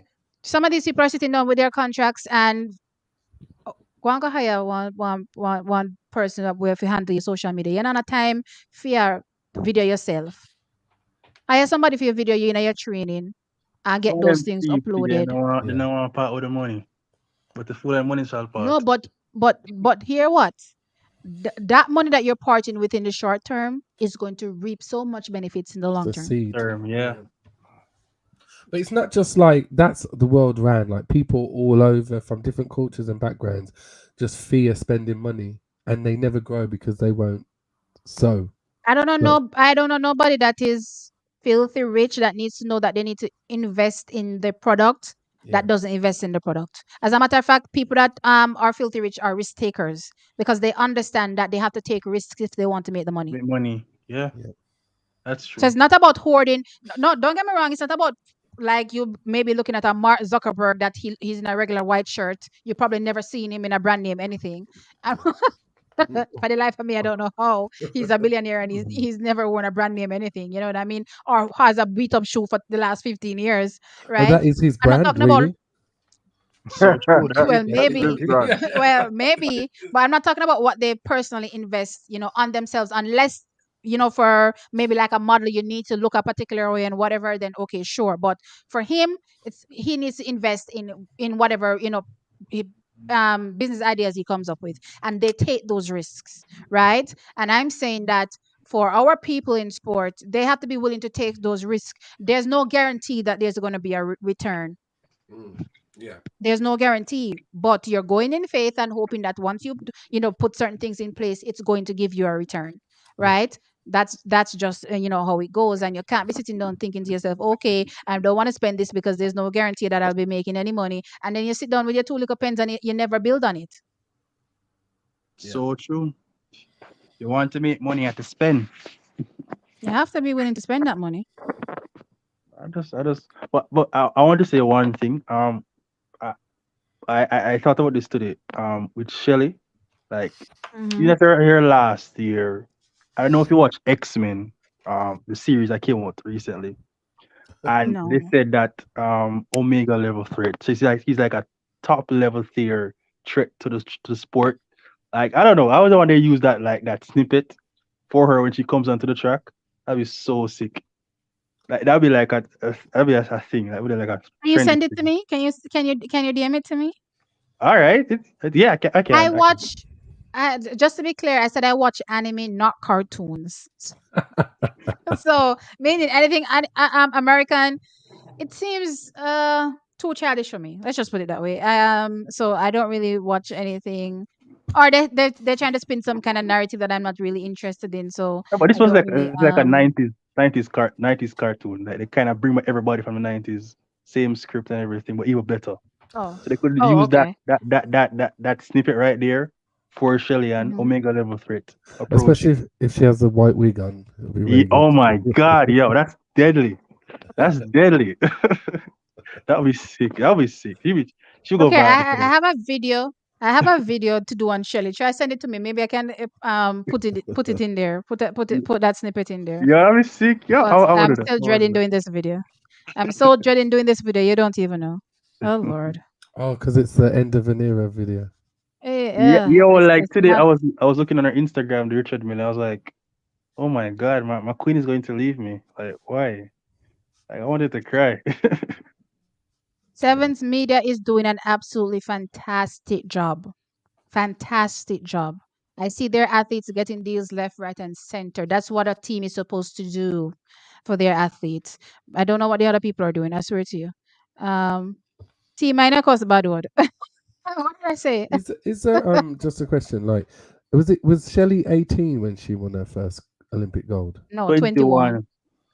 Okay, so all right. So Brianna's 20, you say? When I was 20, yeah. 21. Okay. 20. 21.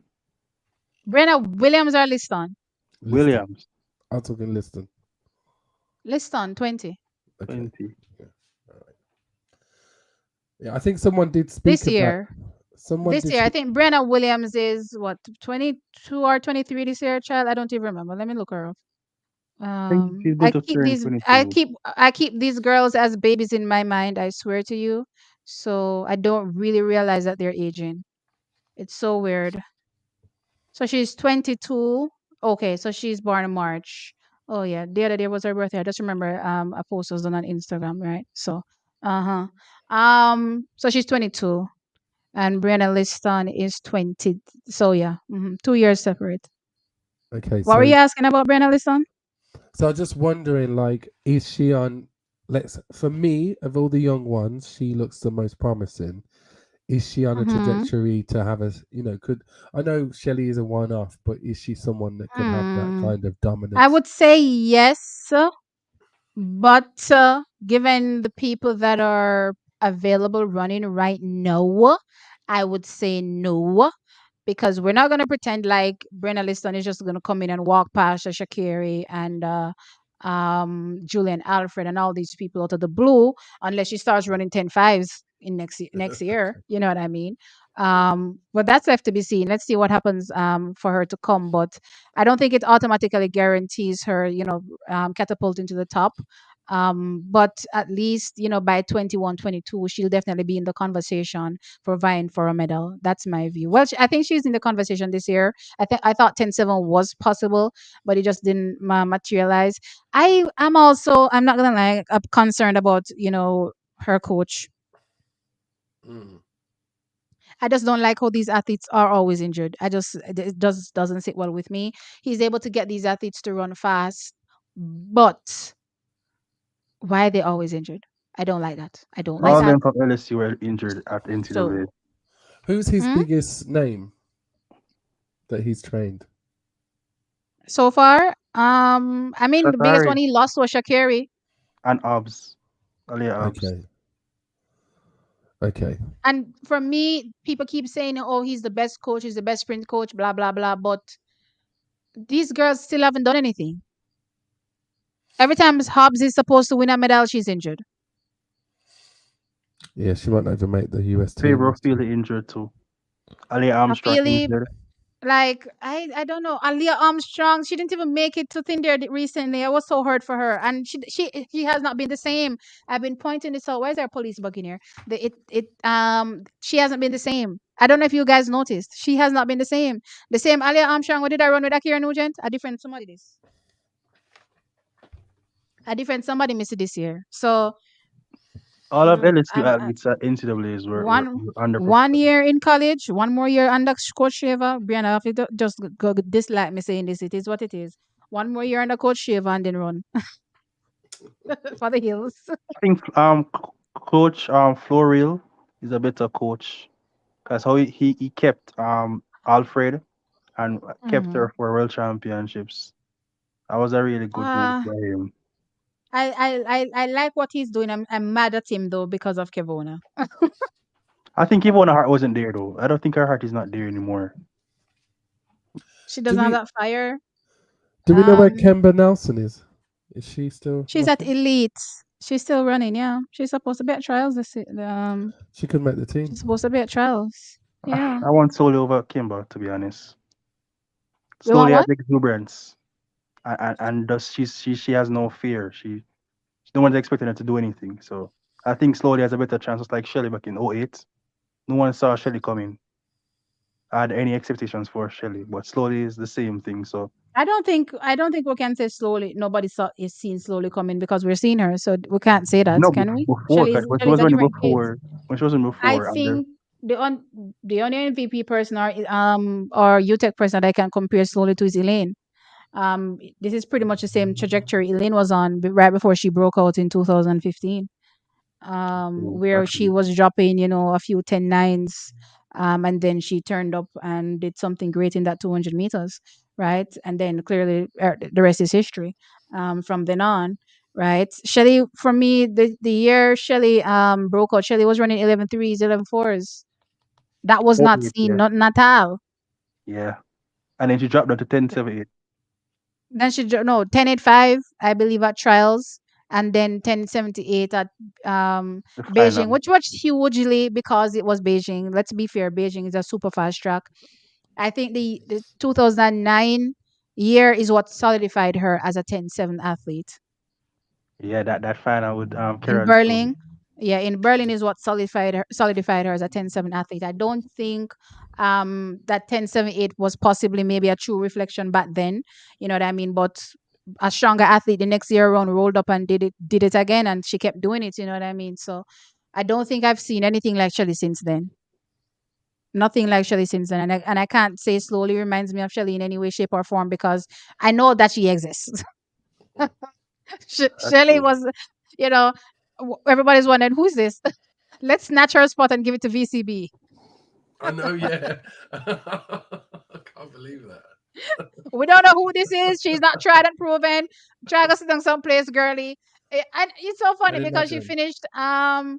she's finished second. Yeah, she finished second at the trials, and they literally wanted to snatch the person's spot who finished second. They didn't want to snatch third place, which was Sharon, I believe. They wanted to snatch second place. It was so wild. And imagine what they would have stopped if they would have done that. It's crazy. It's crazy. Quick. What do you? I just read that Sears and Mackenzie Long have both been confirmed for the 1 and 2 at the US trials. Like they are. J-Show both- Sears? Yeah, Sears, Mhm. and obviously Brianna is in that conversation, but they're Mhm. going. Brianna's not. I know that Brianna's injured, but so is Sears. Like, is That's there why Sears anything? stepped out. Because she's focusing on trials. My Possible? thing with the Americans is there's possibility because nobody's doing anything apart from Shak'ari. Yeah. True.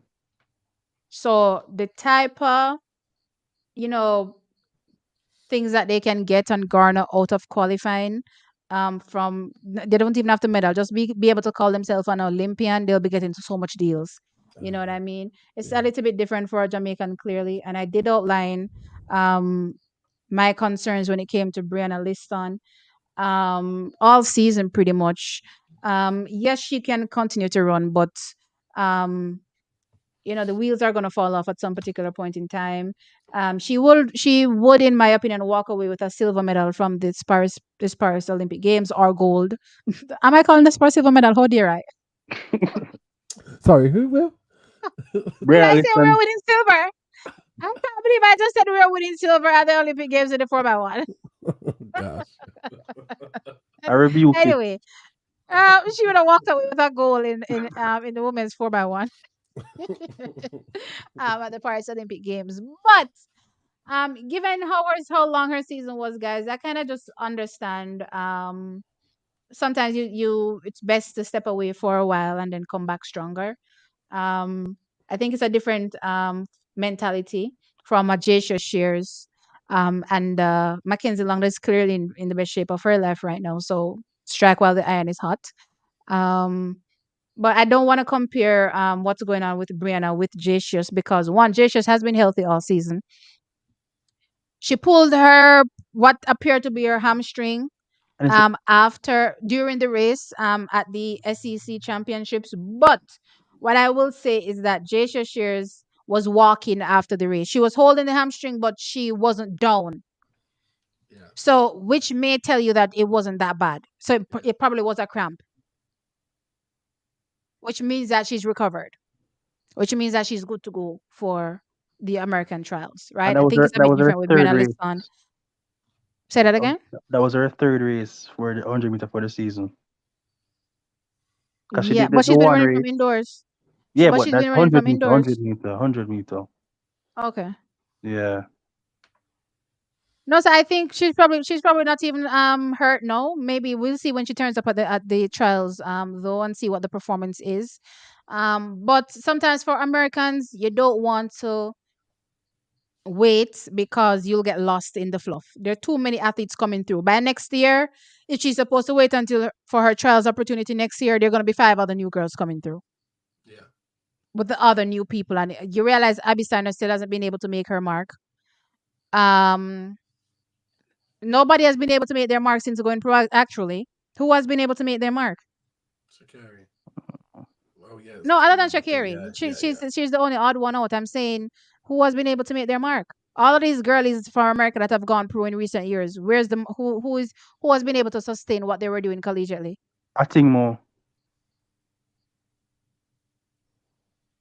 She Well, won different Olympics distance. and won different No, distance. different distance. I was really talking about the sprints. So But that's a question I have actually. Like someone like TT Terry, who is in the shadow a bit of Shak'ari, and in my opinion, Elaine filler.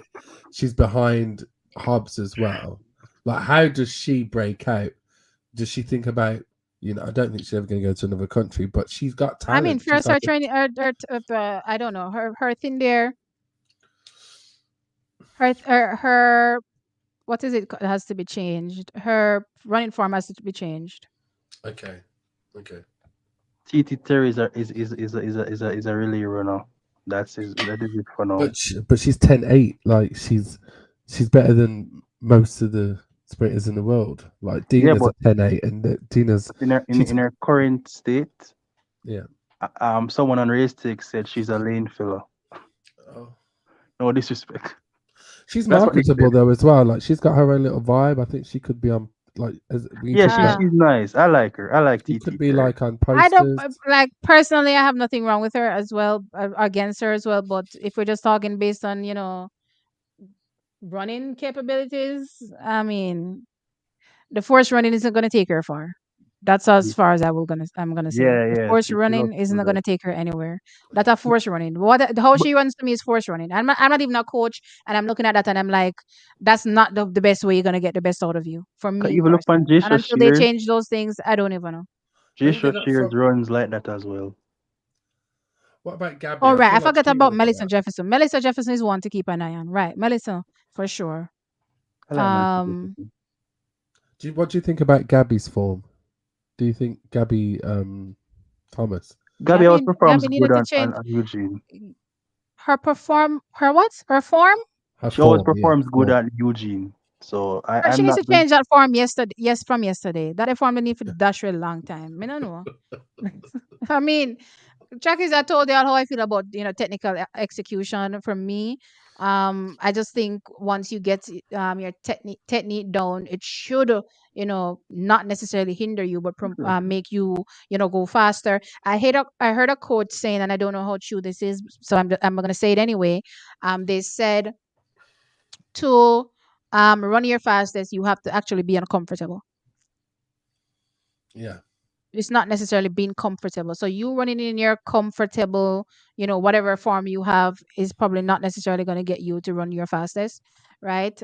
So some of them just have to change out of how they're training right now and improve certain things. What I will say is that maybe the reason we haven't seen an improvement is because we're having so many back-to-back championships and there really is no time to make that change. Like how we'd have an off year where people can probably work on new things. Maybe until then is when we're going to see athletes really take the time to start focusing on bettering their technique.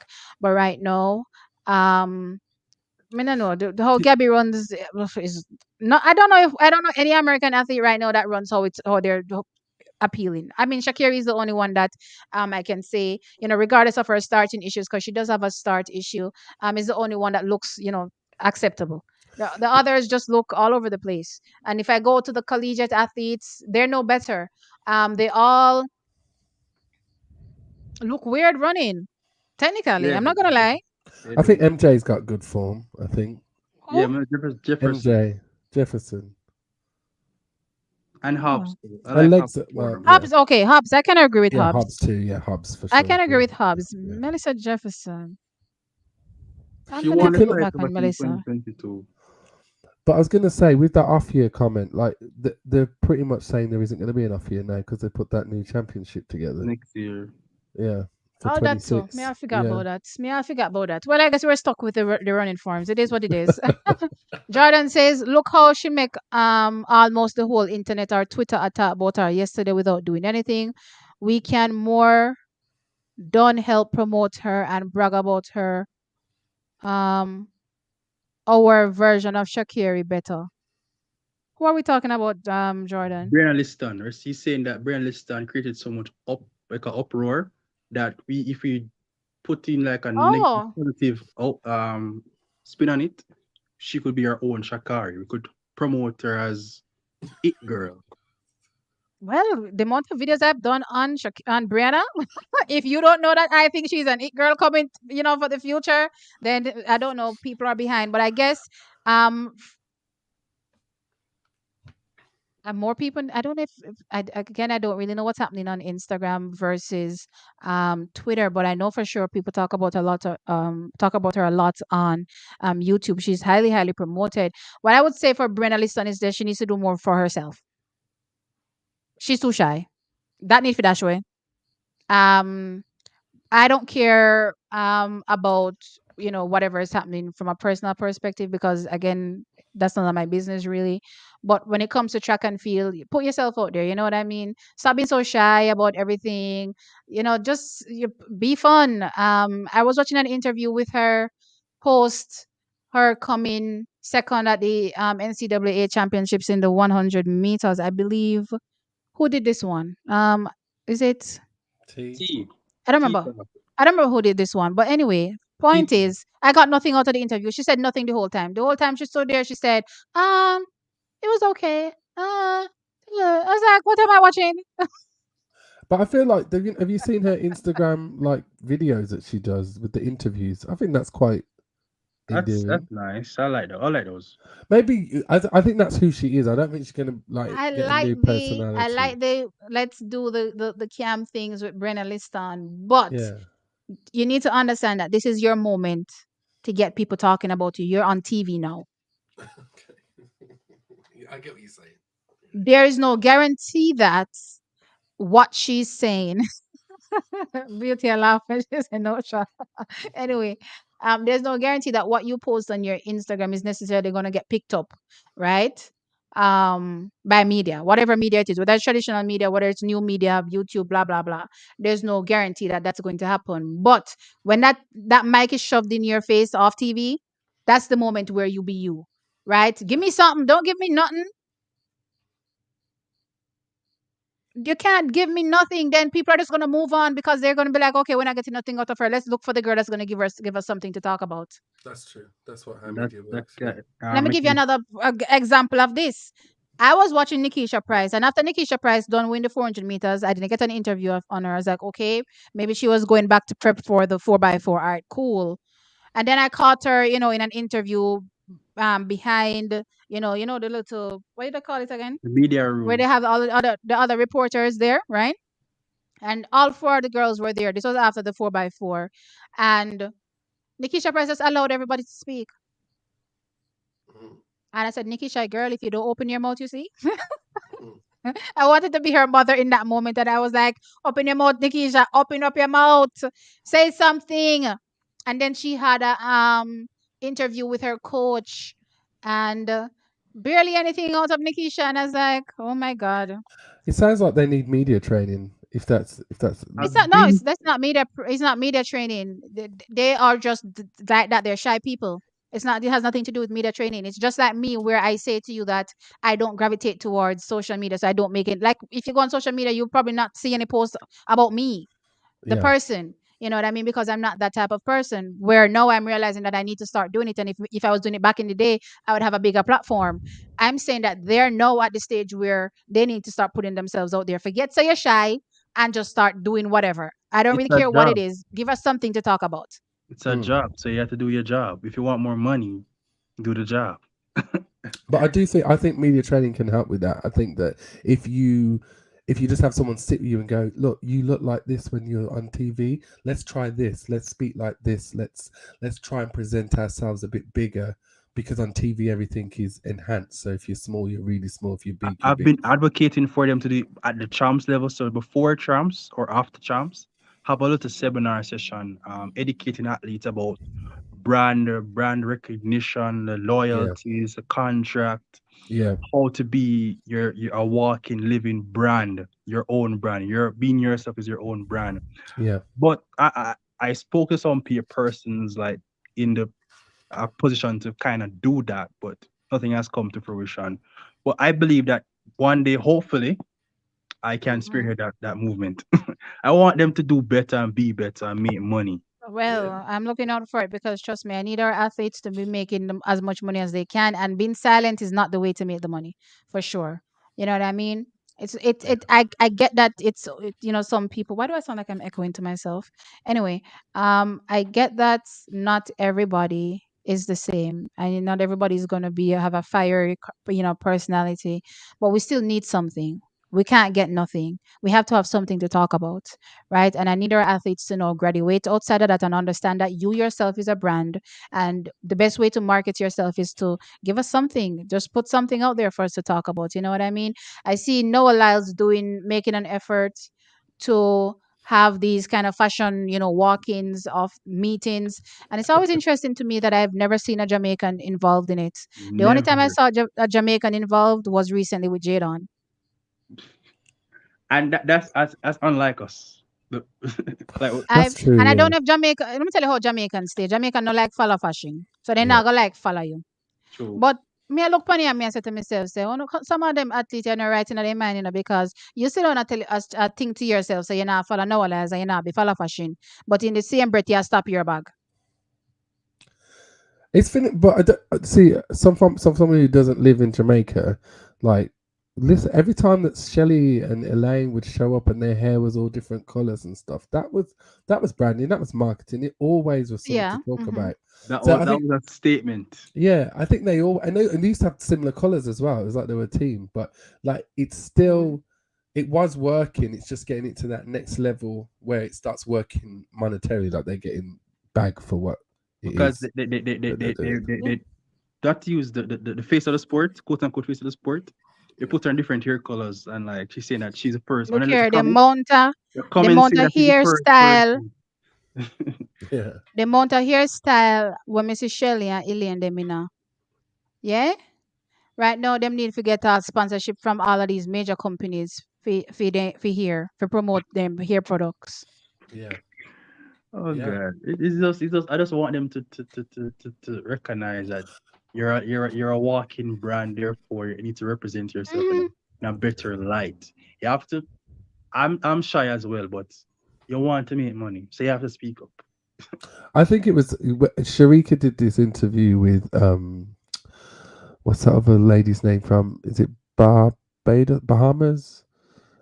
I think she's So, an oh, Anthony, yeah, and hmm, I love That that was interview I where so they loved were, it. that Yeah, was I so loved it. Yeah. good. but you don't see Hmm. that side of Sharika as much.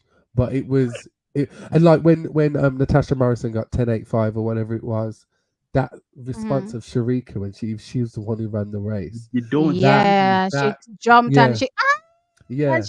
yeah, It's yeah. that person that I think we'd like to see more, rather than the professional person that's No, no, but yeah even with Sharika, getting those small nuggets. So we're not necessarily saying, "Oh, you have to give us something every day." You know yeah what I yeah mean? Give us yeah when you get the opportunity to give us something, give us something. yeah yeah Don't yeah just give us nothing, because you're gonna be forgotten yeah unless you're winning medals. And let me tell you something: winning the medals is not the only thing. You know what I mean? You have to keep people talking, keep doing stuff to make people talk. And I think that Jamaicans are too comfortable sometimes in being um just Jamaican, where they're like, okay, everything is just gonna work out. Yeah, everything is just not gonna be the best Give just give because the you think people so. a You know what I story. mean? You have to do something. Um, Give the and people I a just want, story. for me personally, you guys know, I just want our athletes to make money, as much money as they can. So yeah, they need to come out of their shells. And I genuinely think that Nikisha is shy, and I genuinely think that Brianna is shy. yeah. I genuinely Do think you they're those type of people, but they have to put it behind them.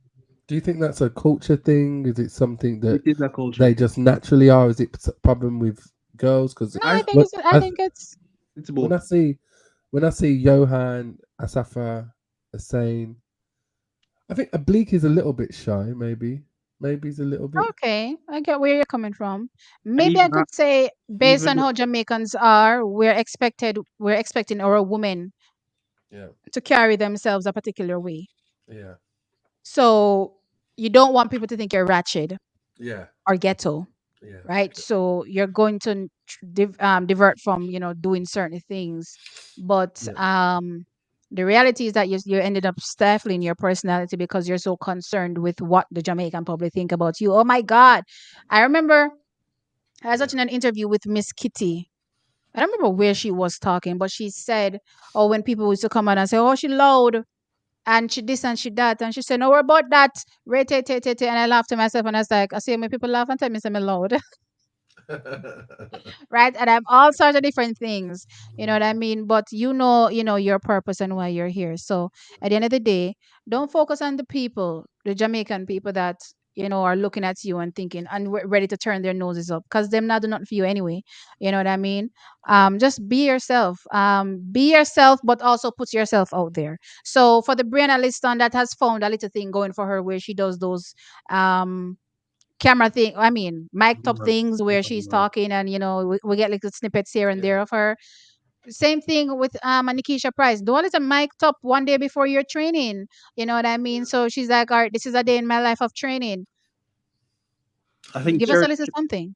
Cherokee and Alana has a little YouTube page. I follow it. Mm-hmm. I Mm-hmm. support. I go and I like, share, subscribe. I try to help them Yep. as much as I can. Little comments, try, help your own people as much as you But here's something on the other side that I want to ask. So we've got a long jumper over here, Mm-hmm. Jasmine Sawyers. She injured herself this year, so she's doing commentary, and you have Brianna Williams who has done little bits of commentary here and there. Yeah, I saw her. Yeah, she has. Do you think that is right to do that whilst you're still competing, even though you may be injured? All right, I'm not gonna lie. For Jasmine Sawyers, I think no. Yeah. For Brianna, I thought it was just a one-off thing, so I'm not particularly concerned about her doing it too frequently. Okay. But for Jasmine, I thought to myself, you can't. I don't know about anybody else, but you see, when it comes to track and field Yeah. and the type of knowledge that you need to have to be able to speak on track and field, Yeah. you stay reading. Yeah. You stay reading. Mm-hmm. You have to be well read. You know what I mean? And then on top of all the things that are gone that you need to know about, you have to know about the things that are currently happening. You know what I mean? So there's just so much to know, and I just have to wonder to myself, it's a full-time career. Both of them are a full-time career. That's How my do you question. Yeah. focus on your training and then do another full-time career? Maybe she can manage it, I don't know, but I looked at it one time. I think I remember where was she? She was at a World Indoors one time, and I was there thinking to myself, it was the most recent one or the one 2 years ago. I think it's probably the one 2 years ago. She was doing commentary, and I was thinking to myself, why is Jasmine Sawyer in commentary? Yeah. You know what I mean? Yeah. That's the vibe I was getting, because I'm like, I thought she retired. I remember back then thinking she retired, because I'm like, oh, she retired? Then she not young? You know what I mean? And then she's back jumping again, and now she's back in commentary. So I don't know. That for me, 100% is splitting your focus, and I don't know if that's probably what is affecting her performances. I know you're saying that she's injured now again, right? But I don't know, maybe that is what is affecting her performance to the point where she's not able to put in as much background work, and as such, when she goes out to jump, she's more susceptible to injuries. Right. I don't know, but I don't think it's a good thing for full-time athletes to be full-time commentators. Yeah. Cool. I agree, but I think she's getting in her call it post No, her retirement. bag. Yeah, get Yeah. into that. Sure. From Yeah. that perspective, I agree with it. But if it's going to hinder your athletic performance, and let me give you another example. Julian Fort. He does vlogging as well on his YouTube channel. What you see happening with Julian? I can't tell last time I see Julian post a video. Maybe he has been posting and I haven't He hasn't noticed. But posted. He anyway, hasn't posted. because guess what? He has no time to be editing and doing all these extra shit.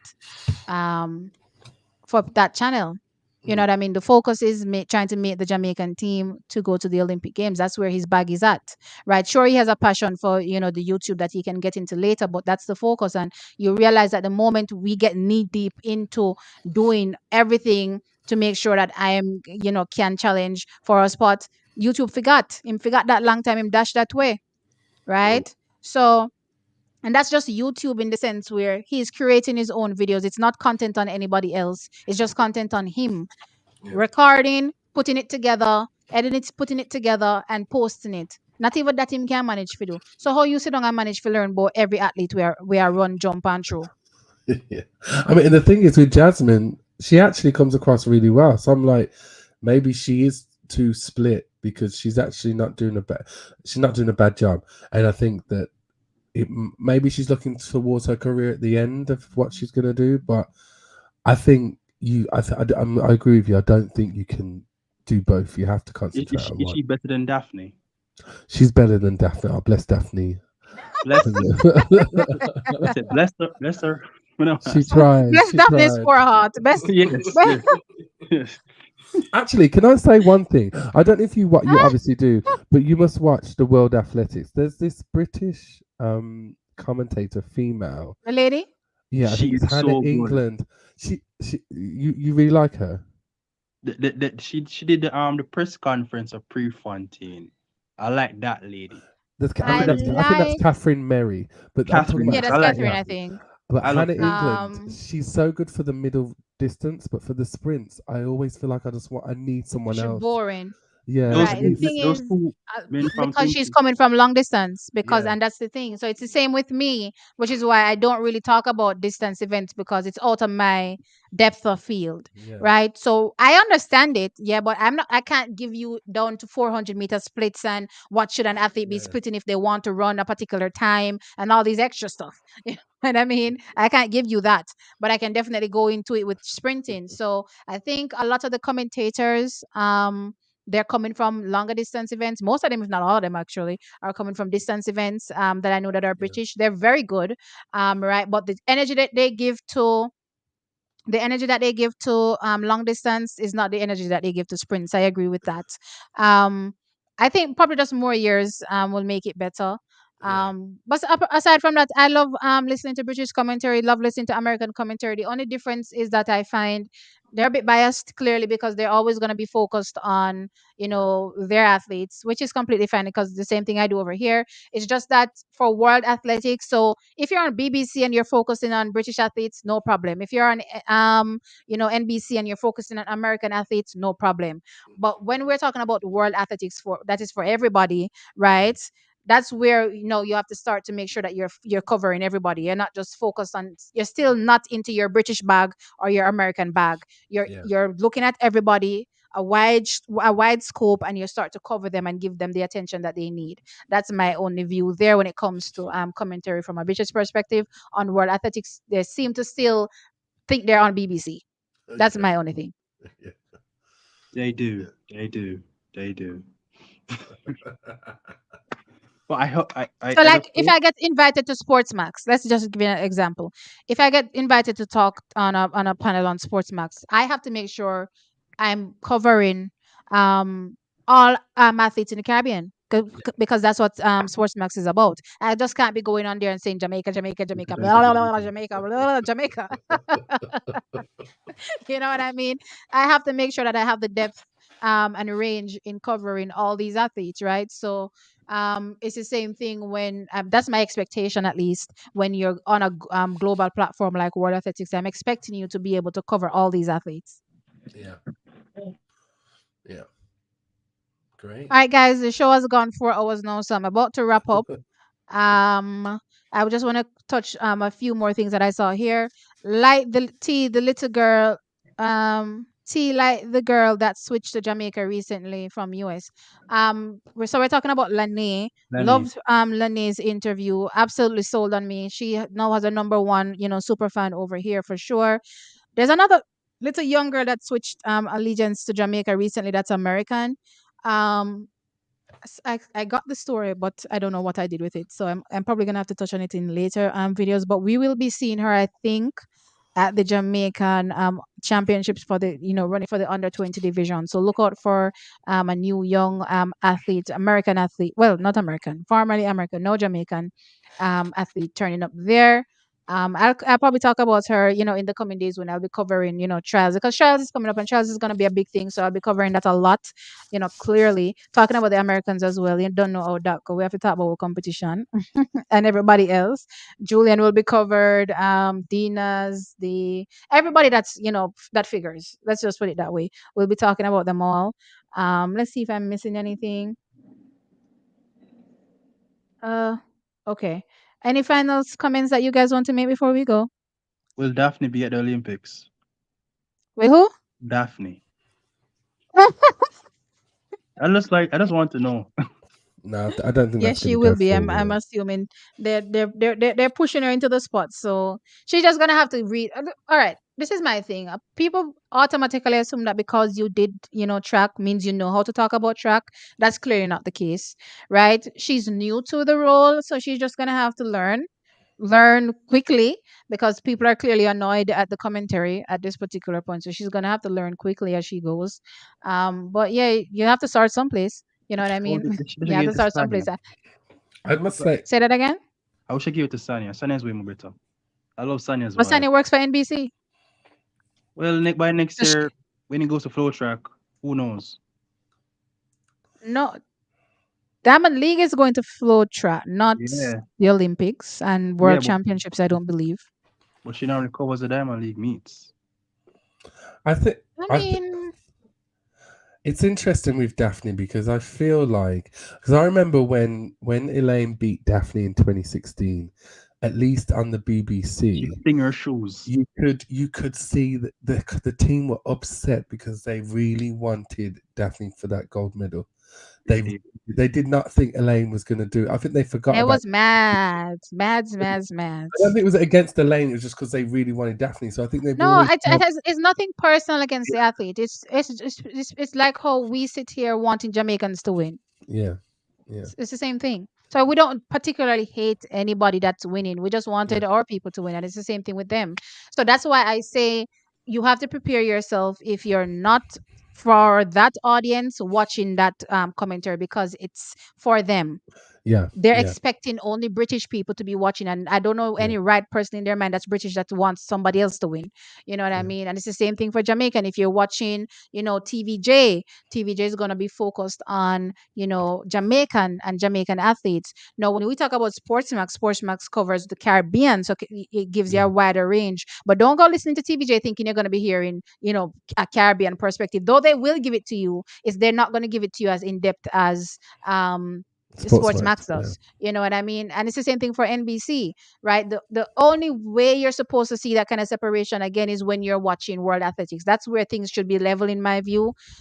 Our Diamond League, right? The commentary yeah, should be, for everybody. The same Diamond League world coverage, we should be listening and not hearing the bias. Sometimes you can still vividly hear the bias because if they're American, they go on and on about the Americans, or if they're British, they're on and on about it, the British, the Australians, and the because British people have a thing for Australians and New yeah, Zealand people.